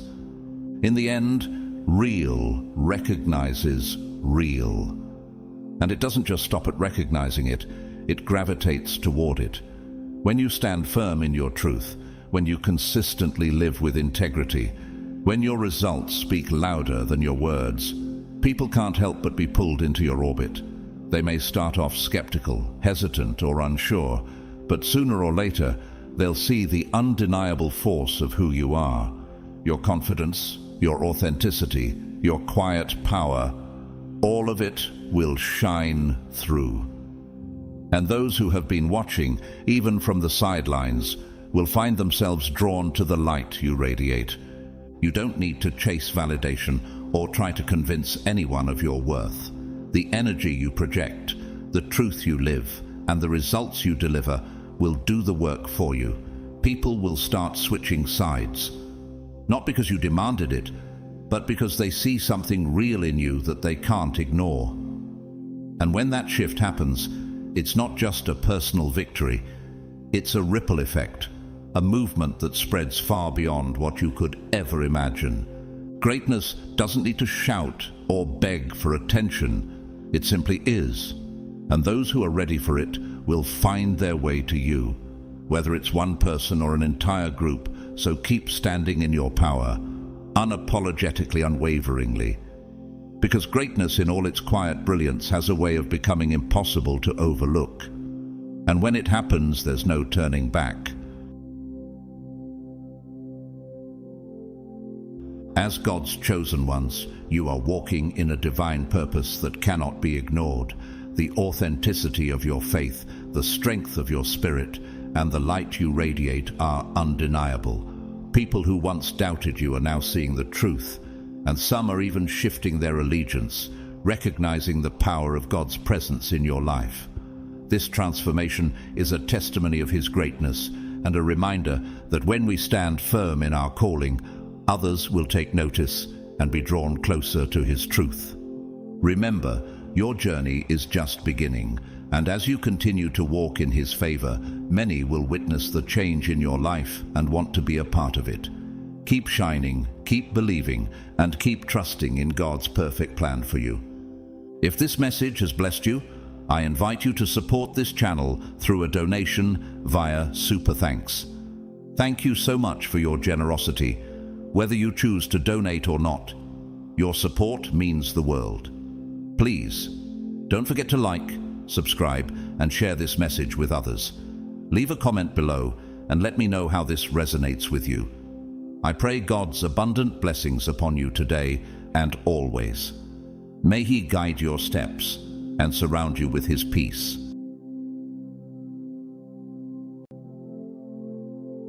Welcome, chosen ones. Have you ever wondered what it feels like to carry a truth so powerful that it could unravel every illusion? For years you walked silently, holding on to wisdom that others couldn't see, while they stumbled in darkness, believing you were lost. They laughed at you, mocked you, and dismissed your insight. Did it ever make you question yourself, even for a moment? Yet deep down, you always knew that the truth would eventually rise, shining brighter than their denials could ever dim. And now, that time has come. Can you see it in their faces? The widened eyes, the nervous gestures, the hesitation in their voices. They're grappling with a realization they can no longer ignore. You knew all along. How does it feel to watch them scramble, trying to piece together the fragments of their shattered illusions. Their arrogance has turned into confusion, their confidence into regret. Do you think they'll ever admit how wrong they were? Or will their pride keep them chained to the very lies they defended? Before we go further, let's take a moment to thank every one of you who has stood firm in your truth. To those who've supported this journey, especially through super thanks, your encouragement fuels this mission. If you're ready to step fully into the power of your truth, comment 777 below. What does it mean to you to finally see the tables turn? Are you ready to embrace the victory you've long awaited? The real question now is this: what will you do with the power of being right? Will you rise even higher, using their realization as a stepping stone into your destiny? Or will you stay silent, letting them wrestle with the weight of their awakening?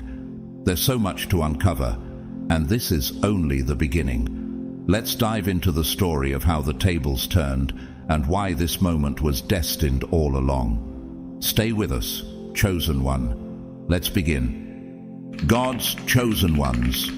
They just realized you knew all along. Now they look foolish.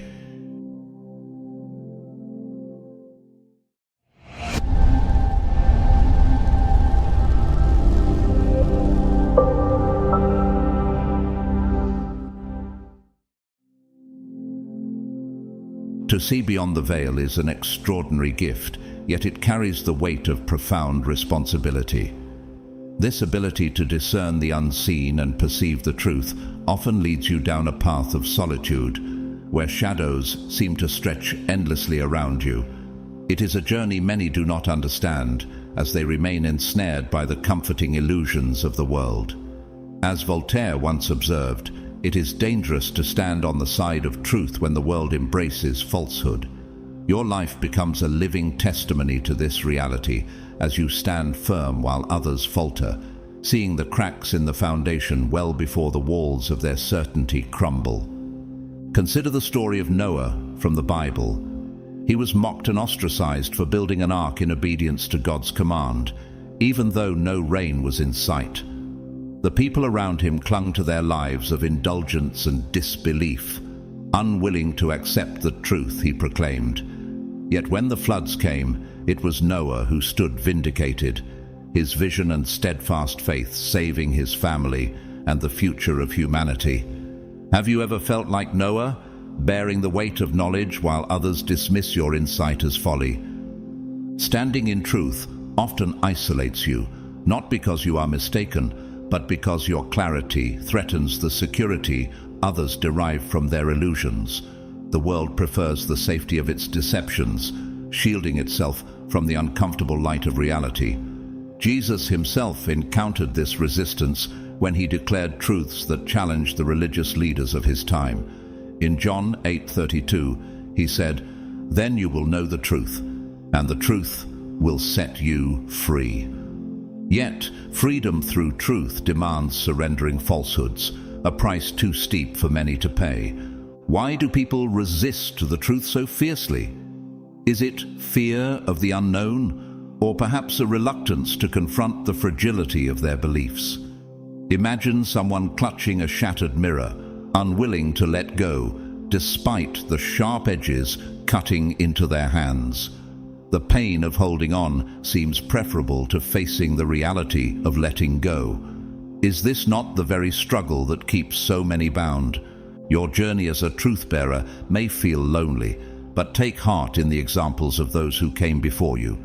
Like Joseph, who endured betrayal and imprisonment, yet rose to a position of power to save his people, your trials serve a greater purpose. What if your ability to see beyond the veil is not merely a burden, but a divine calling?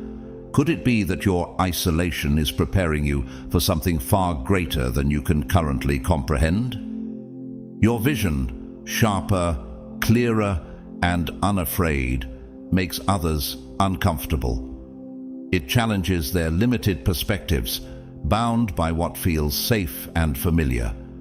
When you speak, your words seem alien, not because they lack truth, but because they demand a reckoning. This mirrors the story of Noah, who built an ark long before the rain began. He was mocked and ridiculed because his vision pierced through the veil of comfort and denial. How many today, like those in Noah's time, dismiss the messengers of truth, clinging to the familiar while the storm brews unseen? You become a living contradiction to their false sense of security. They see you, but they can't understand you, much like Jesus himself, who was misunderstood and rejected by those he came to save. He came to his own, but his own did not receive him. John 1:11. Your clarity, your courage, it terrifies them because truth is not merely informational, it is transformational. And transformation requires discomfort, change, and surrender, things many are unwilling to face. Why is it that people fear the truth, not for what it is, but for what it demands of them? You've felt the sting of rejection, mockery, dismissal, and even outright condemnation. They called you paranoid, delusional, or idealistic, but truth remains unshaken, like a solid rock amidst the storm. Just as Christ said to the Tato Tatatifasatis Santa, but truth will set you free. John 8:32. You know that freedom often begins with pain, the pain of letting go of comforting lies. Reality does not wait for permission to unfold, and when it arrives, it does so with the force of a storm that cannot be ignored. And when the storm comes, they will feel the crushing weight of realization. The shame they carry will not be from their ignorance, but from their stubborn refusal to see. They mocked you not because they truly believed you were wrong, but because admitting you were right would mean dismantling the foundations of their worldview. How often do we cling to illusions simply because facing the truth feels unbearable? Yet deep within, a part of them always knew. They heard the ring of truth in your voice, but buried it under layers of denial and comfort. Now, as reality crashes over them like a tidal wave, they scramble to rewrite their past. They'll say, I always had a feeling, or I knew deep down. But you'll recognize the hollowness of those claims. The hardest part of seeing beyond the veil isn't enduring their rejection. It is knowing that you never needed their approval. You were waiting for them to wake up. And now, as the truth they resisted becomes undeniable, they face the fear they avoided for so long. You were right. The question remains, what will they do with this newfound clarity? Will they embrace the transformation truth demands, or will they retreat back into the false comfort of denial? As for you, your calling was never to force them to see, but to remain steadfast, knowing that in time all things hidden will be revealed. Luke 8:17. Will you continue to walk this path, knowing the weight of truth is heavy but eternally worth carrying? In a world consumed by noise, where people shout over each other to be seen and heard, the quietest voice often holds the greatest power. Still waters run deep, and silence can cut sharper than the loudest outcry. While others scramble for attention, proclaiming half-truths and empty declarations, you chose the path of stillness. Why speak when the truth itself is unshakable? Have you ever wondered why those who are most desperate to be heard often lack the substance to back their words? You stood firm in the chaos, watching the world drown in clashing voices, much like Elijah did on Mount Carmel. Surrounded by false prophets crying out to their gods, Elijah calmly waited, knowing the true God would reveal himself in his own time. 1 Kings 18:36-39. You understood what so many fail to grasp.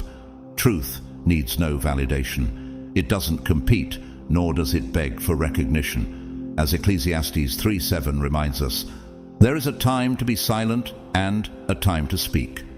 Do we truly grasp the wisdom of knowing which time it is?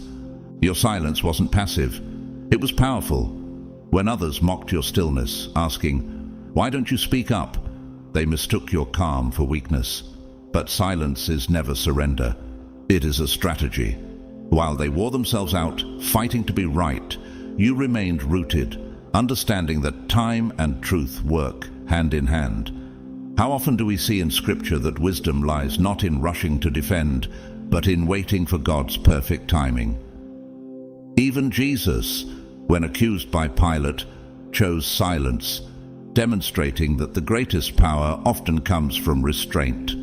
Matthew 27:14. Your quiet confidence became a challenge to those around you. It forced them to confront their insecurities, stripped of the distractions they used to avoid the truth. How does silence have such a way of unsettling others? They laughed at your patience and dismissed your stillness, assuming it was indifference. But your silence wasn't emptiness. It was preparation. It was the eye of the storm, calm, unmoved, and waiting for the inevitable moment when truth would reveal itself. And reveal itself it did. Truth has its own perfect timing, arriving not in haste, but with undeniable clarity. As reality crashes down, the foundations they built on falsehoods crumble. What are they left with now but regret? Proverbs 17:28 teaches us, "Even fools are thought wise if they keep silent, and discerning if they hold their tongues." Your silence wasn't weakness, it was wisdom, a wisdom they now wish they had recognized. They're haunted by the arrogance of their past, replaying every moment they dismissed your quiet resolve. What wounds them most isn't just that you were right, it's that you never needed their acknowledgement.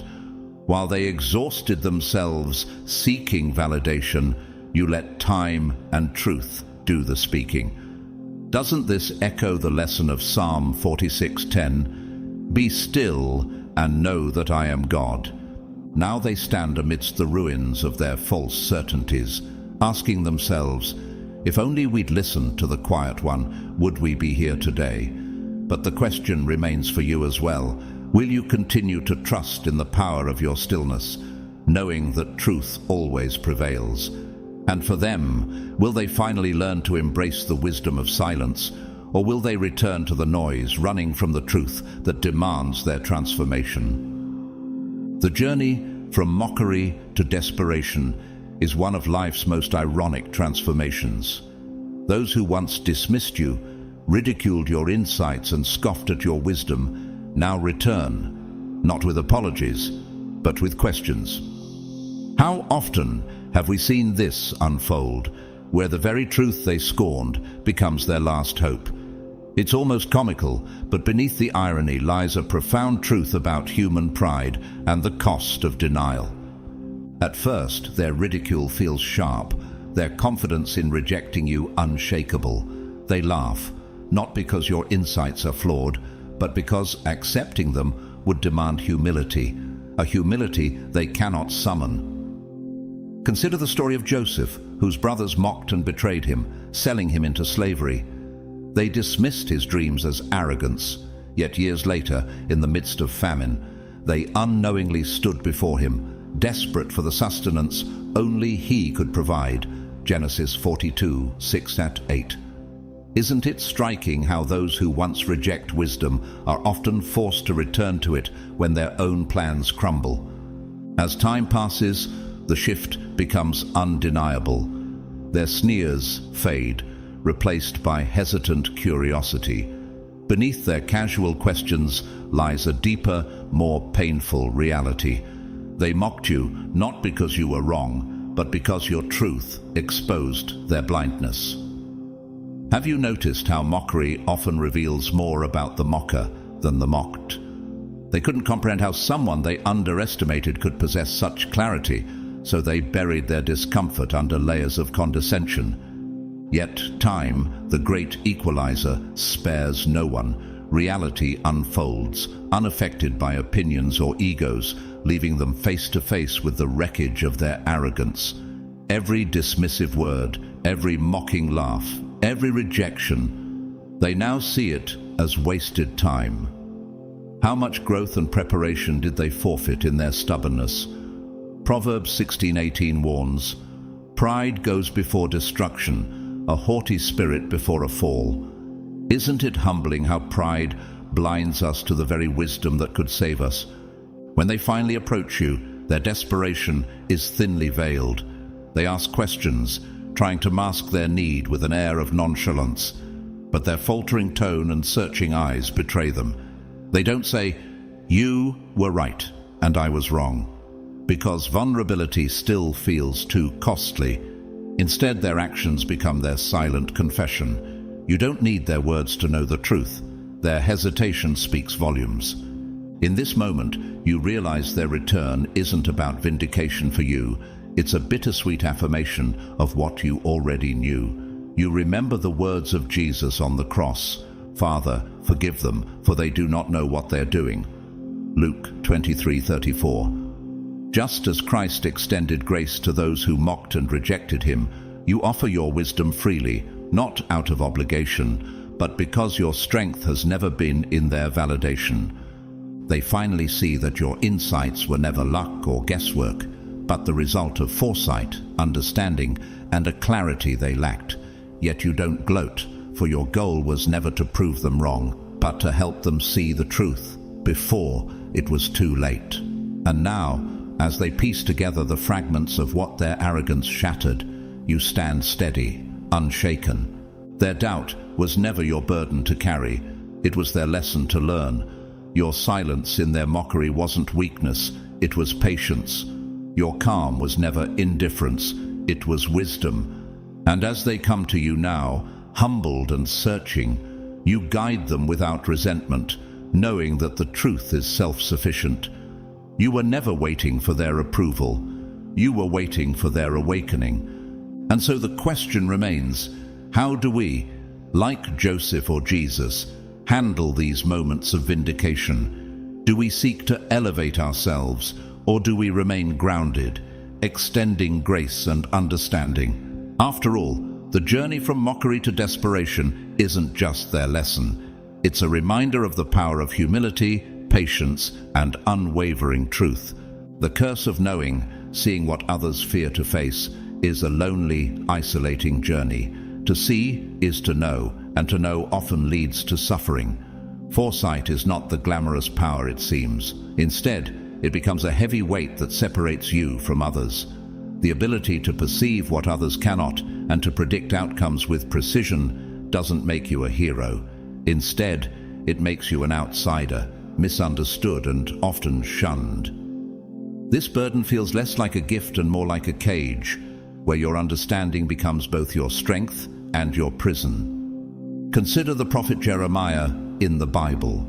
Called by God to warn the people of Judah about their impending downfall, Jeremiah carried the weight of seeing the destruction ahead. Yet his warnings were ignored, and he was labeled as overly pessimistic and even accused of treason. Have you ever felt the sting of being dismissed simply because you saw something others were unwilling to acknowledge? How often have you been told, "You're too negative," or "You worry too much," as if your insight was a flaw rather than a warning?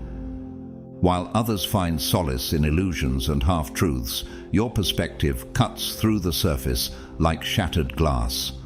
The world thrives on shallow narratives and comforting lies, yet you cannot ignore the deeper patterns forming beneath. You see the outcomes before anyone realizes a game is even being played. However, rather than earning respect, this clarity brands you as a threat. Truth unsettles those who are addicted to the safety of denial. They don't reject you because you are wrong. They reject you because you are right too early. The words of Jesus in John 8:45 echo this. Because I tell the truth, you do not believe me.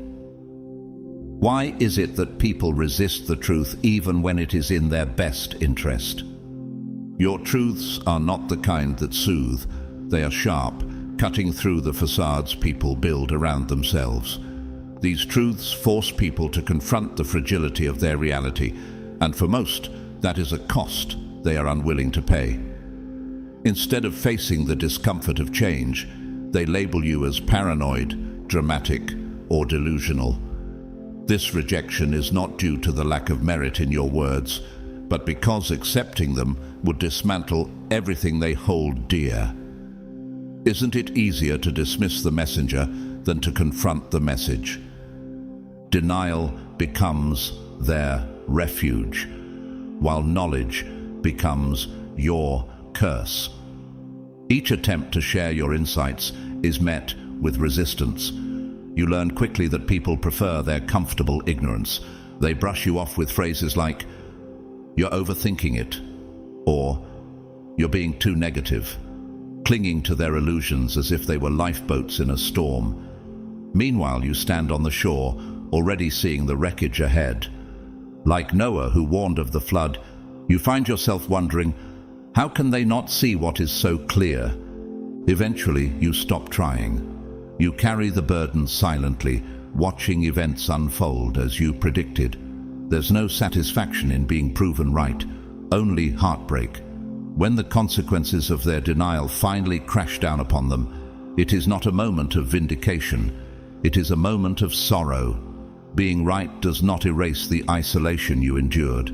It does not soothe the sleepless nights spent wrestling with the weight of foresight. It only deepens the ache, knowing that things could have been different if only they had listened. The cruelest irony of foresight is that it does not shield you from the pain. It amplifies it. While others begin to suffer the consequences of their choices, you have already lived through the anguish of knowing it was coming. The curse of clear vision isn't the knowledge itself, but the helplessness it brings. Like the prophet Ezekiel, who saw visions of Israel's exile, you understand the ache of seeing disaster on the horizon, yet being unable to prevent it. In moments like these, it's worth asking, why does God allow us to see what others cannot? Could it be to strengthen our faith, as in Habakkuk 2:3, which reminds us that the vision awaits its appointed time? Or is it a test of perseverance, teaching us to trust in God's timing even when others refuse to believe? Whatever the reason, the burden remains heavy and the road remains lonely. Yet you must remember, you were given this clarity for a reason, even if it feels like a curse disguised as insight. While others rush through life as if playing a simple game of checkers, you embrace the depth and complexity of chess, a game of strategy, foresight, and patience. Success was never about moving quickly or loudly. It was about moving wisely. Each step you took was carefully planned, aimed not at temporary victories but at securing the ultimate outcome. For them, life was a whirlwind of impulsive choices and short-lived celebrations. They leapt from one fleeting thrill to the next, chasing instant gratification without pausing to consider the bigger picture. Like players focused only on their next move, they mistook activity for progress, recklessness for bravery, and speed for wisdom. But in their frantic attempts to prove their worth, they failed to notice the larger game being played. Have you ever wondered why impulsiveness often leads to regret? The Bible offers a cautionary tale in the story of Esau, who sold his birthright for a bowl of stew, Genesis 25:29-34. Like Esau, they sought immediate rewards, unaware of the lasting consequences. In contrast, you moved with intention. Every decision you made was calculated, not to dazzle or impress, but to ensure long-term impact. You weren't chasing applause or recognition. Your focus was always on the grand design, something they couldn't comprehend. While they were consumed by the allure of quick wins, you patiently positioned yourself for something far greater. Isn't it true that patience, when coupled with wisdom, often leads to victory? Proverbs 21:5 reminds us, "The plans of the diligent lead surely to abundance, but everyone who is hasty comes only to poverty." They believed they were winning because they moved faster and louder, but their impulsive actions only boxed them into corners of their own making. Every rash decision they celebrated was, in reality, another misstep, leading them closer to defeat. While they mistook your silence for indecision, you were simply observing, calculating, and preparing. Does this remind you of David's battle with Goliath, 1 Samuel 17? Goliath underestimated David's strategy and faith, focusing on his size and strength rather than the bigger picture. Now, the game has reached its inevitable conclusion. Checkmate. They stand trapped, hemmed in by the consequences of their own arrogance and short-sightedness. The bitter truth is undeniable. They never understood the rules of the game you were playing. They confused your patience with weakness, your quietness with hesitation. Yet, as the dust settles, it becomes clear that their downfall was orchestrated not by you, but by their own hubris. As Proverbs 16:18 warns, pride goes before destruction, and a haughty spirit before a fall. Their reckless ambition has left them scrambling amidst the wreckage of their decisions. While they try to salvage what remains, you've already moved forward, the victor of a game they didn't even know existed. How does it feel to realize that true power lies not in noise, but in strategy? While they celebrated hollow victories, you built an unshakable foundation, brick by brick, one calculated move at a time. The final lesson is sobering. They never had a chance, not because they were outplayed in the traditional sense, but because they were playing the wrong game altogether. As you move ahead, secure in your wisdom and strategy, they are left grappling with the realization that their downfall was not just defeat, it was a revelation of their misunderstanding. And so, the game concludes, but the lesson endures. The wise prevail not by chasing the spotlight, but by mastering the board. What seems like a gift to others, a magical ability to predict the future, is often a heavy burden to bear. Foresight is not the blessing it appears to be. It's a relentless awareness of the inevitable, accompanied by the ache of powerlessness. It feels less like wielding power and more like holding an unshakable weight, knowing the twists and turns of a story long before it unfolds. You see cracks forming in seemingly solid foundations, the inevitable consequences lurking behind every careless decision.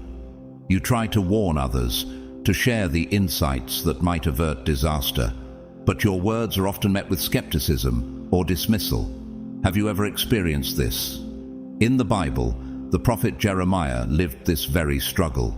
Despite his urgent warnings to Israel about their impending downfall, his words were mocked and rejected.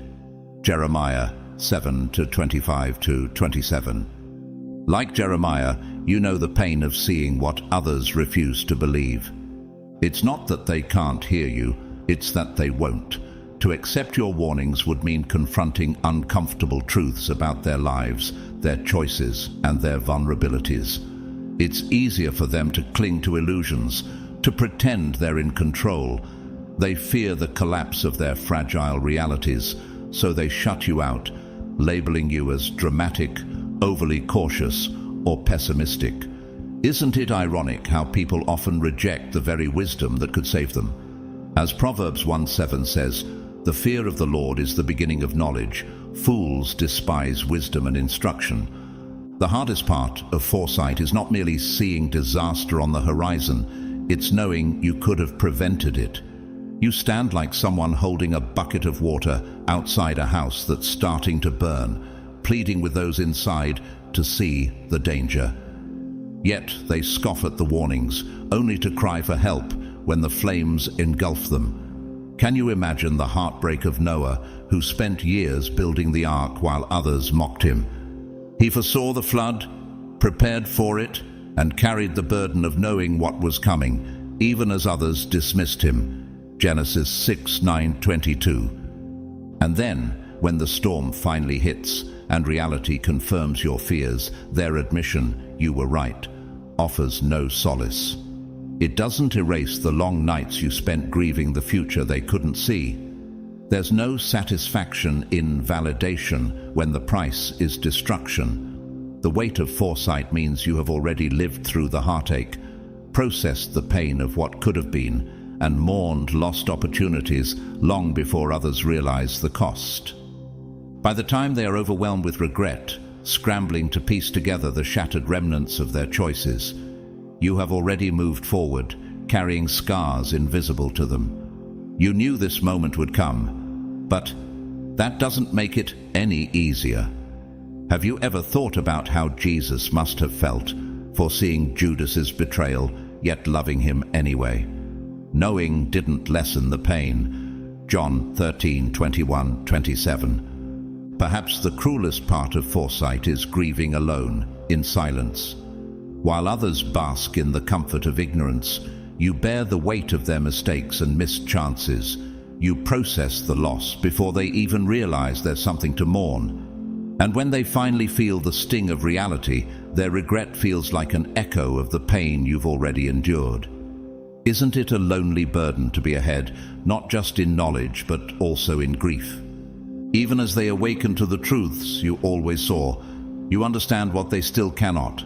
Foresight is not about control, it's about responsibility without power. It's the heavy crown of knowing, the quiet grief of seeing too much, too soon. And while they grapple with the fallout, you walk forward, already knowing how this story ends. How often do we underestimate the cost of wisdom? As Ecclesiastes 1:18 reminds us, "For in much wisdom is much vexation, and he who increases knowledge increases sorrow." The burden of foresight is not just seeing, it's carrying the weight of knowing, long before anyone else is ready to believe. Pride blinds us to the truth, creating illusions of control and superiority. It convinces people to dismiss wisdom, not because they don't see the truth, but because they can't accept who delivers it. Have you noticed how pride often makes people reject what's good for them? Proverbs 16:18 teaches us, "Pride goes before destruction, and a haughty spirit before a fall." This timeless principle reveals how pride is more than a weakness, it's a trap. Your insights and foresight were clear and undeniable, yet they rejected them. Why? Not because your words lacked logic, but because their egos couldn't handle the idea that you were right. To admit your correctness would mean admitting their own flaws, a price their pride wasn't willing to pay. Can you recall moments in your life when others ignored your advice? Not because it was wrong, but because they refused to see you as someone capable of holding such wisdom. For them, it wasn't about logic or evidence, it was about control.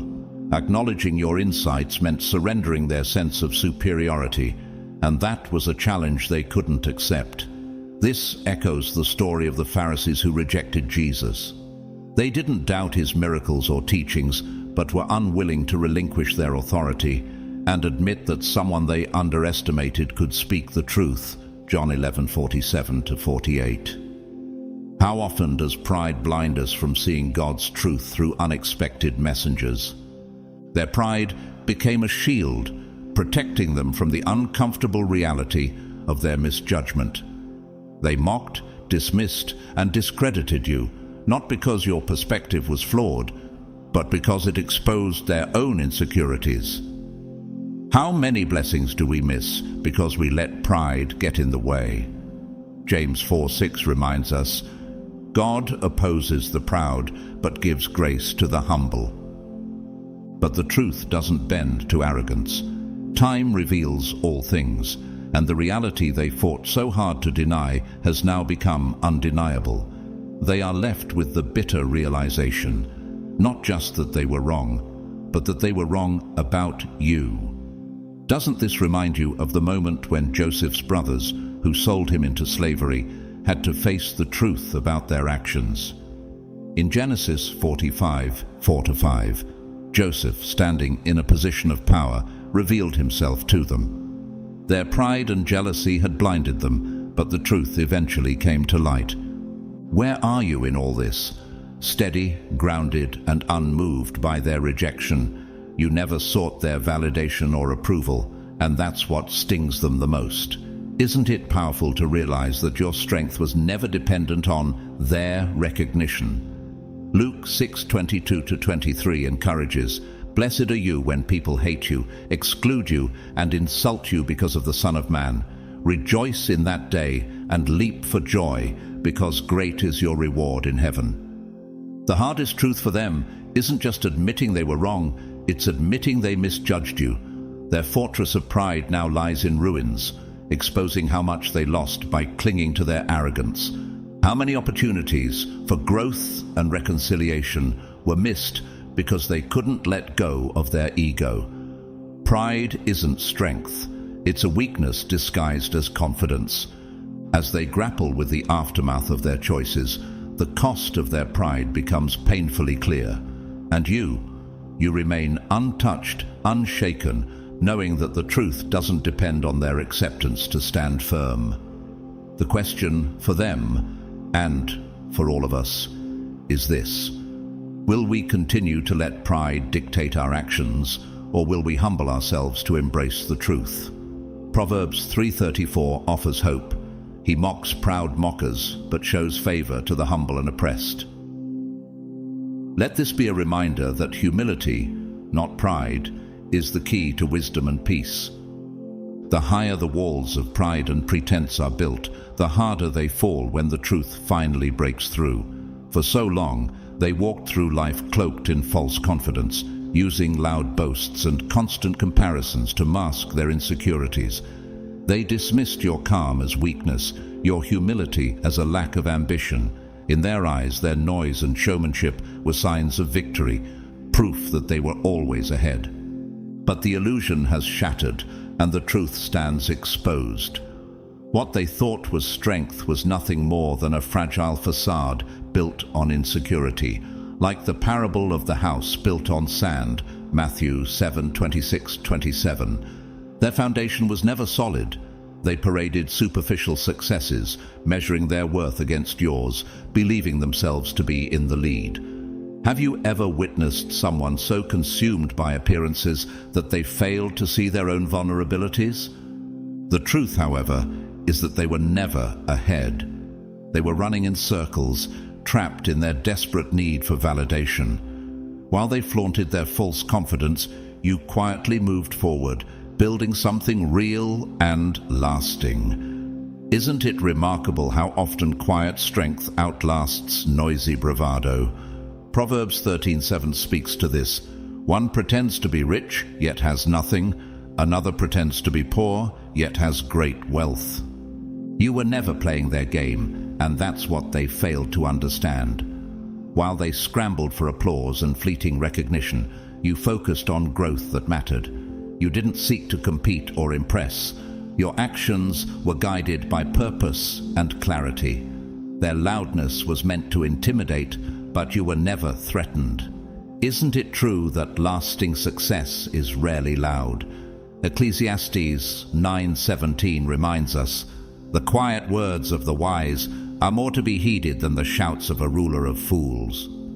Now, reality has caught up with them, and they stand stunned, realizing they were never ahead. They weren't even on the same path. Their arrogance blinded them to the quiet progress you were making, and time has exposed the cracks in their illusions.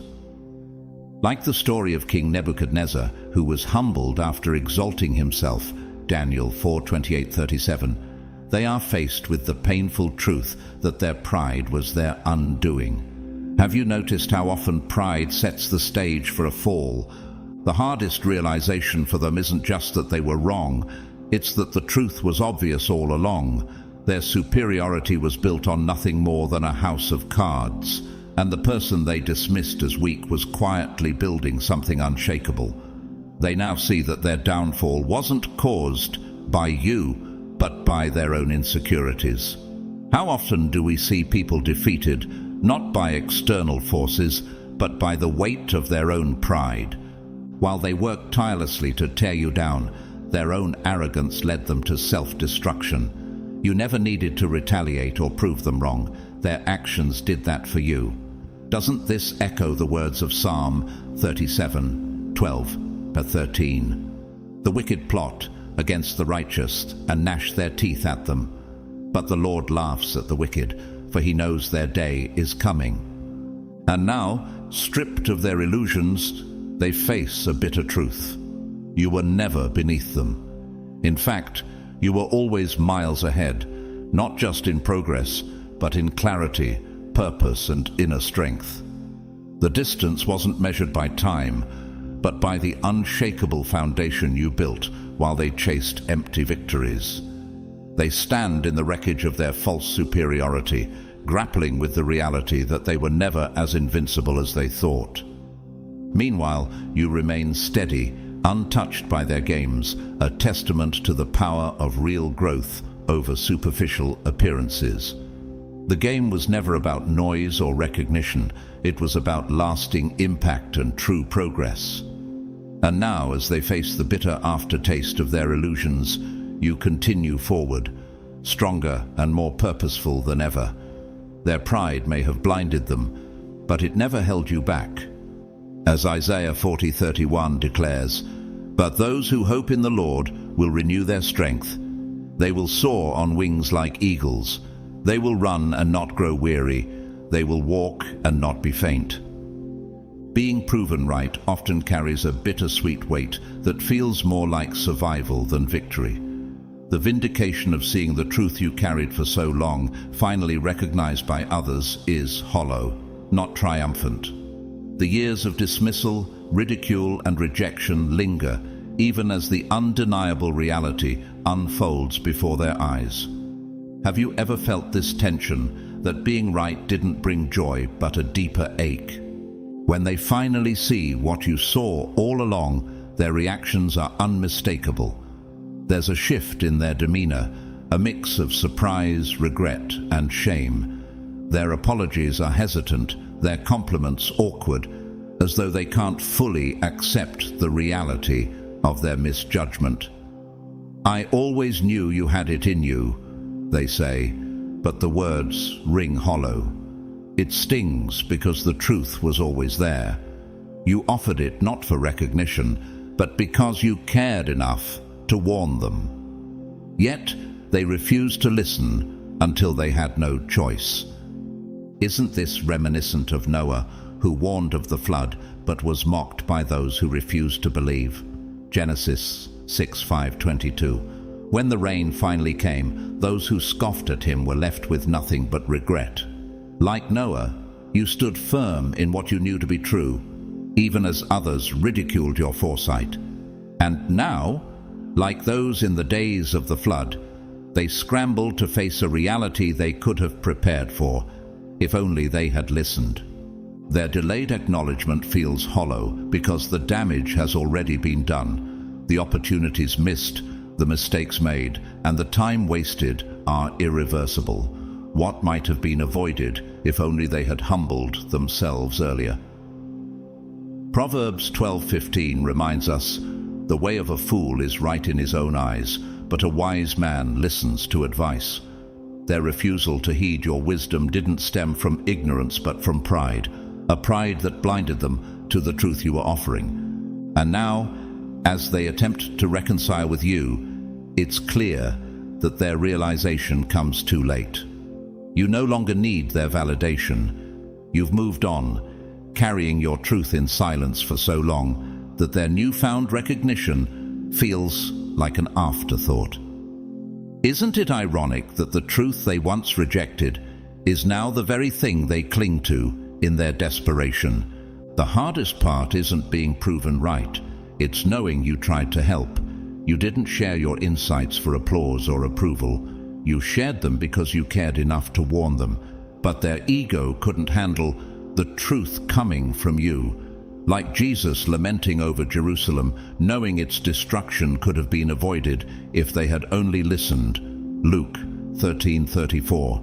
You mourn the consequences that were always avoidable. You saw the path ahead, but their arrogance kept them from hearing. And now, as they wrestle with their regret, you stand steady, not bitter, not gloating, but exhausted. You've already grieved the losses they are just beginning to feel. Their apologies, their sudden interest in your wisdom, come too late. Their regret is fresh, but it's only a shadow of the weight you carried long before they realized the truth. Vindication should feel sweet, yet it's tainted by the price you paid. The isolation, rejection, and loneliness of holding the truth while others stayed blind. have left scars they will never fully understand. This mirrors the words of Ecclesiastes 1:18. For in much wisdom is much vexation, and he who increases knowledge increases sorrow. The burden of knowing, of seeing what others refuse to see, is a heavy one. In the end, your quiet victory isn't about their recognition, it's about the strength you've gained in the process. Their delayed acknowledgement pales in comparison to the profound resilience you've built. As they struggle to pick up the pieces of their shattered illusions, you remain steadfast, unshaken, and wiser than ever. Your victory is not in their regret, but in the unyielding truth that time has proven you right. And that truth, though costly, is the foundation of your quiet, enduring strength. The resistance you face wasn't rooted in your words or actions, but in what you represented. You weren't merely sharing knowledge. You were a mirror reflecting the uncomfortable truths they desperately avoided. Your clarity, your unwavering presence, forced them to confront the insecurities they had buried beneath layers of denial. It wasn't that they couldn't understand the truth. It was that they feared what embracing it would demand of them. To listen to you, to accept what you offered, would mean dismantling the illusions they had built to protect their fragile sense of control. How often do we resist change, not because it is beyond our understanding, but because it threatens the comfort of what we know? As Jesus said in John 3:20, "Everyone who does evil hates the light and will not come into the light for fear that their deeds will be exposed." Your presence disrupted their stability. It wasn't just your insights or foresight, it was the undeniable reality you carried with you. To admit you were right would mean facing the lies they lived by and acknowledging the choices they made to sustain them. Their rejection wasn't rooted in ignorance, it was an act of self-preservation. Have you noticed how people often lash out at what exposes their deepest vulnerabilities? Like the Pharisees rejecting Jesus, they weren't threatened by his miracles, but by the truth he embodied, a truth that demanded transformation and humility. John 11:47-48. Similarly, your unwavering presence became a source of discomfort, a constant reminder of the changes they weren't ready to make. Their resistance wasn't about logic, it was about fear. But fear is no match for reality. Time has stripped away their illusions, and they now see that their fear wasn't about you. It was about facing the truth within themselves. Isn't it striking how often we run from what we most need to confront? Proverbs 12:22 reminds us, "The Lord detests lying lips, but he delights in people who are trustworthy." The truth, though painful, is ultimately liberating. Their resistance was never truly directed at you. It was about avoiding the mirror you held up to their lives. Admitting you were right would have meant admitting they were wrong, not just in one decision, but in the narratives they told themselves. And now, as the truth stands undeniable, they're forced to confront the fear they tried to outrun. The reality they ignored has caught up with them. Their fear of change, their reluctance to face the cracks in their foundation, has left them exposed. Yet, even in this moment, there's an opportunity for growth. Isn't it comforting to know that God offers grace even to those who resist him? In 2 Corinthians 12:9, the Lord says, "My grace is sufficient for you, for my power is made perfect in weakness." And where are you? Steady, unchanged, and quietly grounded in the truth you always carried. You didn't need to argue or prove your point. Your existence, your authenticity, was enough. The lesson is clear. The fear they projected onto you was never about you. It was about the truths they couldn't face within themselves. As they stand in the light of reality, stripped of the illusions they once clung to, the question remains, will they embrace the truth now, or continue running from it? The choice is theirs to make. Truth for you was never a gift wrapped in glory or ease. It was a heavy, unrelenting burden. It wasn't something you chose, it was something you were given, a reality you were forced to bear while others turned a blind eye.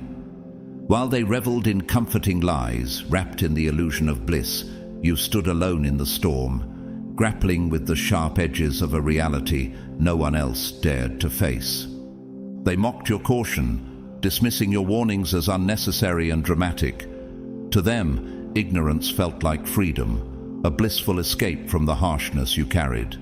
Have you noticed how the truth often makes people uncomfortable? Not because it's unclear, but because it threatens their sense of security. Proverbs 14:12 warns us, "There is a way that seems right to a man, but its end is the way to death." While they pretended their world was fine, you saw the cracks forming long before they did. Your clarity was a dagger to their fragile illusions, and they avoided it at all costs. They chose to remain blind because the alternative, facing the truth, felt too unbearable. Like the prophets of old, who were often ridiculed for speaking truths people didn't want to hear, you bore the loneliness of foresight. Jeremiah, for instance, wept for Jerusalem, knowing the destruction that would come because the people refused to listen. Jeremiah 9:1. Have you ever wondered why carrying truth often feels so isolating? The isolation you experienced wasn't merely physical, it was deeply emotional. While they chose the easy path, you carried the weight of knowing. You stood firm when others wavered, spoke up when they stayed silent, and bore the ridicule that followed. Isn't it heartbreaking that speaking the truth so often results in rejection? Jesus himself said in John 15:18-19, "If the world hates you, keep in mind that it hated me first. If you belong to the world, it would love you as its own." Your foresight wasn't a blessing, it was a curse. You didn't just know what was coming, you felt its impact long before it arrived. While they walked toward disaster, blind to the inevitable, you stood powerless to stop it. Like Noah, building the ark amidst the mockery of others, you prepared for what was ahead, even as they dismissed you. Genesis 6:5-22. How often do we ignore the voices of those who see further, only to regret it later? Now that the truth has shattered their illusions, they scramble to recover. But for you, the mourning began long ago. You've already grieved the losses, processed the pain, and carried the emotional weight of what could have been avoided. Their sudden realization, their regret, arrives too late. Ecclesiastes 1:18 encapsulates this burden. "For in much wisdom is much vexation, and he who increases knowledge increases sorrow." What they will never understand is the price of truth. They only feel the sting of it now, while you've borne its weight all along. Their apologies and regrets, though well-meaning, can't undo the years of isolation and ridicule you endured. They'll never truly grasp the loneliness of knowing, the exhaustion of carrying clarity in a world that prefers ignorance. And yet, even now, as they face the fallout of their choices, you remain steady. Exhausted but unbroken, you stand as a testament to the resilience born from bearing the burden of truth. Your journey reflects the strength found in unwavering integrity, even when it comes at a cost. As Psalm 34:18 reminds us, "The Lord is close to the brokenhearted and saves those who are crushed in spirit." In the end, the price of truth may be high, but its foundation is unshakable, and that's a strength they will never fully understand. The moment the veil of illusion falls, the world is irrevocably changed. It's as if you've walked through a fog, only for it to suddenly lift, revealing a vast, jagged landscape you never anticipated. Once the truth is revealed, there's no going back. It becomes an undeniable force, etched permanently into the fabric of your perception. And now they are grappling with the brutal weight of that same truth. It's not just the harsh reality they must face, it's the agonizing loss of the comfort they once clung to. For so long, they held on to the illusion that everything was fine, that their world was secure. But the cracks they ignored have widened. The foundation they relied on has shattered. How many times have we seen this in life, where the illusions we desperately cling to crumble beneath the weight of reality? Proverbs 14:8 reminds us, "The wisdom of the prudent is to give thought to their ways, but the folly of fools is deception." The blissful ignorance they once cherished now feels like a distant memory, a mirage they can never reclaim. The truth has shifted their perception forever, and no matter how hard they try, they cannot unsee what has been revealed. Do you remember the story of Adam and Eve in the Garden of Eden? Genesis 3:1-7. Their eyes were opened to the knowledge of good and evil, and there was no going back to their state of innocence. Like them, these individuals are now trapped in a reality they can no longer ignore, burdened by the weight of what they once refused to see. It's a form of imprisonment, a mental and emotional trap where the truth lingers relentlessly. It cannot be escaped or forgotten. Have you ever experienced a moment when a revelation left you unable to see the world the same way again? This is the painful cost of enlightenment. Ecclesiastes 1:18 captures it well. "For with much wisdom comes much sorrow. The more knowledge, the more grief. And you, chosen one, have walked this path long before them. You saw the truth when no one else could, bore the weight of that knowledge, and endured the ridicule that came with it. They dismissed your words, labeled you an outsider, and clung to their illusions, even as you stood firm. Yet now, as the veil is lifted, those who ignored you are forced to confront the reality they never wanted to face." Isn't it remarkable how time has a way of proving the steadfastness of truth? The irony is profound. The ridicule and rejection you endured came not from your being wrong, but from their inability to accept what you saw. Like Noah building the ark amidst scorn, your foresight placed you in a position of loneliness, yet ultimately vindicated you when the storm arrived. Genesis 6:9-22. How often do we see this dynamic, where those who speak uncomfortable truths are ostracized until it's too late? For them, the journey has just begun. The comfort they once took for granted has evaporated, and they now face the difficult process of rebuilding their understanding of the world. For you, however, the journey continues, not with vindication, but with the quiet strength of knowing you were steadfast when it mattered most. You've borne the weight of truth, and though it has been heavy, it has also been transformative. This is your calling, your strength, to see beyond the fog, to stand firm in the face of doubt, and to carry the burden of knowledge others cannot yet bear. And now, as they struggle with the reality you've long accepted, you remain unshaken, a testament to the resilience and clarity that truth demands. As Jesus said in John 8:32, "Then you will know the truth, and the truth will set you free." For them, the journey toward freedom has only just begun, but you, chosen one, have walked this path all along. Truth is never easy. It doesn't soothe or validate. It confronts and challenges. Truth doesn't bow to ego or pride, nor does it conform to comfort. It stands unshaken, revealing itself in its own time. The hardest part of carrying the truth is enduring it while others resist. You felt its weight, lived its reality, and endured its sharp edges, even as they clung to the fragile illusions they believed would protect them. But as their awakening begins, remember this: you never needed their approval. Your worth has never been tied to their validation. You were the one who stood steady in the storm, unmoved by the noise and chaos around you. Your strength isn't found in proving them wrong. It's found in the unwavering conviction that what you knew was right, even when no one else could see it. Isn't this the essence of faith? As 2 Corinthians 5:7 reminds us, "For we live by faith, not by sight." So, what comes next? Are you ready to let go of waiting for others to catch up?